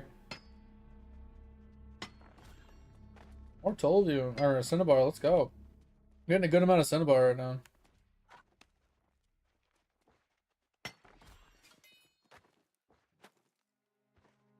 We're getting good mining XP, so we're getting a lot of mining progression too. Hopefully we can get a full mining outfit. Oh, did I forget to put the gloves back on? I want to make the rest of the mining outfit so I can get more yield.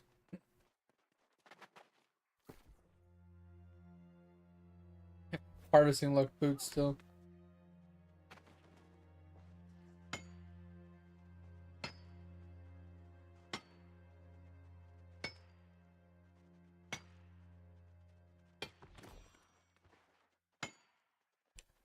I mean, I've gotten up to like 7 consecutive.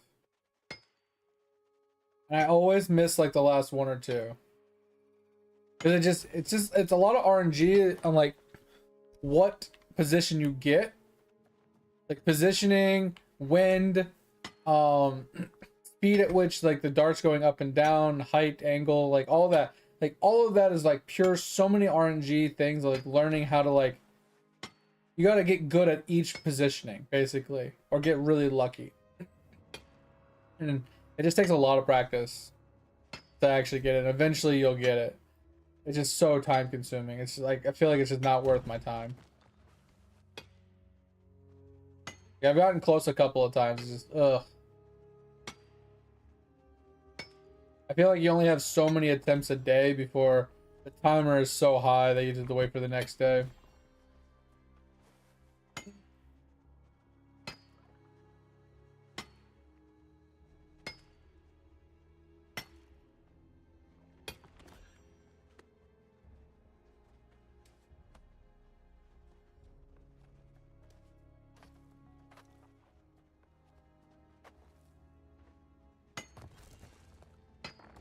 Alright. That went well.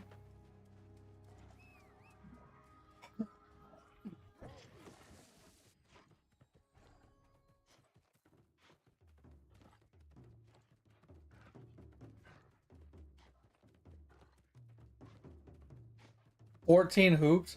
I mean, you are playing on mobile though. I feel like mini games on mobile just probably suck, except for the trapping one. I feel like the trapping mini game is the only one that's actually viable on the phone. Would you like a cup of water? Because you look thirsty as fuck right now. All right, let me go get some water.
A monster or you know, I don't drink beer. Never really been a beer person. The hops just never really agreed with my stomach. Like I've had Miller Lite, I've had Budweiser, I've had Heineken, I've had a slew of different ones. Every single one of them I hated. Um, but I will say, I mean, I liked vodka. I was okay with like Crown and Jack and all those like whiskey types. They were all fine. But I preferred vodka over all of them. I just kind of stopped drinking over like 10, 15 years ago. I got bored of it. And I stopped drinking energy drinks when I was in high school.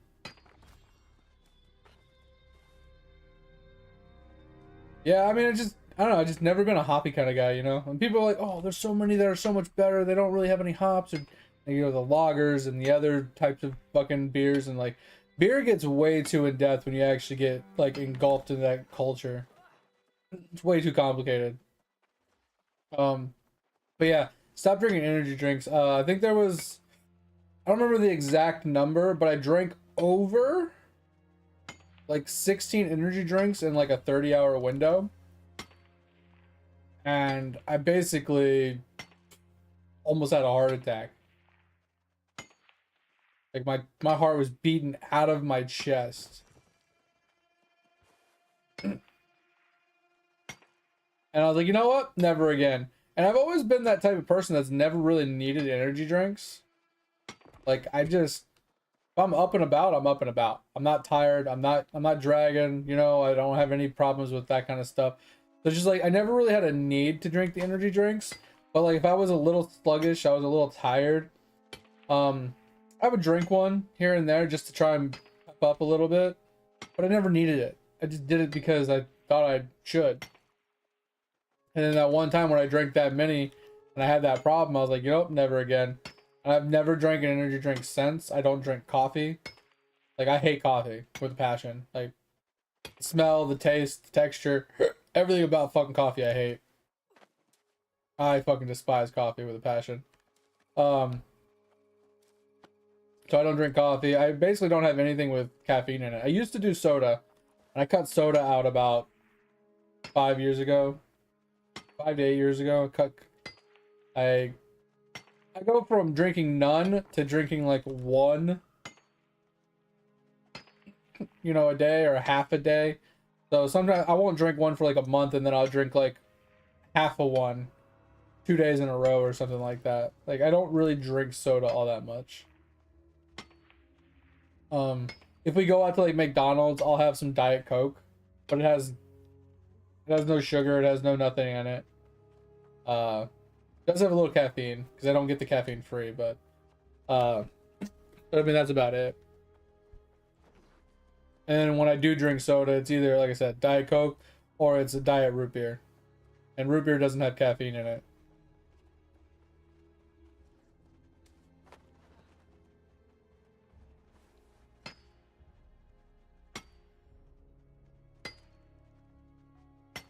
Yeah, I'm the kind of, like, people used to make fun of me all the time because when I was in the military, I would just I drank nothing but soda. Like, legit drank nothing but soda. And every time we would have, like, a meeting, the higher ups were like, all right, we got to run tomorrow. Make sure y'all hydrate. I need y'all to drink, like, a bunch of water before bed, blah, blah, blah. And then they would look at me and be like, except for you, drink as much Mountain Dew as you want. Because they just knew I wouldn't drink water if it was gonna save my life. I just wouldn't do it. But I outran everybody. I never got dehydrated. I never had a problem with my runs. Like, so I was the only exception to the rule for the company. But I was the kind of guy that I would drink an entire 2 liter of Mountain Dew like for dinner right before bed. Like, I'm the kind of guy that I literally eat within an hour of going to sleep. I eat and then I brush my teeth and I get in bed and I get comfortable and I go to sleep. Really terrible for you, but that's just how I always have been. And I would drink a 2 liter Mountain Dew and then brush my teeth, get comfy, and go to sleep like 30-45 minutes later. You know? I would like be eating and drinking my Mountain Dew while I'm like playing Counter-Strike or WoW or something. I'd finish up like my dungeon or my raid or whatever I was doing, finish up my Mountain Dew, and just go right to sleep. Like, caffeine just doesn't really keep me awake like it does other people. Yeah, I mean, there is something to be said that if you drink the caffeine and then go right to sleep before it has time to kick in, that you're kind of, it doesn't really affect you the same way because you haven't digested it and the caffeine hasn't hit your system yet. But if you wait like 30 minutes plus before you go to sleep, the caffeine is definitely in your system. It is digested, it has been consumed, it is being distributed through your body, and that's kind of like where you know, okay, well, if I'm still able to go to sleep, then I know it's not really having that much of an impact on me. Now, that could be something to say that your body is used to that amount of caffeine, so it doesn't really affect you like somebody that doesn't drink as much caffeine would. So I mean, maybe you just didn't take too much caffeine on a regular basis that the small amount that a Red Bulls would give you is nowhere near the amount you need to actually feel it. Or maybe you're a possibility of having a slight ADHD problem, where caffeine doesn't really affect you the same way as it would other people. Alright, so let us put on lumberjack gloves. Let us push our attributes.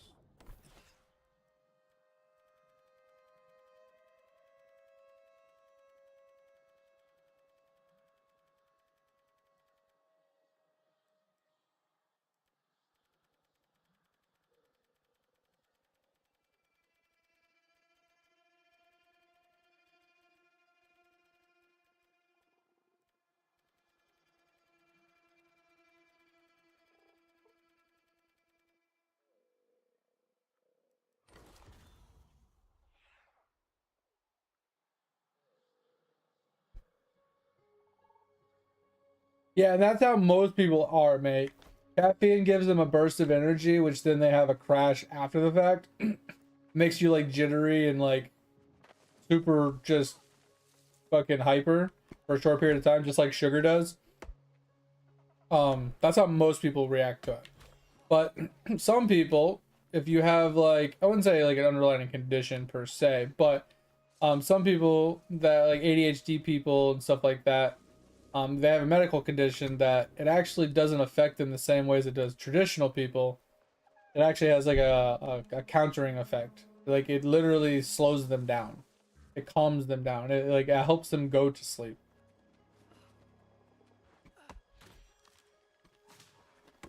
That's at least what I've been told. I don't know how true that truly is, because I don't know if I have ADHD or not. I might. I've never been tested, but that's just what people have told me in the past. So I mean, if that is true, then that would make sense of why some people can just drink that shit, just go right to sleep without any problems. Animation lock, love it.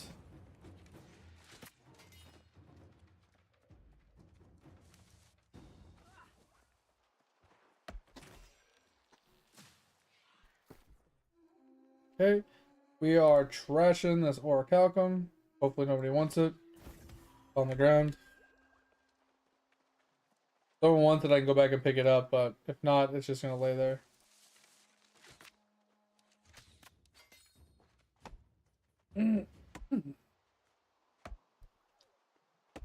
Well, that's the thing. Some people, so it depends on the person's tolerance to caffeine. Like sugar kind of gives the same effect as caffeine does, right? But if you intake sugar regularly, right, you'll have a more higher tolerance to it. If you intake, caffeine regularly, right, in moderate consumptions, you'll have a higher tolerance of it, and so on and so forth. So like if you eat sugary foods somewhat regularly, sugar won't affect you as much as, can soda would. That has caffeine in it. Right? But if you drink coffee regularly, or you intake energy drinks regularly, and you have very high caffeine intake, then caffeine won't have as much of an effect on you. Just like drug addicts, right? The more drugs that they take, the more resistant they become to the drugs, which means they need more to actually get high, and so on and so forth. So it's just one of those kind of things. What is that? Oh my god, you just bring me over while I'm trying to read what you wrote.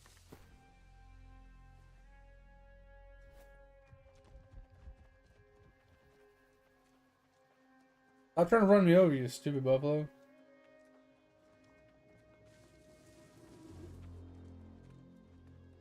Oh, man.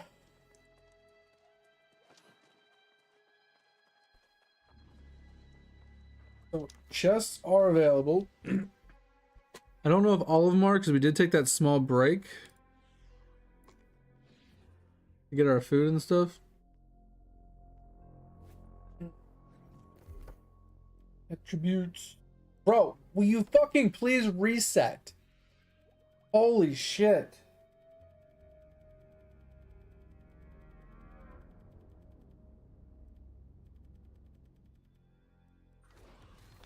Ah, so annoying. All right. So, Joe, if you're kind of curious on what I'm actually doing right now, I'm doing my large chest runs in Reekwater for multi-pronged approach. I need refining agents to level up my refining skills, and I need and I'm getting chances at trophy pieces at the same time from the large chests.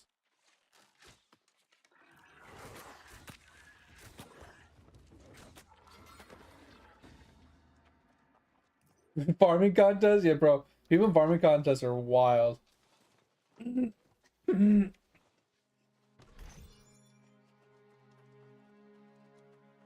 Silver? That's crazy. So we're kind of doing a, like I said, like a multi-pronged approach here. So the small boxes and even the big boxes, they give me refining agents, which I need for obviously refining my goods, right? To higher tier materials, like these ones and stuff. But the big chests, they have a chance to give me trophy materials. And they're the only way I can get some of these trophy materials is from the large chest specifically. So these chests respawn every hour. So doing a route of an hour worth of these chests is kind of like the plan, right? So you do a route. It takes you roughly 30-45 minutes to do the route, right? Now, if you're focusing purely on chests and you're doing it in a group, you can actually do it faster and you can hit 2 different locations. You can hit this place plus a place over in Ebonscale, and you can get more chests per hour if you want to be more efficient with chests, specifically for trophy pieces and stuff.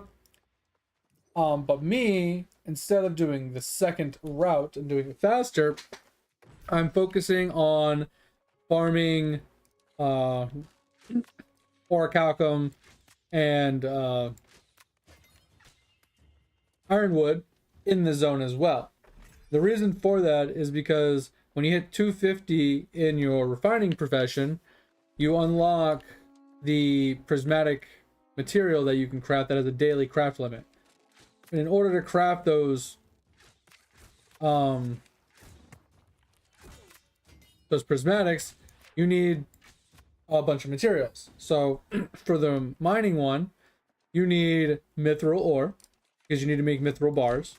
Mithril bars require orichalcum bars, which obviously require star metal and steel and iron and whatnot else. It also requires a bunch of refining agents. And it also requires you to make asmodium, which asmodium is a 200 daily craft, which requires orichalcum bars, and cinnabar, which cinnabar only comes from mining orichalcum with a lot of luck. It's like a luck drop. So you have to farm a ton of orichalcum to get a ton of cinnabar, and then you obviously need to do either regular iron and silver or iron and star metal routes to be able to make the orichalcum bars and then convert them into mithril bars later. So you need mithril ore as well. So right now what I'm doing is I'm running around the zone. I'll do my chest run, and then I'll go and do an orichalcum mithril run, and then I'll grab all the ironwood trees as well, because the ironwood, like for the wood one, it's going to be the same thing. I need the rare drop from ironwood trees, and I need a bunch of ironwood. Eventually I'll need the rune wood as well, and that kind of stuff. So it's like I'm trying to focus on getting the materials stockpiled for the daily crafts on top of doing my chest runs, because even when I have enough stockpile of orichalcum and smithing stuff, I'm going to be stuck doing chest runs pretty much for the rest of the time playing New World. Because if I do my daily crafts, I need a lot of reagents. So I need to run these for reagents. I need to run them for trophy materials. I need to run them for more materials for just just in general, because like these routes have the trees and the ores and stuff I need. So I need to run them, you know, for the materials that I need to refine on top of refining agents and stuff like that. So it's just like I need to run this route pretty much indefinitely. Which, if I do it expediently, I can do a run in about 30 minutes, which gives me about 30 minutes of time to teleport somewhere and farm other resources, to then teleport back and do the chest run. And then it's just a rinse and repeat process.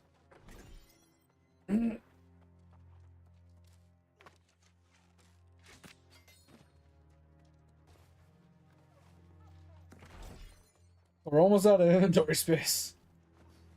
So we need to go back soon and dump.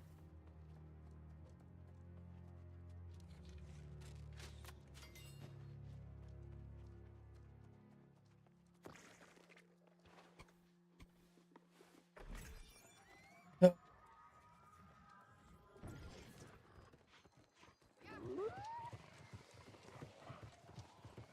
there are a few chests that I opt out of getting, like the one that was back there. I opt out of getting that one because the mob usually pats right up to the box, which means I have to kill the mob, which means I have to kill the other mob. So I have to kill 2 mobs just to get the one chest. Not really worth a small chest for like maybe 10 more reagents.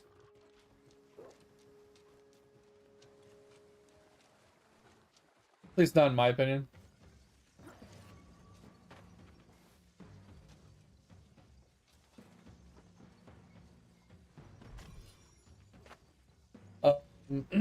Also, Joy, are you much of a Path to Exiles enjoyer?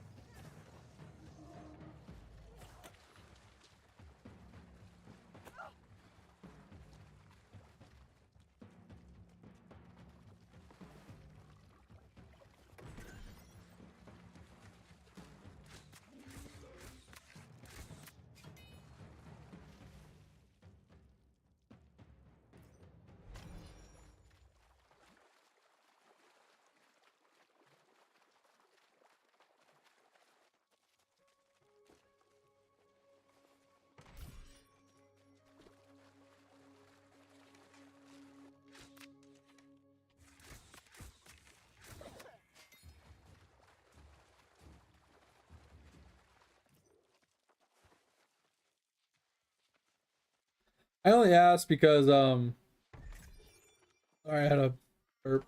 I only asked because they just started a temp league on Friday, or was it Thursday? That if you're interested in playing, it's available right now.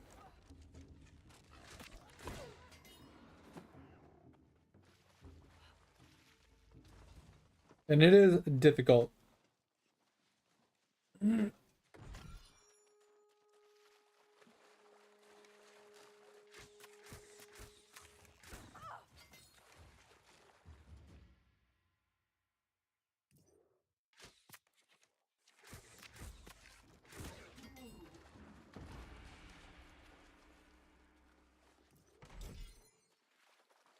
I guess difficult is a relative term, but for what I'm trying to do, it's difficult. I'm honestly tempted to respec my character simply just to make my leveling process better and then respec into the build that I want to try. Once I have like gear and levels. I feel like leveling it with this character, like the way I'm leveling it is just bad. Like I'm never gonna complete it. Oh, all right.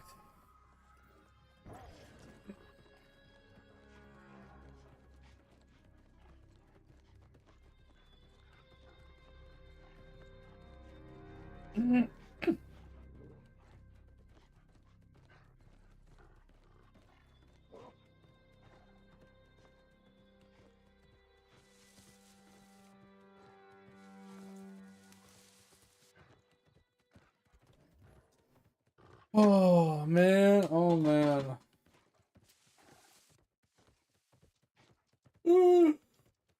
Ah.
What's the kick in the balls?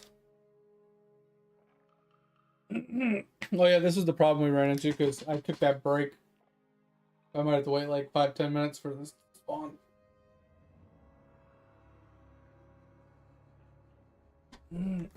Oh yeah, weapons was. This is getting close. But should be rocking the hammer.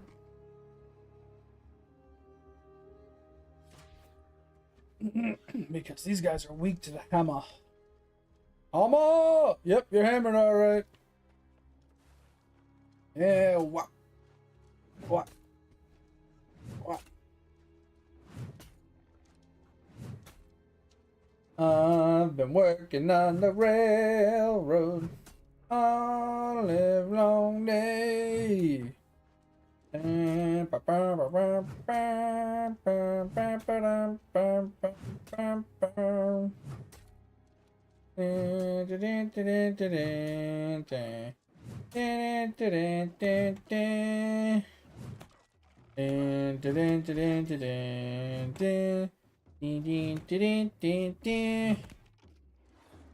gonna need trenching recovery on that thing. Or some leech. Actually, I think we have leech on the build itself. Because we're gonna be using this. So it should have, yeah, lifesteal on the gear, so I won't need it on that. I would like nature damage on instead of arcane. Nature would be good. Because then I could put the gem in for nature conversion as well. So it converts like 50% of the strike damage to nature, and then I have extra damage as nature. Should be good. Because they're weak to nature, pretty sure. Maybe not these guys. I think these guys might be weak to lightning. But the other ones are weak to nature. Bro, hurry up.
You guys attack? It's not what I meant. I wanted him to attack me as I was rolling past him, not after I got stuck on him. This is why I need leech.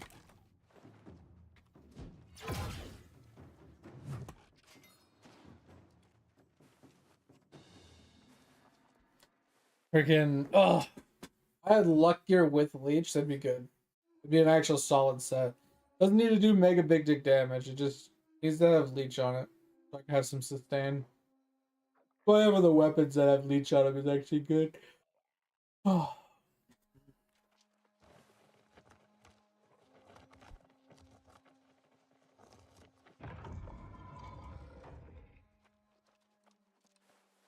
"30 seconds, that's good. At least we have a timer now.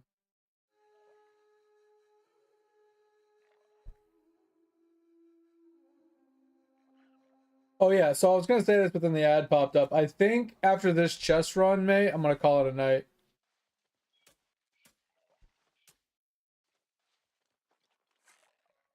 I'm getting tired. And I'm running out of brain capacity for chatting. I thought about maybe just pulling up Eidolon and doing some Eidolon stuff, but I'm truly just not in the mood.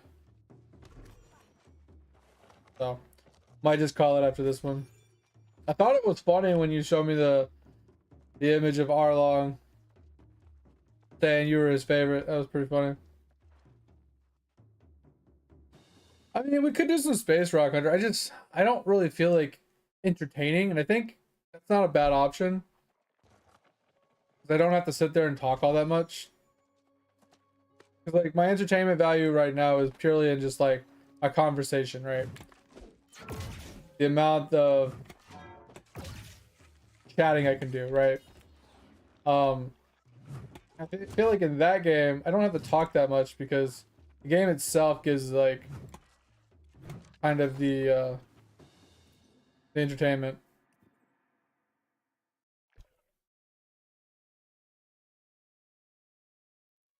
You do not want me to stream that PoE League. You will see the rage come out in me. That shit, fucking rage-inducing. Literally, it's so rage-inducing, it actually is the defeating factor. It literally defeats me, and I just have no willpower to play. Like, have you ever seen me give up on something before? Like, just straight up just, I don't care anymore, and just like fucking YOLO to death 5,000 times in a row until I eventually kill it? Like, that's what I end up doing. I get so fed up, I get so pissed, I just give up.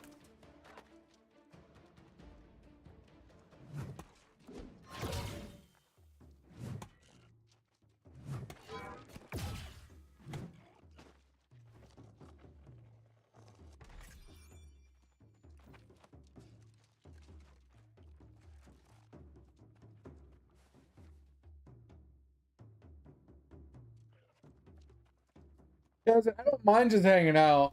I'm just tired. I've been really tired lately. And I've had less and less mental capacity for just rambling lately. And I'm kind of pissed about the whole Ash of the Creation thing, honestly, because I was kind of looking forward to a new game. Something to play. Right? Fucking Bitcraft fell off the face of the earth.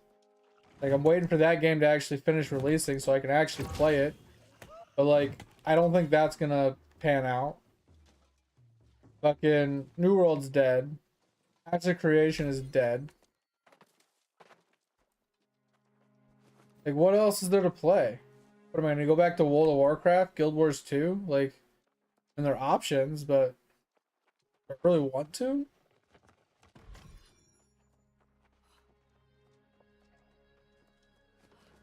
To answer that question, I thought that was self-explanatory. I don't really want to. Like, I don't have a problem with Guild Wars 2. I don't have a problem with WoW. It's just, I'm bored of them. Right? I've played them both. Played them to a point where I was bored. I don't really have the inkling to want to go back to playing them.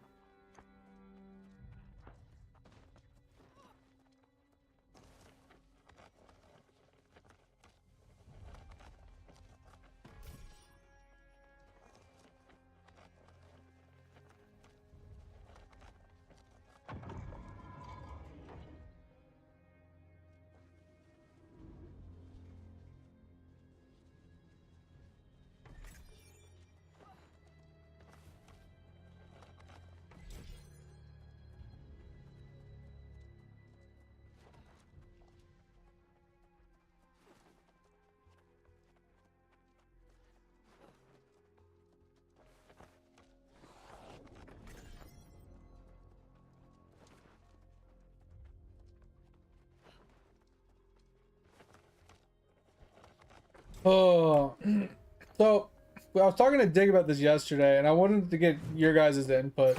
Obviously, it's like I'll take what you say with a grain of salt, right? Because I'm gonna do whatever I'm gonna do. But I wanted to hear your guys' opinion on it. The whole Lord of the Rings creator program. Do you think it's worth me applying for? Because like, The dilemma is I've been doing the whole Lord of the Rings thing as a free-to-play experiment, right? And if I was to become a creator program, I would basically have permanent membership for free, right? They'd give me membership for free for being in the creator program. So I would no longer be a free-to-play. So that would go out the window. What up, Kaz? But I mean, like, that's the only thing that would really change. I would get promo codes and stuff like that occasionally, maybe some sort of content hodgepodge with like another creator occasionally or something. Like, nothing really particularly would change, but we would be playing Lord of the Rings on specific days of the week. So I would probably do like Monday, Tuesdays would be like Lord of the Rings, which would be every other week on Monday and Tuesday. So I just wasn't sure, like, since you guys are my main audience, like, I know you guys won't care what I play per se, but like, just wanted to see your guys' thoughts on it. If you guys think it's like, yeah, that's a good idea, or, I don't know. Like I said, I know most of you just don't care. I just wanted to see what you guys thought first. Like I said, at the end of the day, I'm going to do whatever I want to do. But I did want to get your guys' input at least. Kind of see what you guys thought first.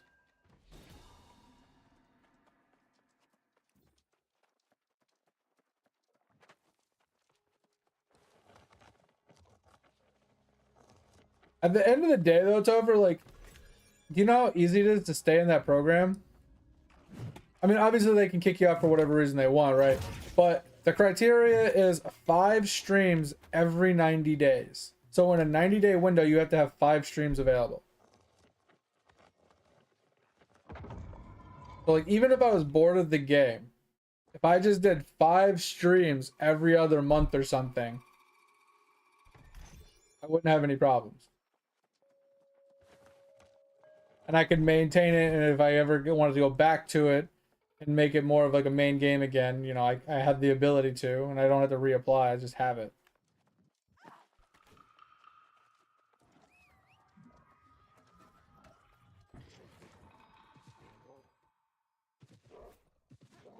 Yeah, like I said, all you guys are just like, yeah, do whatever you want. Yeah, I don't really care. Have fun. I'm just like, ugh, no feedback. Got it.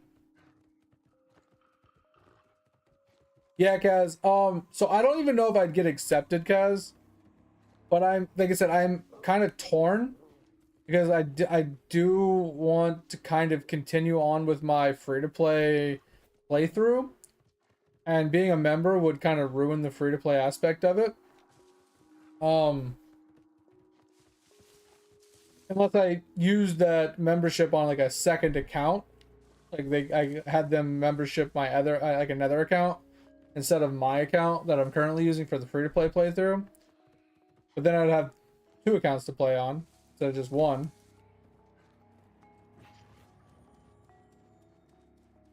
That's bad. So like I said, that's the only downside that I have is the whole membership part. Like traditionally, like having the membership would be great because then it'd save me money, you know, and I'd have all the stuff for free, and that'd be kind of cool, right? Like I said, I think that's cool.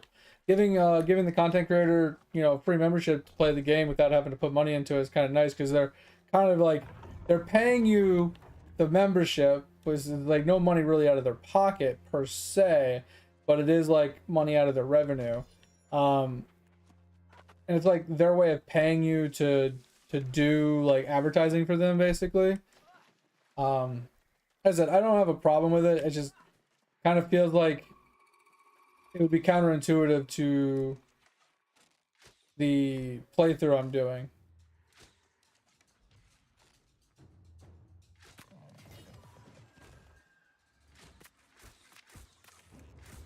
I don't know if that's like something I should just be like, yeah, maybe I don't worry about it.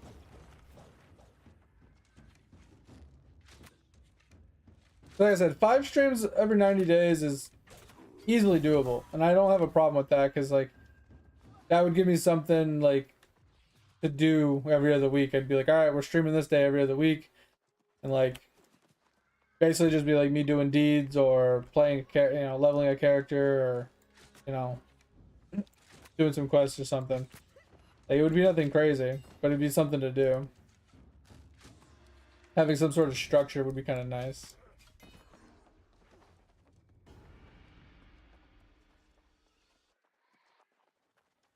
Yeah, I mean, I'm gonna play the game again, Kaz, for sure. I want to continue playing the game. It's just, like I said, the one downside I have is the fact that it's the free membership, and I don't know what I want to do with it. If I was to get accepted and I had that free membership, like I said, it would ruin the free-to-play aspect that I'm going for on that account. Unless I put it on a different account, right? If they allow me to, like,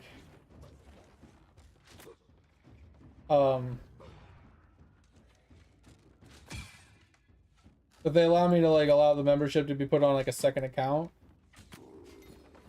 then, like, that's fine. Because then I just have 2 accounts.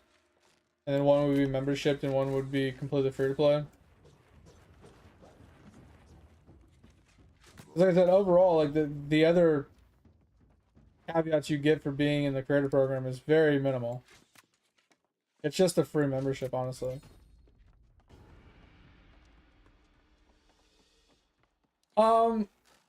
It's just so I don't know if you ever pay that much attention to it, but like there's a lot of people in the world that don't have money to pay for video games or anything like that, and then they look at games that have free to play options, and they're always their questions are always, well, how viable is the free to play? Can it be done? Is it possible? Is it bad? Is it good?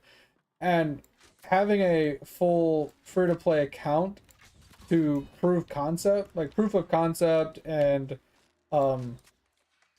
being able to realistically like share experience and blah, blah, blah. Like, long story short is, like, if someone asks a question, I have the answer, and I have like video like not proof, but like basically I have like a video blog of like start to finish, like the growing pains, the problems, the good stuff, the bad stuff, what's possible, what's not possible. You know what I mean? When it comes to being a free-to-play account. It's just like people that play like Raid Shadow Legends and gacha games. Yes, you can play them free-to-play, but is it viable? Is it doable? Can you even actually play at like high level Raid Shadow Legends if you don't spend any money? Like, people have these questions all the time on the internet. And like my playthrough is kind of like conceptual thing in itself. Like proof of concept that it can be done, and this is like the proof. And I personally am like a free-to-play player at heart, and if I can play a game through completely free-to-play, then I know the game is good, right? If I had to dump $100 into the game to get to a point where it's good, I mean, it's not that it's bad, but it's not a true free-to-play. And then I can like give my true 2 cents on it and stuff like that. Like I said, there's no real like reasoning behind it other than I enjoy playing free-to-play games, and I enjoy the struggle bus of playing it as a free-to-play to see like how viable or true or real like the free-to-play aspect, if it's viable or not viable. People are like, oh yeah, you can't even do this unless you spend money. And it's like, no, I've definitely played it without spending money. It's definitely doable. Like, people say that about like BDO. They're like, oh, you can't play BDO unless you spend money. It's a pay-to-win game. If you don't pay money, you're not gonna make it anywhere. And I'm like, but I haven't. I mean, don't get me wrong. I have spent money in that game, but I haven't run into a single thing in that game that required me to spend money to actually do something. But like I said, since I have spent money in the game, I can't conceptualize the burden of proof, right? Saying that yes, it is totally viable to do everything in this game without spending any money, and then show you my account where I've spent money. You know what I'm saying? That's just like saying I'm an Iron Man without being on an official Iron Man account, right? If you're like playing fucking RuneScape 3 or old school RuneScape on a traditional character account and saying, oh yeah, I'm Iron Man, but you're not on an Iron Man account. So how do we know you're an Iron Man? Oh, because I said I'm an Iron Man. You know what I mean? Like, there's no conceptual proof there.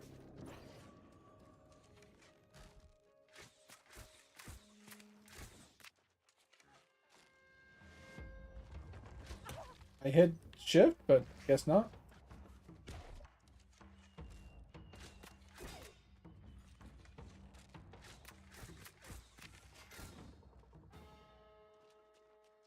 No real reason for it, Kaz. Like, no definitive, like, true answer other than personal preference. And I like to have it as a point of reference, of proof kind of thing, more or less. Because, like, if I tell you I'm a free-to-play character in Lord of the Rings, but then I show you that I have extra bag space that I wouldn't have unless I was, you know, a member at some point, right? Or was I the VIP, or I have like things VIPs would have that free-to-play players wouldn't have, like, then you know I've spent money at some point. And like, can you trust anything I say from there? Like, oh yeah, you could totally play this free-to-play. There's no limitations, blah, blah, blah. It's great. Look at my account. And it's like, but you have VIP status and bag space. Like, how would your journey been if you didn't have that? Would you still say it's viable if you didn't have all that extra bag space? Like, you know what I mean? Like, there's no true conceptualization going forward. I can't just be like, yeah, look at my account, because then my account's all borked, and it's not like in a state where I can actually just share it and show it off and show it as proof. That's about it, honestly.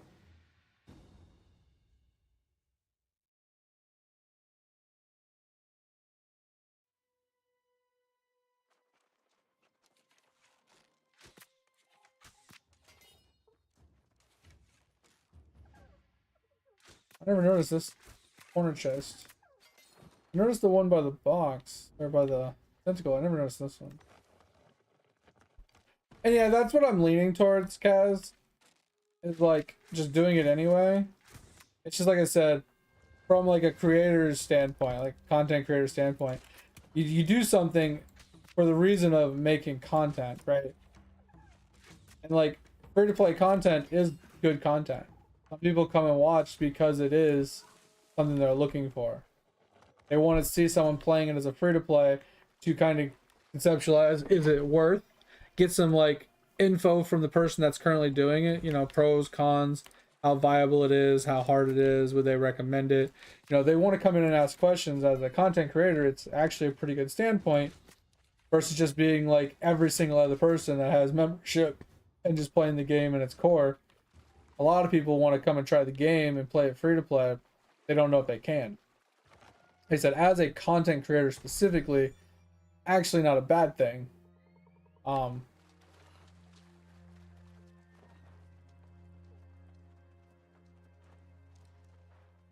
Interesting. I didn't realize there was one in the wall too. But like you said, it's kind of like an complicating. Like, I'm overcomplicating the whole situation. But at the end of the day, like you said, it's like I can just do it just to do it. It's not a big deal. Like, if I have VIP, I have VIP. You know, whatever. I just, as when it comes to content creation itself, I think it's a good standpoint to have like a fluid playthrough of, you know, being completely free to play on one character all the way through. To have, you know,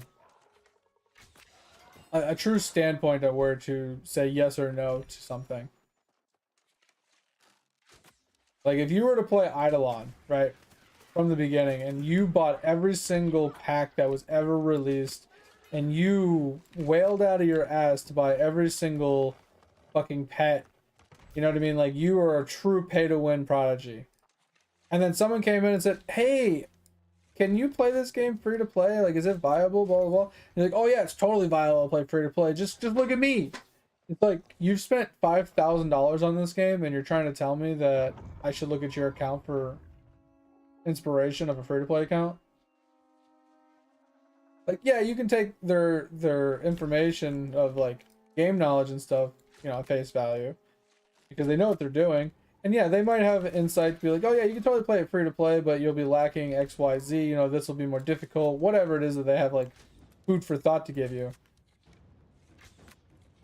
But if you actually go and like, for example, Griffey started his free-to-play playthrough of Eidolon not that long ago, and he even made a comment on his stream the other day that one of the hardest things that he's struggling with as his free-to-play character is bank space.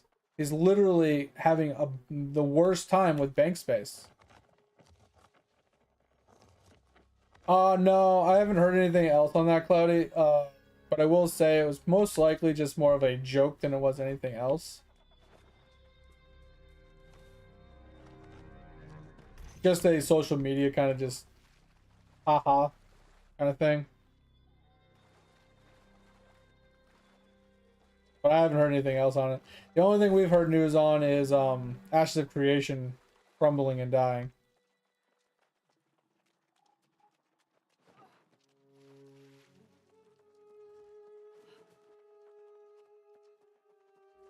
I don't want it either, Cloudy. Like, the thing is, what'll end up most likely happening is it'll get closer and closer to its shutdown date, and they'll either A, accept a lowball offer from some company because what I'm thinking is Amazon's not taking any of these offers seriously because they're not a high enough offer for them to take it seriously. Does that make sense?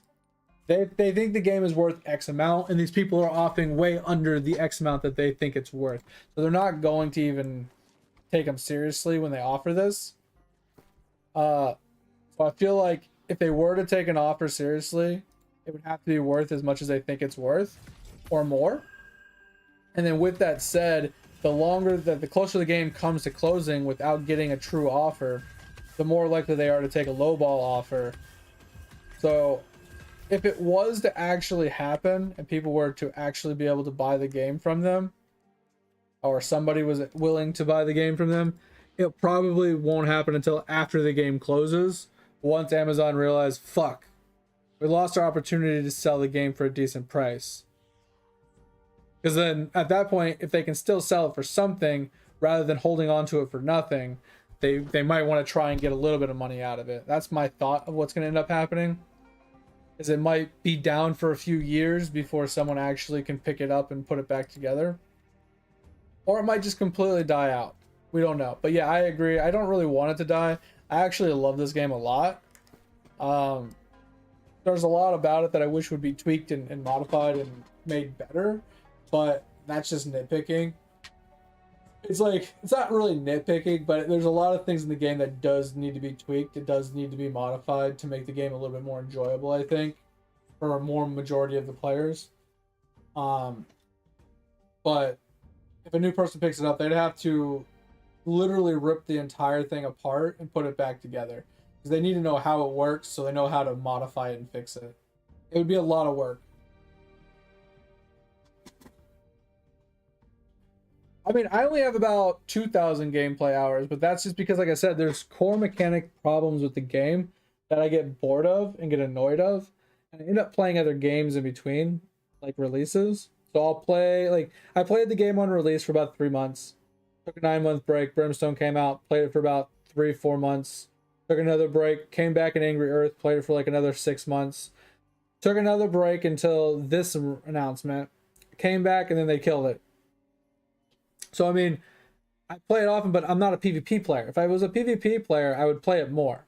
But since the game revolves around PvP, and they haven't put any love into the crafting system to be viable long-term, I have no reason to play the game nonstop, right? Now, if they had more crafting-based longevity to the game, aka, so I've been saying this for years, but I wish that they would have specific materials that are only obtainable via doing muted runs or, PvP, things like that.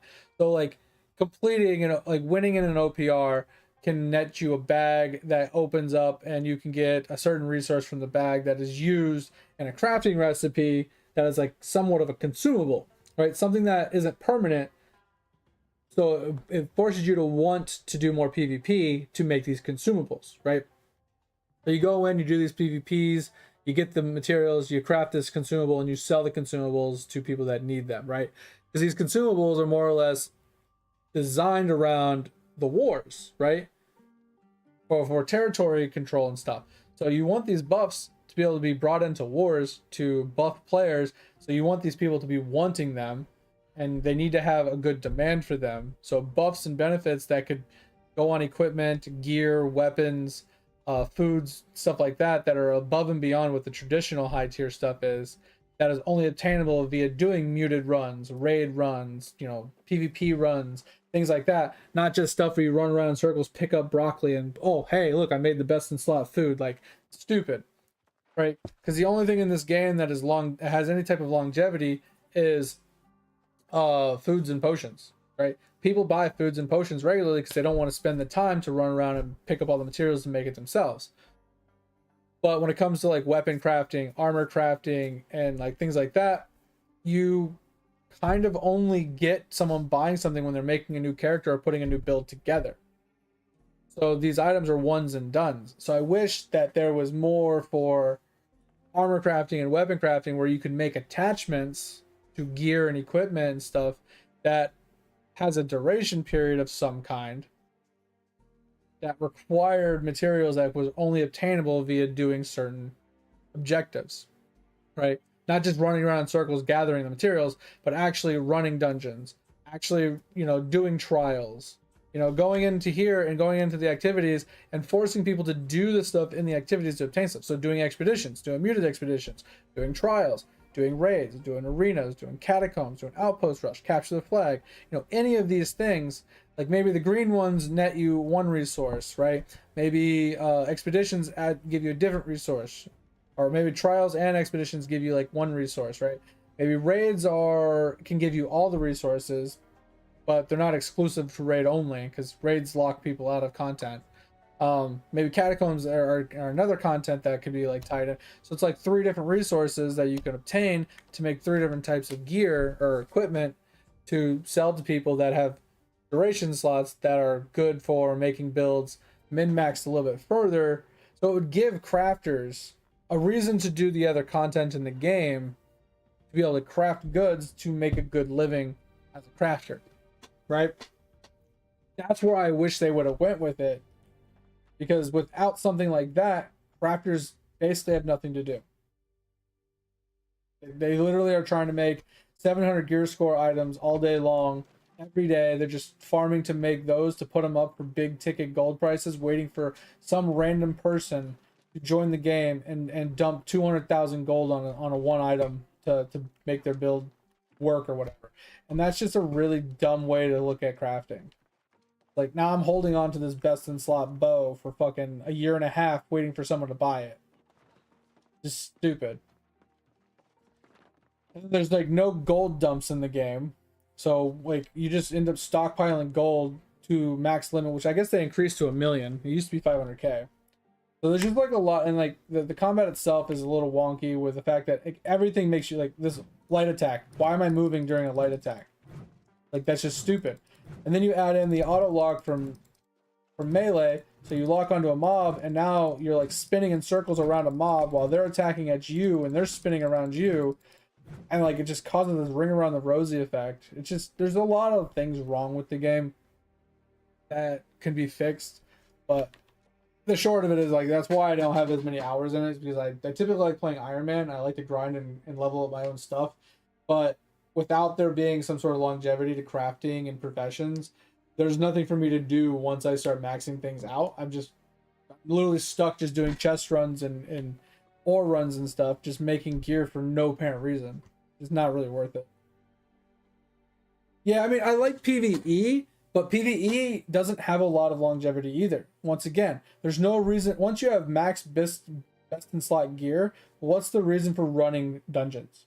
What's the reason for running muted other than like leaderboard runs and stuff, right? You don't, in my opinion, there's no real reason to continuously run the raids and the dungeons and things like that once you have a best in slot gear setup. Once your gear is juiced and you're running these dungeons like on repeat with no real reason for running them, you get bored of running them, right? And that's why I was saying adding in a resource that you obtain for like reaching a certain milestone in the muted, like let's say you get like a gold star or whatever, you hit like rank 3 or whatever the fucking the milestones are in mutants. I can't remember, but you get like a gold status in there, and then you get a bag that can be that obtains an item that is used for crafting. I think that would be cool, because then it gives you crafters and PvE people reasons to run those dungeons. They run their max amount of mutants every month or every week or whatever, and sell those crafting materials to crafters, and they have a reason to run them every week. Because without that, they have no real reason to run them. All right, we're gonna jump out of here, guys. We got a lot done. We got a bunch of crafting materials, refining agents. Oh, I'm just tired. I'm gonna switch over to Eidolon for a little while and just hang out. Actually, I think we'll just do the Space Rock game because I think it's a little bit more enjoyable.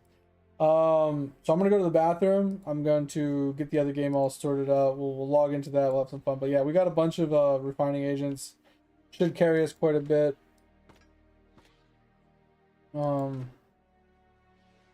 Then we'll drop off this, and then wait, what the? Click that. Why did it scroll? Okay. And then let's go here. Let's get rid of this. Scroll down to this, that. And we come down here to this guy. Give him this. That. This guy. Give him. Sure. That's not right. Guess that's not wrong. I wanted it here. That's the right place. Why can't I? Like. There it goes. I was like, I couldn't move that. That was fucking weird. Okay. And then weavers. Take all that. I think we're good. Alright. I'm gonna go to the bathroom, guys. And then we'll switch games. And then we'll take it from there. Give me just a second. I'll catch up on chat and stuff.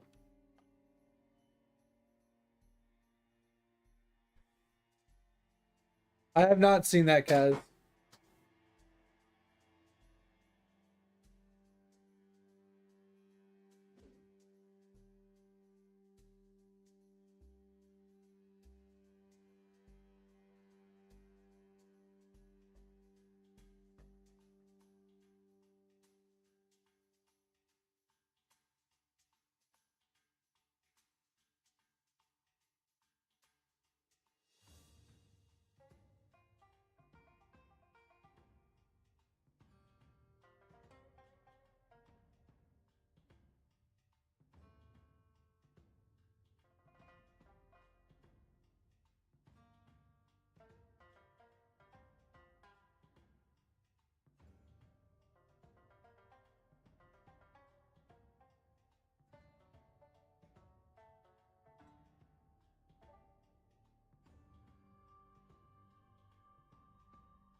Oh.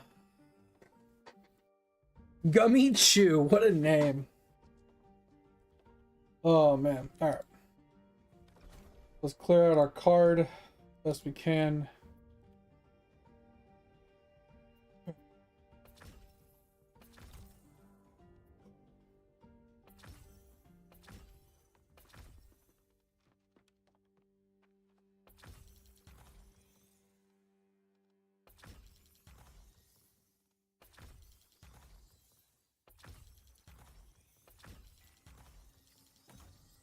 Alright.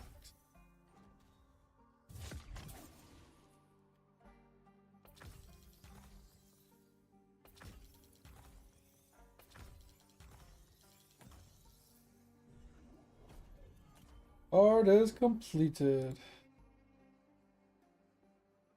And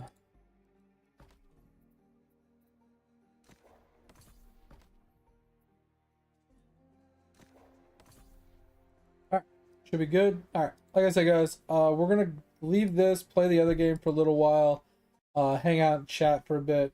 But we'll be back on this tomorrow. We'll get some more grinding out. We're gonna do a lot more chest runs, get a lot more reagents, because that's what we're gonna run, like burn through the most.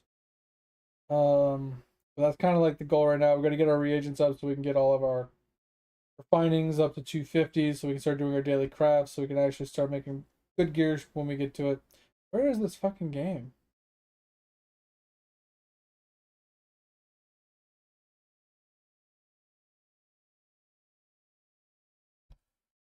I know, I was looking for space and I was like, I don't know why I wasn't in the S's while I was looking for it.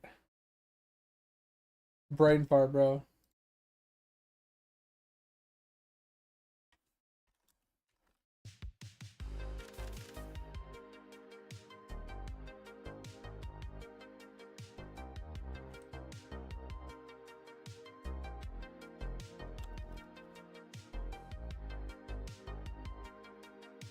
So like I said, guys, we'll just be chilling. If you guys want to chat, we can chat. I'll do my best to read chat, but it's mostly just gonna be me just spinning around in circles for a hot minute, just passing time and just moseying around for the next 30 minutes.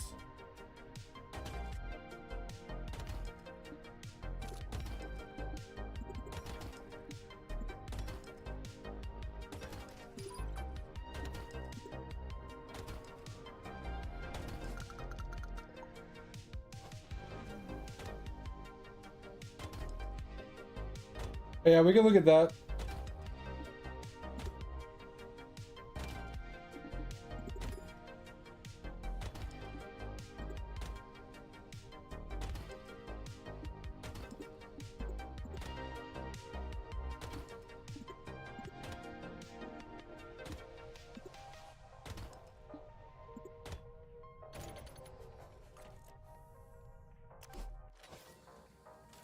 Yeah, we can look at that really quick.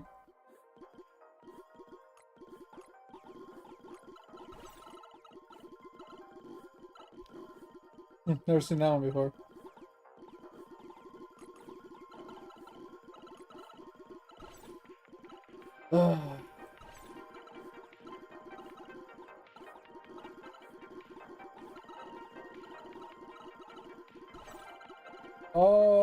It kind of reminds me of backpack battles. Just at first glance right here. Reminds me of backpack battles.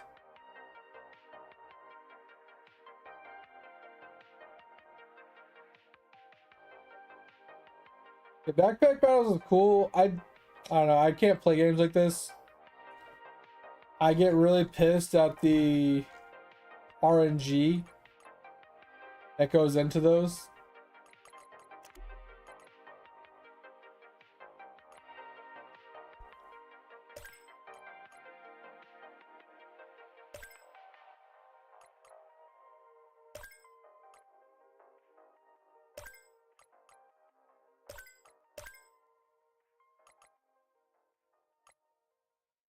I'm gonna pick this up because I never do. Mainly because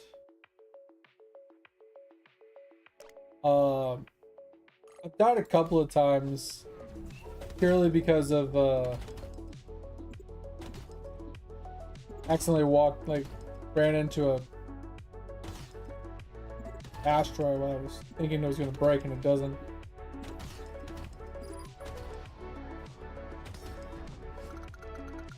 Yeah, I was like, oh, it's gonna shoot this one right in front of me, and it shoots a different one, and then I die.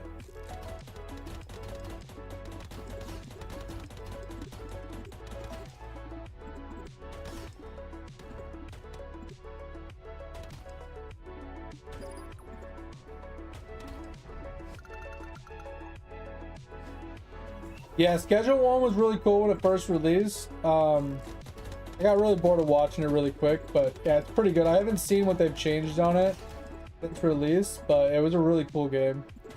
I heard that he's using the money from that, and he kind of started his own like dev department kind of thing to make new games as well.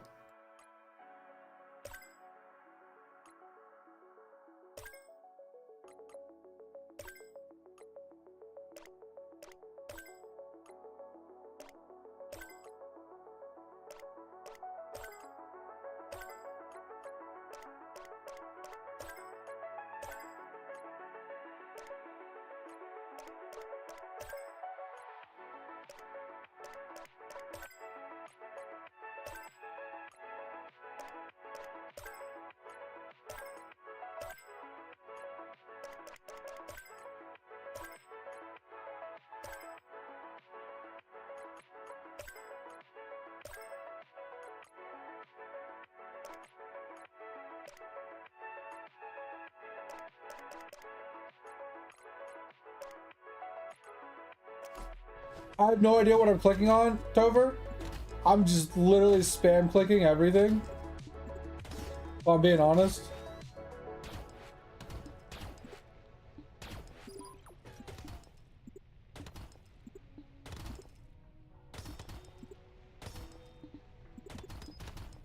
I just know how good the bombs that were for me the last time. How hard that carried me. And a lot of those runs.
Yeah, I was gonna do that in a second here.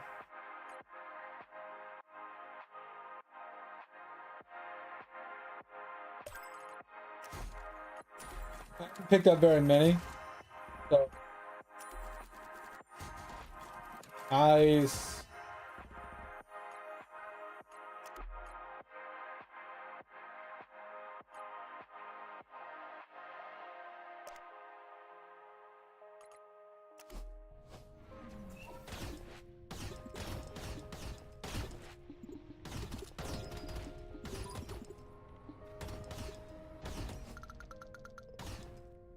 Oh, do they actually give you like setups and stuff? Like for min-maxing?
Oh.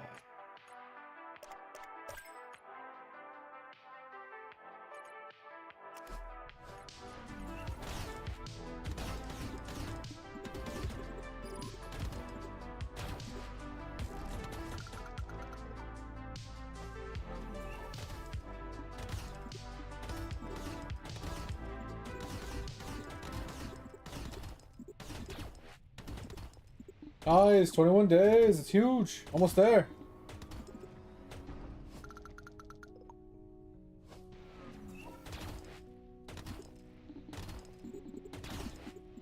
But just in case, what, Tover?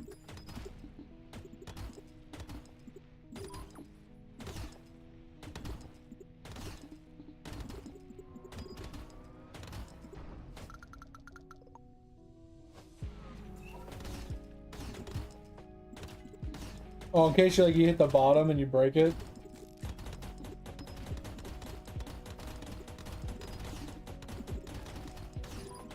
That's funny.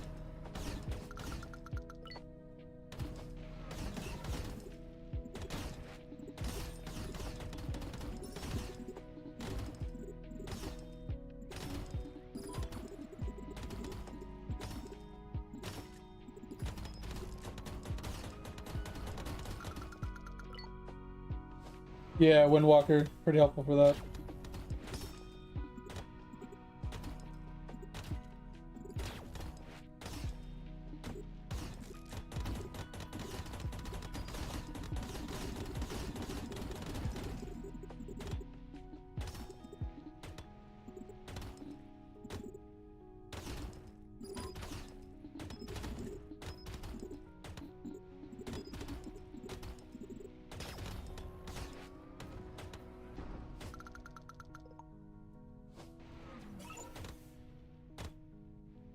Need damage. I need a lot of damage.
Alright, so where do we go from here?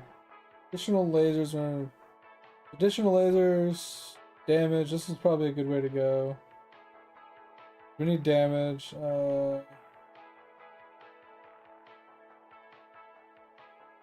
This is pretty good. Maybe we'll pick up that.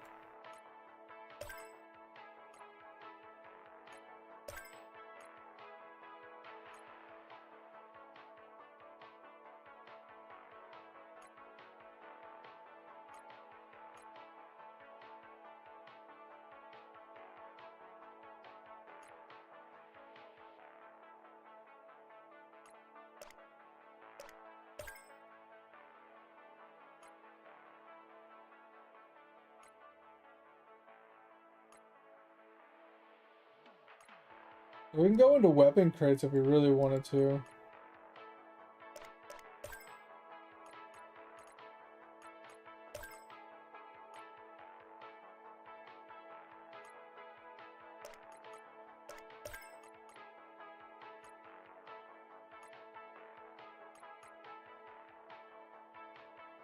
I wonder if we want to go into electric crates or not. Ugh.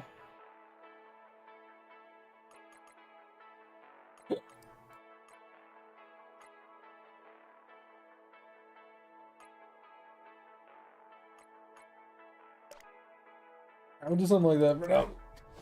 Alright.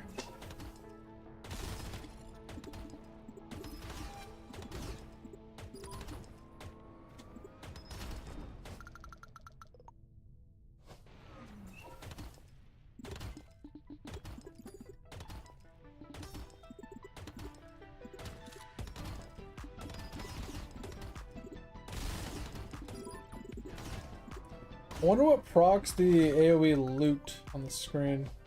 I didn't really read it.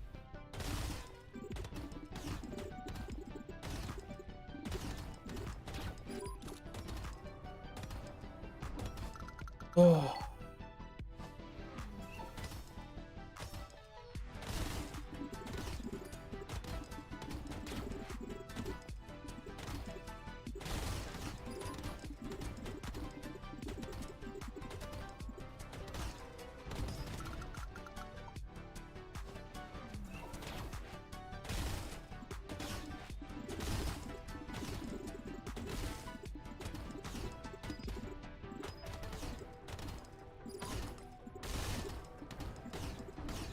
Yeah, low levels, that electric chain is insane. Oh, it's one of those. Okay. So it's just like a random thing that procs.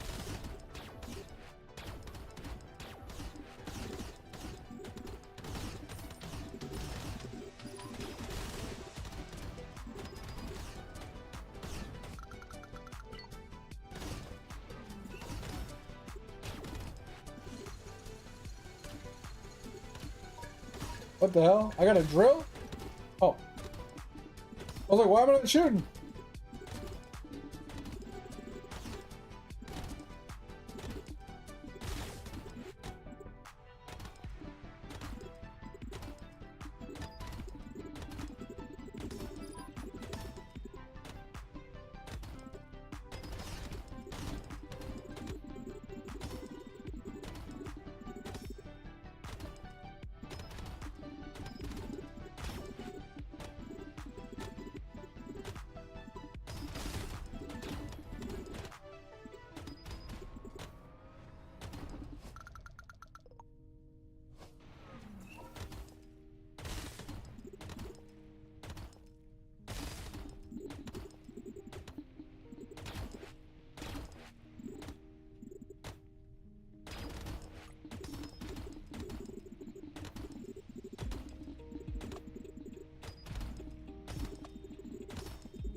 Oh.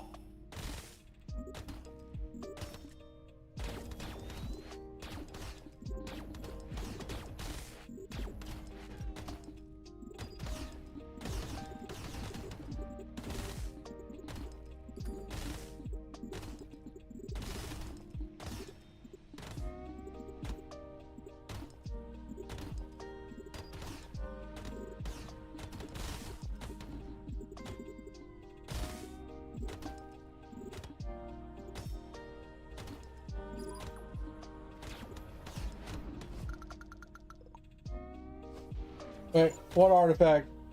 Did I just miss an artifact and I wasn't paying attention?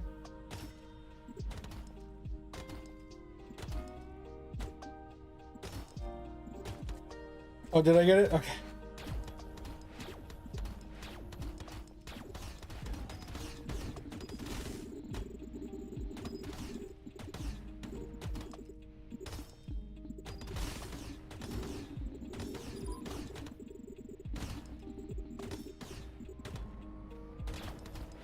Whew.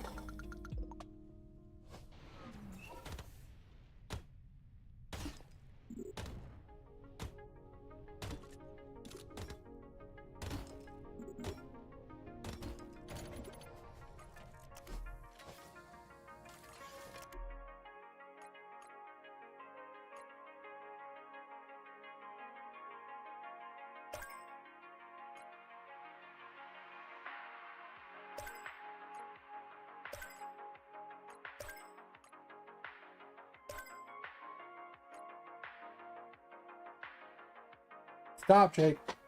Stop scratching shit. Stop scratching shit.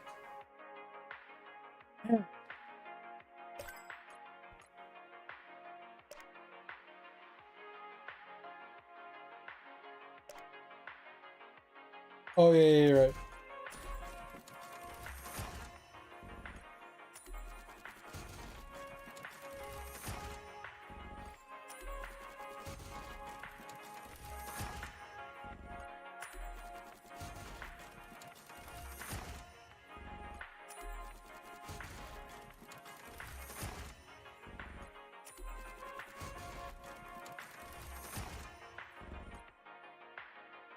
Is it? Can't even hear it.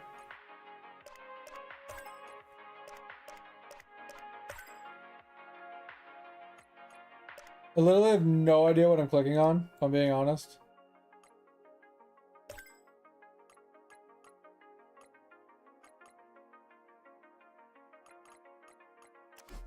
Not even reading at this point.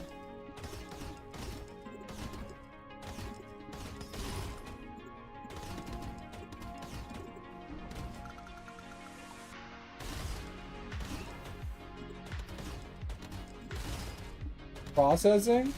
What processing?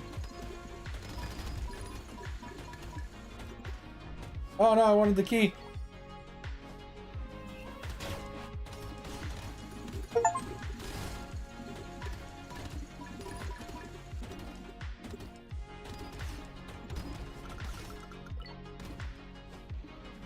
Oh, you want to see how fast it's going or something?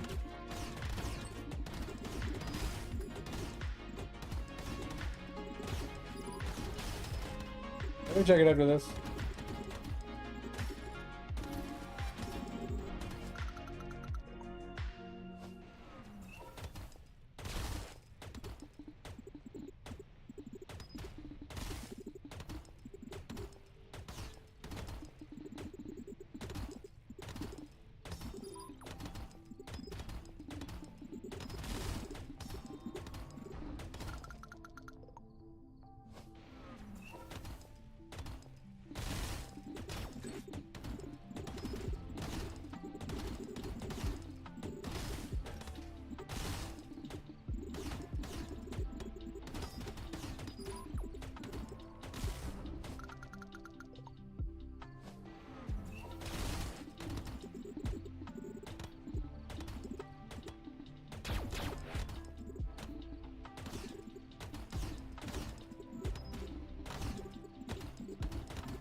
Oh.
Oh, I ran into the wall. Oh no.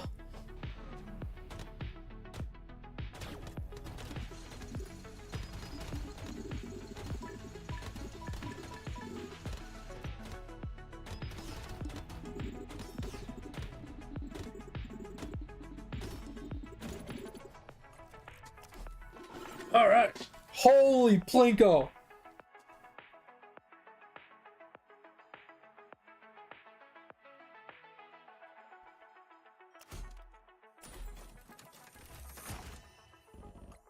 Chill. Chill. Not trying to mid-max. Not trying to be the best in the world.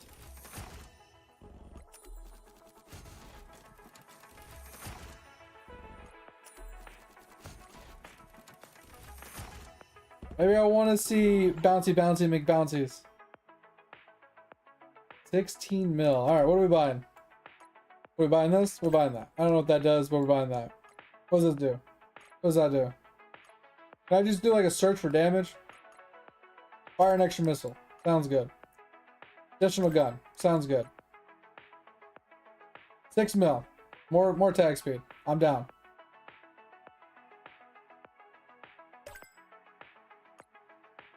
What does this do? Fuel. What's this do? How about we just max this out? Whatever this is, we're just gonna max this section out. We'll just max this section out.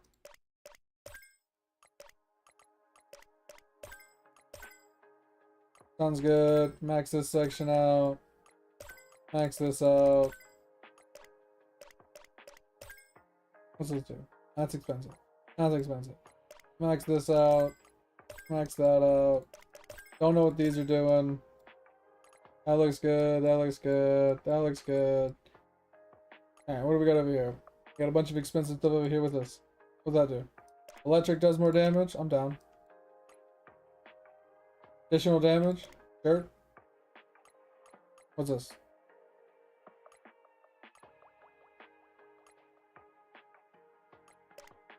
Alright, more of those. I'm cool. Alright.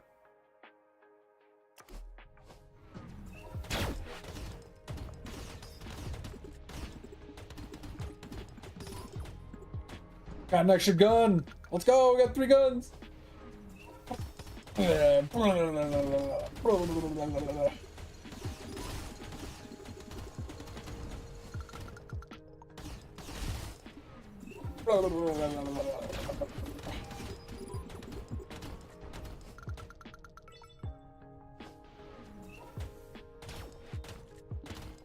I got 3 guns and they all shot the same direction and they all missed the target.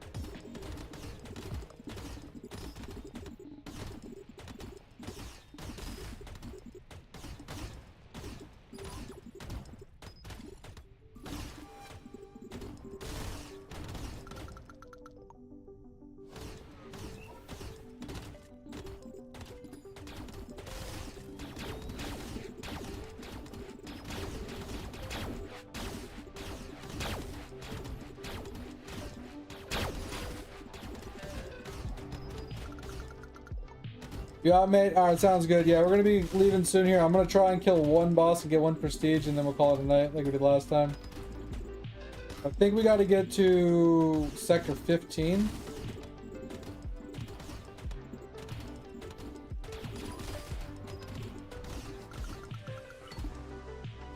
Was it 20? I thought it was 15.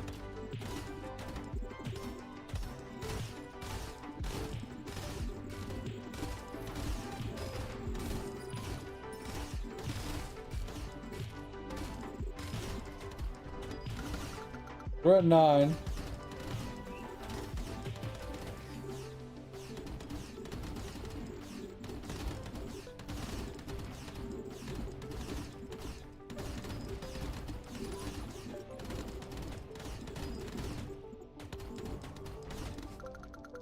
Yeah, I think it'll be too hard because 9, it's jumping so hard on 9. Now on 10, we're slowly draining. Like, we can make it work if we get like some good procs on like floaties and chains and stuff. We could probably make it work.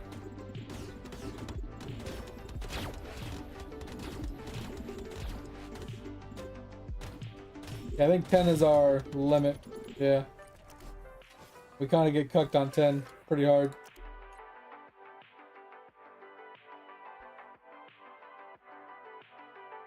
Yeah, that's what I was gonna get. Yeah.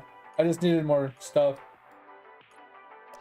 This is the one that I wanted to get, but I was looking for more damage. Because around 10, we stopped being able to one-shot. So that's a problem. I need damage. This is piercing ammo, plasma ammo, fuel drain. Like, this is pretty good. Electric asteroids spawn more often. More damage for the electric asteroids. Ruby asteroids will spawn starting from sector 15. Rubies have base value of 50,000. That's actually insane.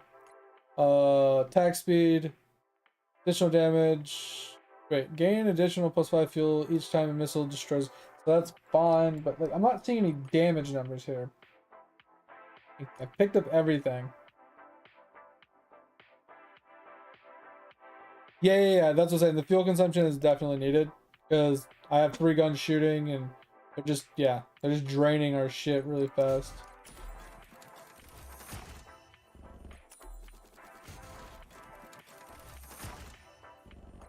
But it's also like a fuel, if I was one-shotting, I'd get a lot of fuel back from killing, get a lot of fuel back from picking up the stuff. So if I was one-shotting, I'd get a lot more fuel per shot. Fuel drain reduction also would really help us, like in general. We're gonna start on 5.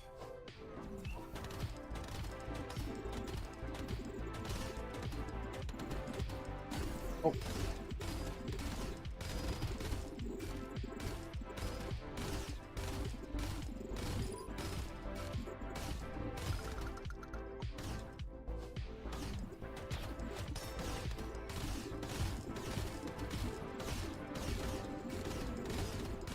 I need more pickup radius.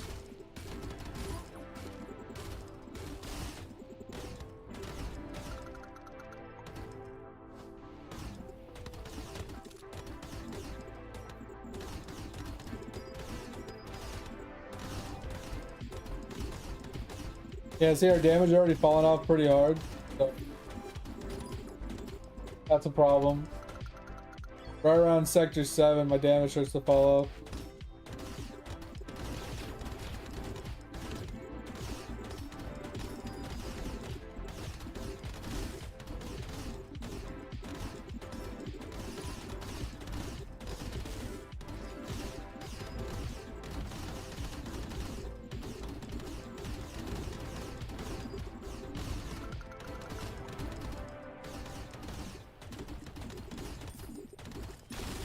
Alright, well, we got another artifact. That's pretty good. That should help a bit.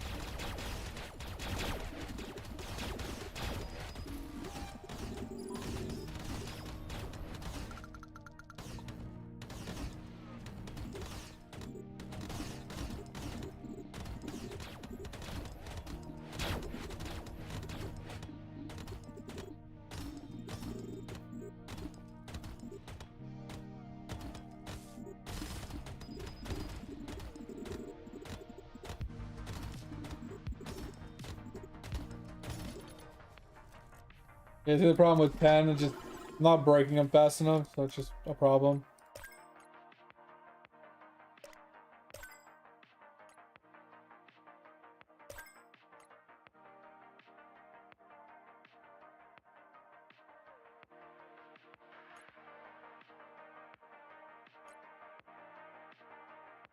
There we go. More damage. I didn't see this one. Oop, more radius. Picking that up, and then we'll go back out. Yeah, I just saw the magnet. I was like, ooh, magnet.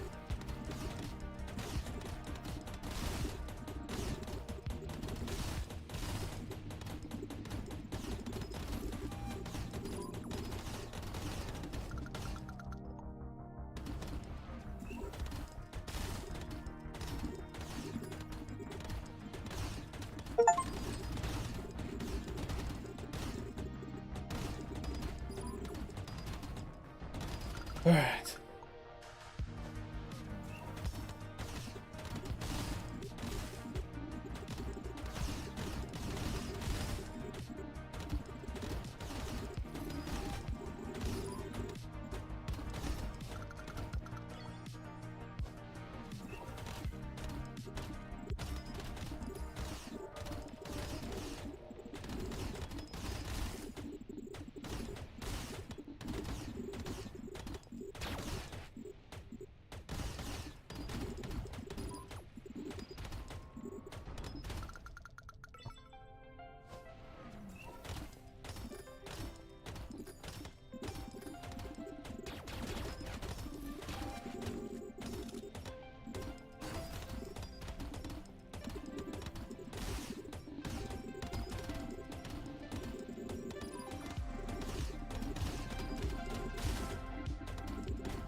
Alright, this is the one we're working on right now.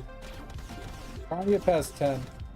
It's just so, it's drained so much. Damage isn't too bad though, we're actually killing things really fast right now. I think it's an asteroid spawn right now. We're just not getting enough asteroids to spawn fast enough. Oh, I just killed myself, no! Alright. Let's pick up the extra damage.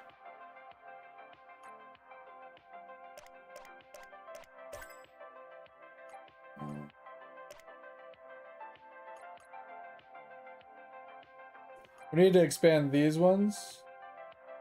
The reason I haven't done this one yet.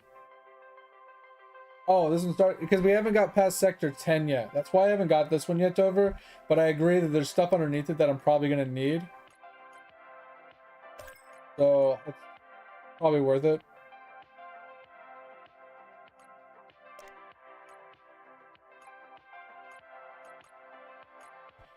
I'll just go hit up the next. Actually, I'm gonna loot box really quick.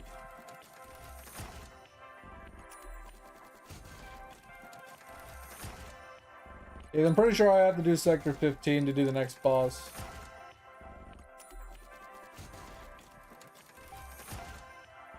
And I'm struggling at 10, so I can only imagine 11 being a problem.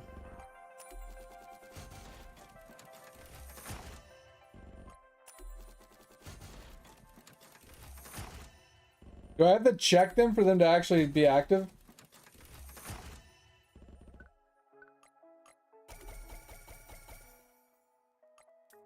Like chain lightning, missile damage, lasers, ammo from crates, guns deal, asteroid spawn rate, Plinko drop rate. I haven't done anything here yet. What does this do? Oh, I can't do anything here? It's just a stats page? Oh, that's kind of stupid. Boom. Boom. Not gonna... Like I said, that's not gonna really do much for us in the grand scheme of things.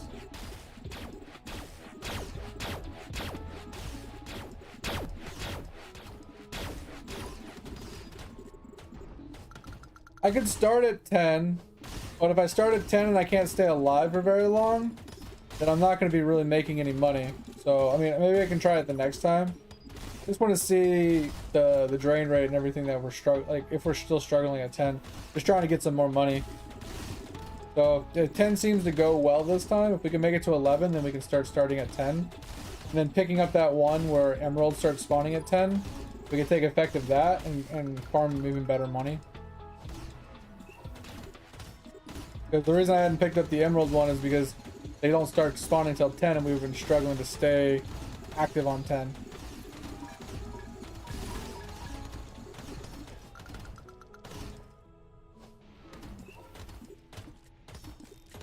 So it's just like, we wouldn't really get much use out of it. But now that we have some okay damage, and we got a lot of like weapon crates coming in, a lot of extra sources of damage, I feel like we have some pretty decent fuel regen. We got fuel regen per damage, we got fuel regen per break, fuel regen per ore picked up. Feel like we have quite a lot of sources of fuel generation, so it looks like 10 isn't too bad now. Like obviously we can see like the drain problem, right? But with how fast we're killing things, it's like countering it pretty hard. Obviously some of it's a little RNG, like if we get explosions, if we get weapon crates with good weapons, another artifact.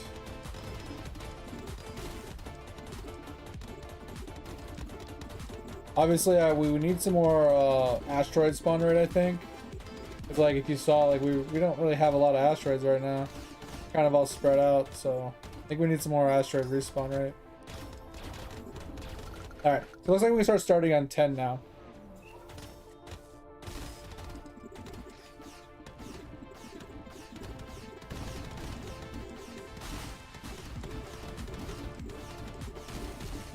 I'm not a huge fan of this weapon, missile weapon, but I do like the missile weapon because it auto loots for me. I have the missiles loot. When a missile kills something, you get like it auto loots it. That's pretty helpful.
Uh-oh. Uh-oh. I don't have any procs going on.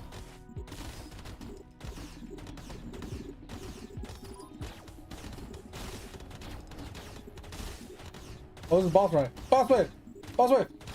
Everyone! Everyone! Get fucked!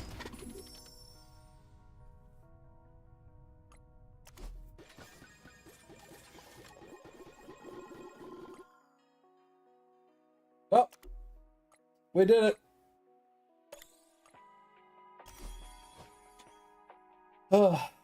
Now we'll work on it when we come back the next time. Damage bonuses provided by artifacts increased. I think we have enough for all of this. We have one extra.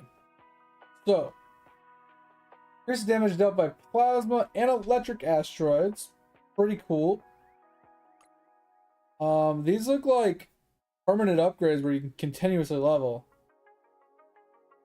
A mining drill, missiles, and lasers. I kind of like the missiles because we always have missiles being shot. Like, this is a guarantee, always gonna work. And if missiles are killing, then it auto loots. I'm thinking this is a good one. Like I said, purely because every time a missile kills something, it automatically brings me the loot, which is nice. So if I have enough damage and enough missiles going out, I don't even have to move.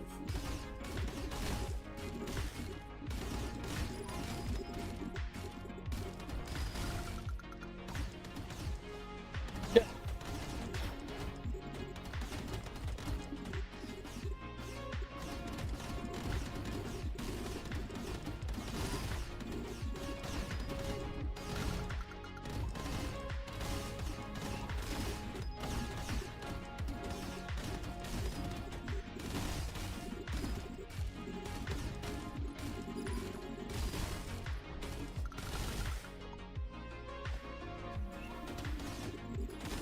One thing I do like is these missiles, when you're teleporting to the next zone, they actually travel to the next zone. They don't just die in the zone that they're in. Those missiles, when you teleport, they actually hit things in the next zone. Like, you see these missiles, they just show up and start killing stuff as I'm pulling in. Kind of cool.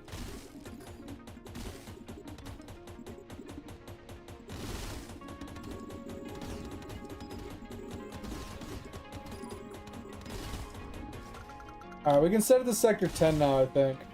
Like we were going to do before. But we can definitely set it to Sector 10 now.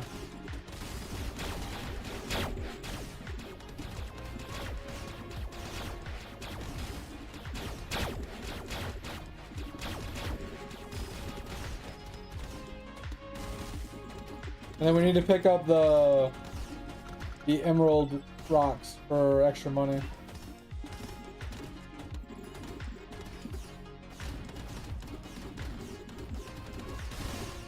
But once we fail this run, we're going to go back. Oh, we're going to call it a night, I should say.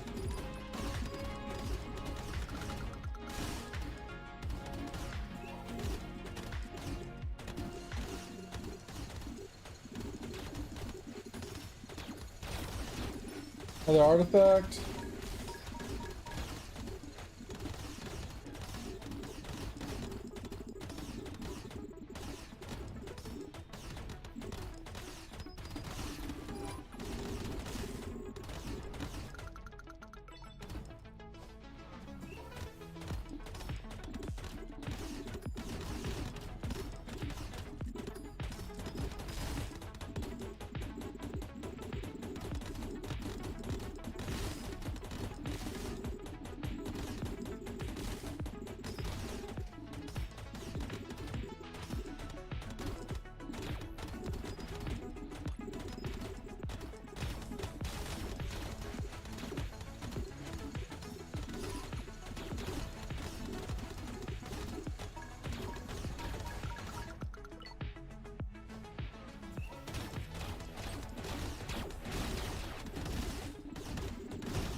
We can actually buy the other one too.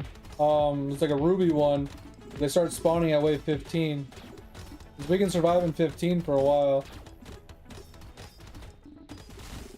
We could probably make use of that one too for even extra money.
Huh. Okay. I guess we're just gonna kill an ex-boss without even trying. The fuck just happened over?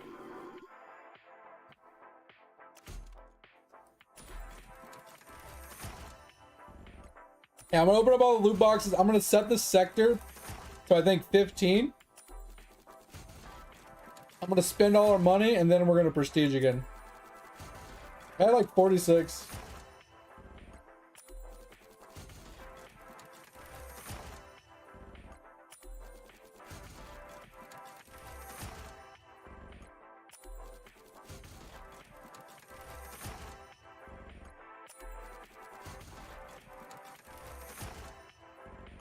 I just like how somehow I like beat the 15 boss, reset it, beat the 20 boss, reset, and like I didn't even get to spend any points between the reset of 15 to 20.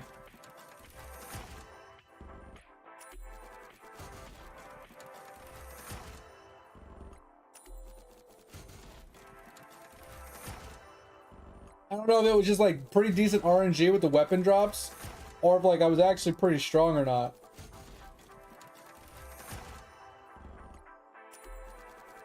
Pingo go on super bird. Like, look at this. Like, what the fuck's going on? 160 million right now. What are those artifacts we got? So we got this one. Decrease the health of all asteroids by 10%. Increase attack speed by 10%. Set this to 15.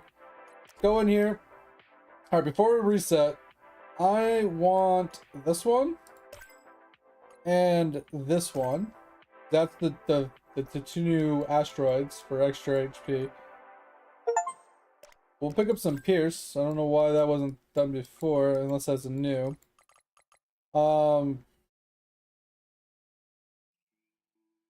just pick this up, say fuck it.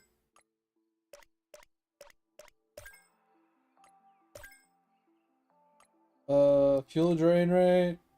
80 mil seems a little expensive, but we'll pick it up anyway. All right, lasers. More summoning of the white holes for extra speed. I mean, screw it. Just pick up all of that.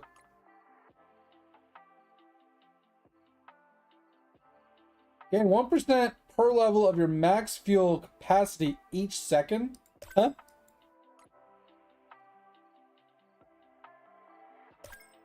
Huh? The fuel capacity isn't really a big deal.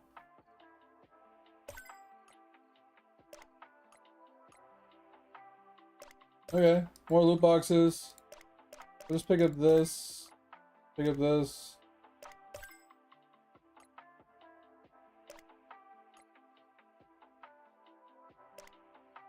This is mining drill and pierce ammo. I'm not a huge fan of those right now.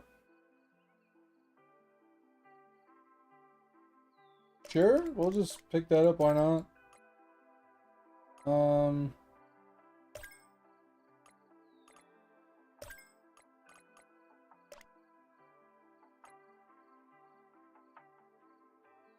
Boss damage, capacity. All guns deal 100 more damage. Let's go. An additional gun. 160 million.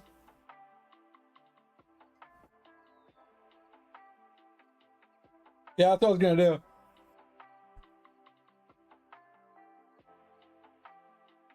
do. It's still just raining rocks.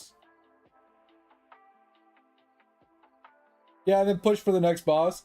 I mean, do I push for the next boss or do we prestige and then push? Because it's going to start us off on 15. All we have to do is push to like 20 to 25 or whatever with what we have unlocked. Yeah, I want to prestige first. We have the money. It costs nothing. It literally costs 8,000 to prestige. Is that the sector to 20? Yeah, that's a good idea. I think I'm gonna buy this. Diamond Asteroids. Increase the damage dealt per tick from lasers. Gain 1,000 missile damage per level. Yes, please. Yes, please. Ready yourself? Wait. Prepare for the journey. Huh? I don't know what that is, but that's another day's project. I think it's a mega, yeah. We'll pick up this. Bonus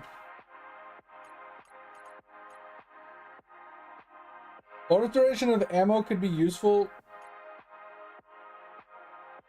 but fuck it, more boss. Whatever, we're just gonna go for it. I don't even care. We're going for it. Anything else we need to? I don't think there's anything else we really need to upgrade. We have so much money coming in. Like, my question is, like, if I reset, does it drop all the Plinko balls that are going in here? Or does this still keep going after my reset?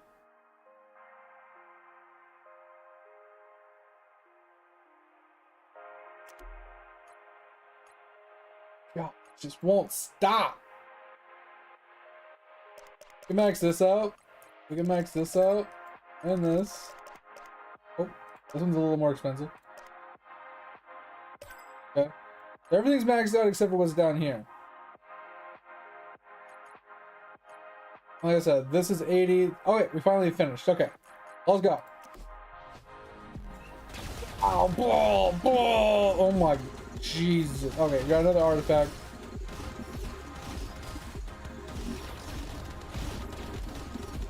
I don't know what's going on. Oh, you're right. All right, you're right. I forgot prestige. That was the idea. The intent was to prestige. I forgot. You're right. Hold on. Prestige.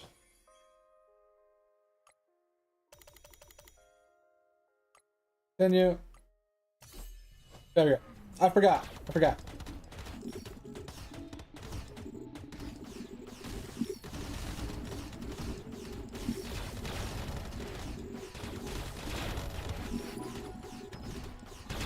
Jesus Christ.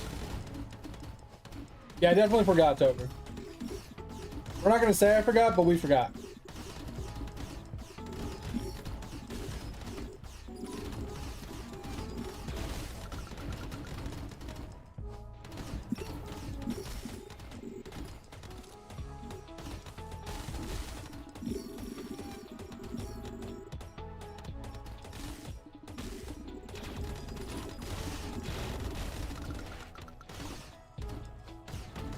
Yeah, who needs rifles and guns when you have missiles?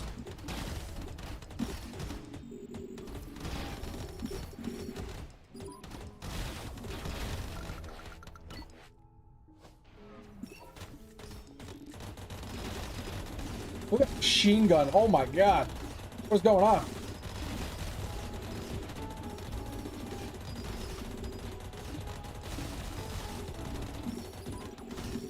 A fucking machine gun. Oh, we're at the boss already. Oh, shit. Okay. Well, that happened.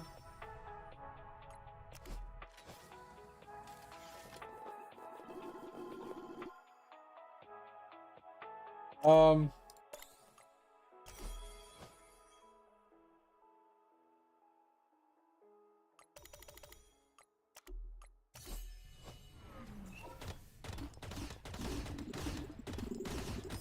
We're just gonna let Planko do whatever it's gonna do, and we'll come back to it in a second.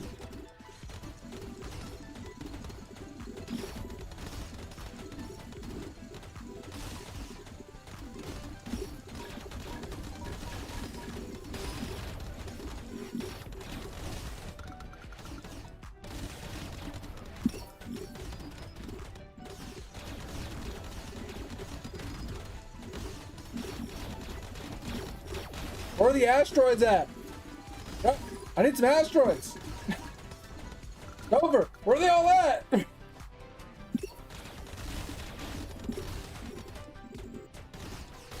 You're right. Laser damage would be good too. Bro, the missiles are so good though. Look at all the missiles on the screen, bro.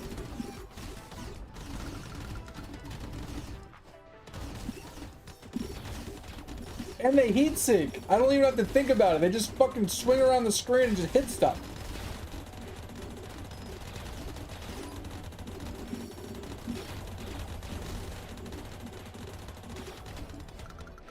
I'm just going super hard missiles and just calling it a fucking day, bro. Yeah, the missiles proc pretty often. I mean, not the missiles, but the lasers. And I think the lasers also bring me the loot that they kill. It's like, you know, it's a pretty good option as well.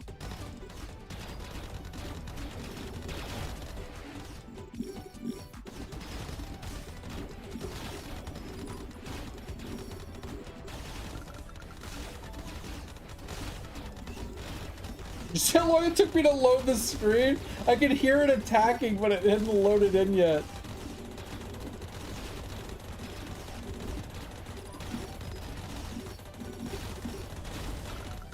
Also, I started on 20 instead of 25 because I forgot to change it before we prestige.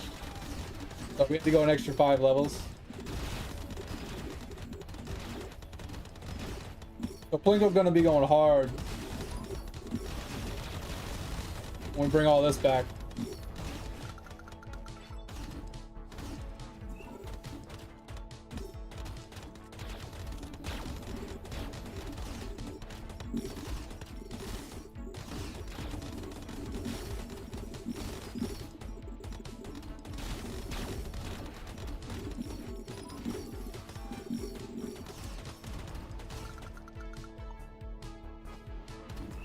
Rubies!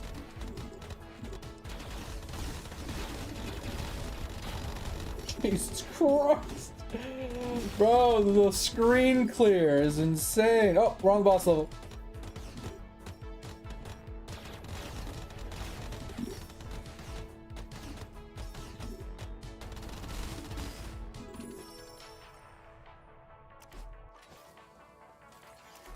Alright, we're gonna start on 30 next time.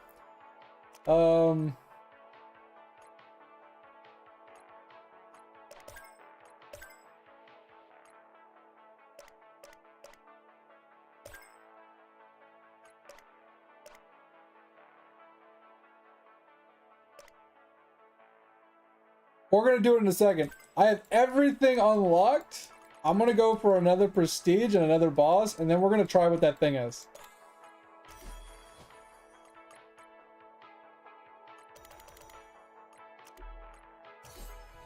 We're gonna kill one more boss, and then we're gonna hit that thing.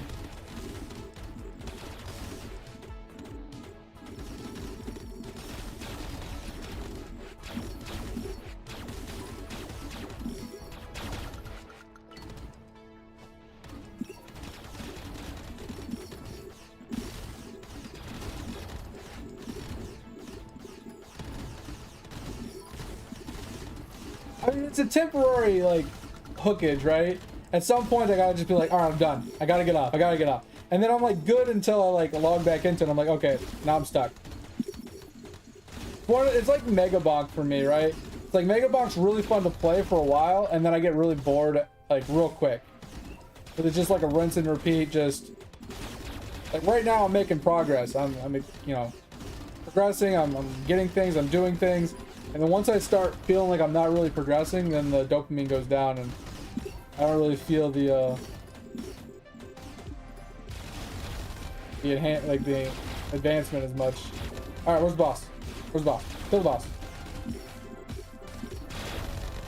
Oh my god, that laser! Did you see the laser? Holy! That fucking laser, bro! I'm wondering how much damage the fucking rocket would have did to it, but that laser went fucking burr. Alright, let's see what this does. Oh.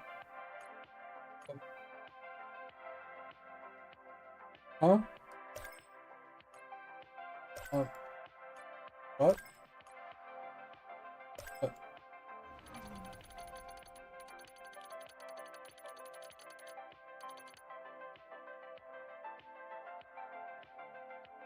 Oh, I'm so scared what's about to happen.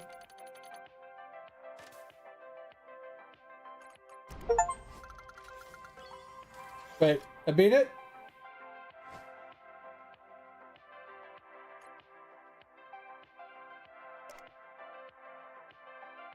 Infinite upgrades on damage. Infinite upgrade on damage. Infinite upgrade on damage.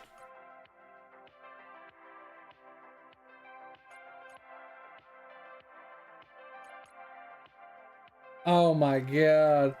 So here's how it works. This is a 10 times, 100 times, 1,000 times. Obviously the price matters. So 800 mil, 8 bill, and 80 bill. So each 0 for damage equals a 0 for so I mean, it doesn't look like, it looks like they equate to the same, right? Same amount of money for same amount of damage.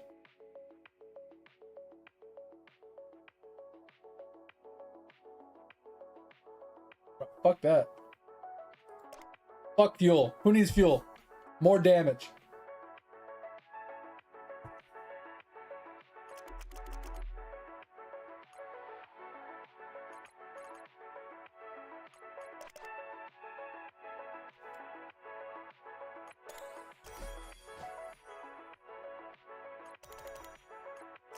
More damage. Look, I'm not even one-shotting, bro. Not even one-shotting. Obviously, it's like all my damage is in my rockets right now, so.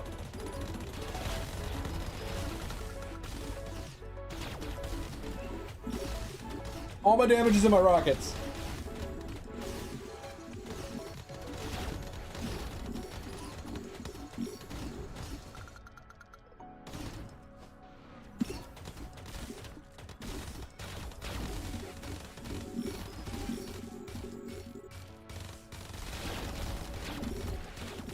Some like asteroid spawn speed, like an infinite like upgrade for spawn speed of asteroids. That would be huge. Infinite attack speed buffs. Like, give me those two things. Let me spawn like a ridiculous amount of attack speed and a ridiculous amount of fucking asteroids.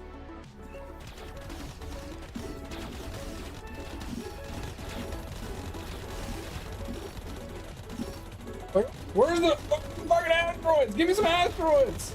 Oh, we're already boss. Boss dead.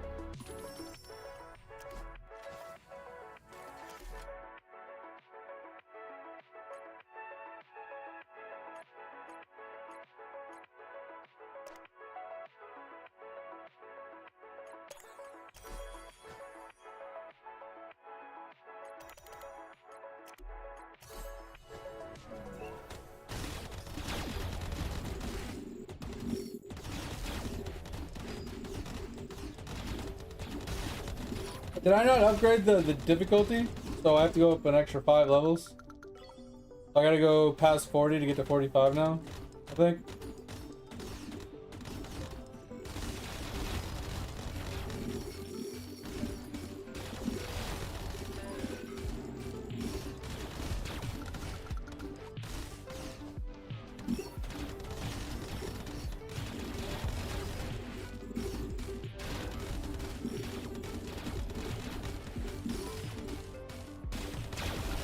Jesus.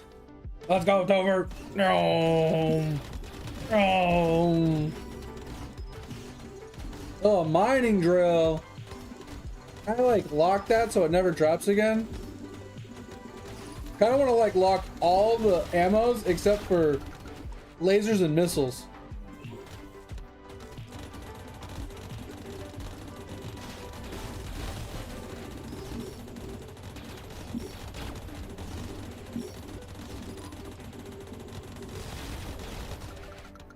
I haven't even upgraded lasers and they fucking go burr.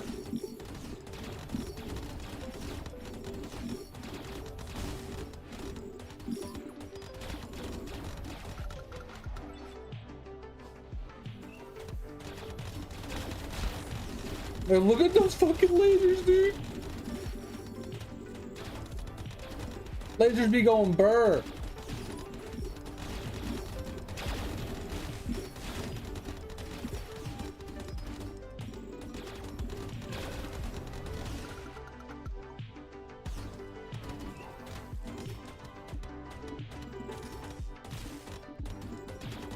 Oh, ruh-roh. Ruh-roh. Where's my lasers?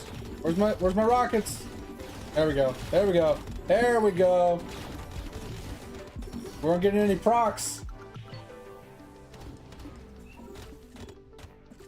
Yeah, if I have laser damage procs, I don't know, like, I don't think it's necessary though. That's the problem though, Dover. Is like they already do, like, already basically one-shot stuff. So what's the point? Like if they're already one-shotting things, like why do I need to increase their damage? Can we get some asteroids on the screen, please? Oh, is it? Oh, the boss died before I really saw it.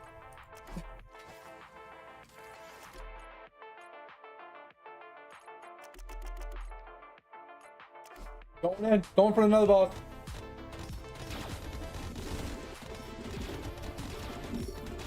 No upgrades, just going in hot.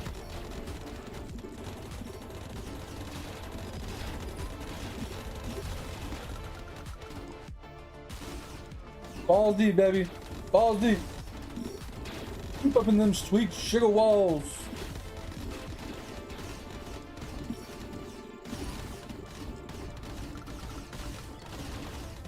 Legendary! There's nothing on the screen. Where the hell is everything? Where is everything? Give me some asteroids, please. Bro, I cleared the screen before I even loaded in. What is that shit? Like, no fucking asteroids. It's like, fucking, I've killed every asteroid in the game.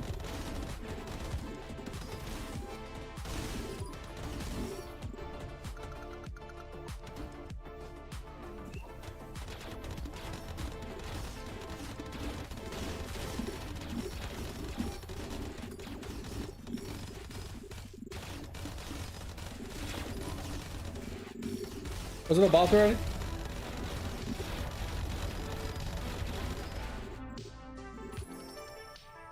Fine. It's fine. It's fine.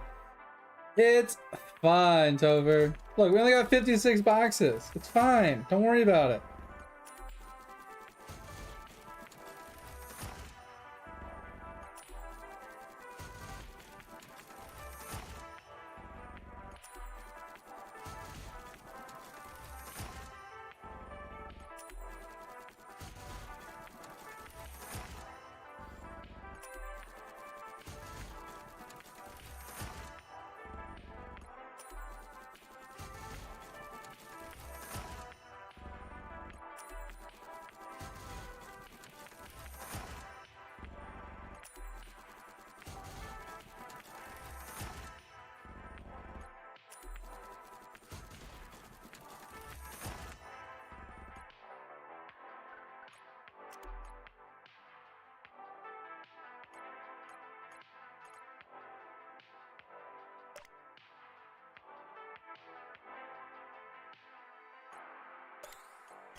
What we got?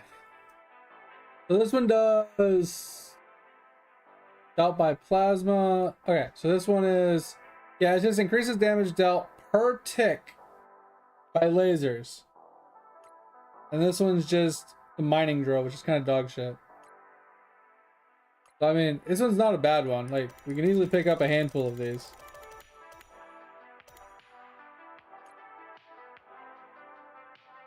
Yeah, I was gonna say. Just go back and forth. Those two are just fucking crazy. They're just too strong. They're just too strong.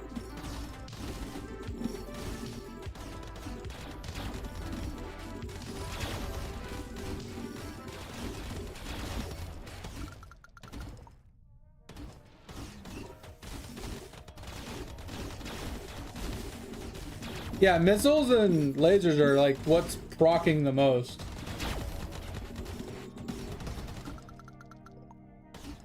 Yeah, I need to leave after this next boss too. Like, this is ridiculous. I like how I said, I'm just gonna kill one more boss and then I'm gonna call it a night. And you're like, oh, he's not gonna make it to the next boss. 15 bosses later. It's just like...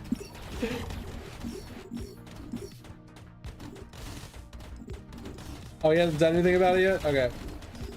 It might be today. Like I said, it was kind of late in the day when it came out, the information. So... it'll probably be a today stream thing that they talk about it.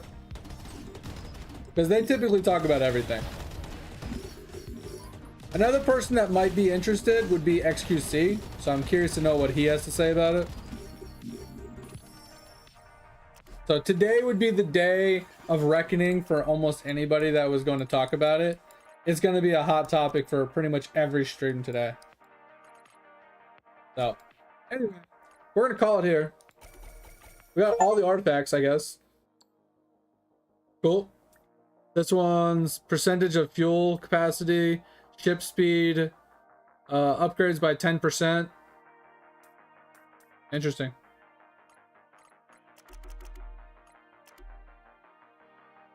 Oh yeah, where do I check that?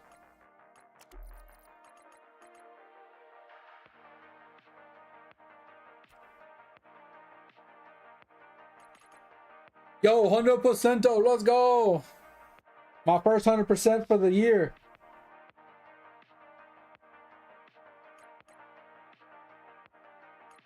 All right, we're going to get one more upgrade here and then I'm going to call it a night. But I appreciate y'all for being here. Sorry that we ended the note on such a weird game and note, but pass the time. I appreciate y'all. If y'all want to join the Discord, feel free. The only thing that's, don't be a dick. If you ever have any gaming questions, ever need help, want to show something off or help somebody out, feel free to chime in at any time. If you ever need to reach me when I'm not streaming, that's the best place to do it. If you haven't checked out the VODs channel, I'd appreciate that as well. Go into the little about me, give it a little clicky, give me some love over there. I'd appreciate that. And yeah, we'll be back on tomorrow. More chest runs on New World, and then I don't know what we'll finish up with, but mostly going to be about the chest runs, getting more refining agents, more trophy materials, more materials for our daily crafts and stuff like that. But I appreciate y'all for being here. Hope you had a good time. Hope you have a good rest of your day, and hopefully I see you guys tomorrow. See you. Bye. Thank you. Bye. See you, Topher.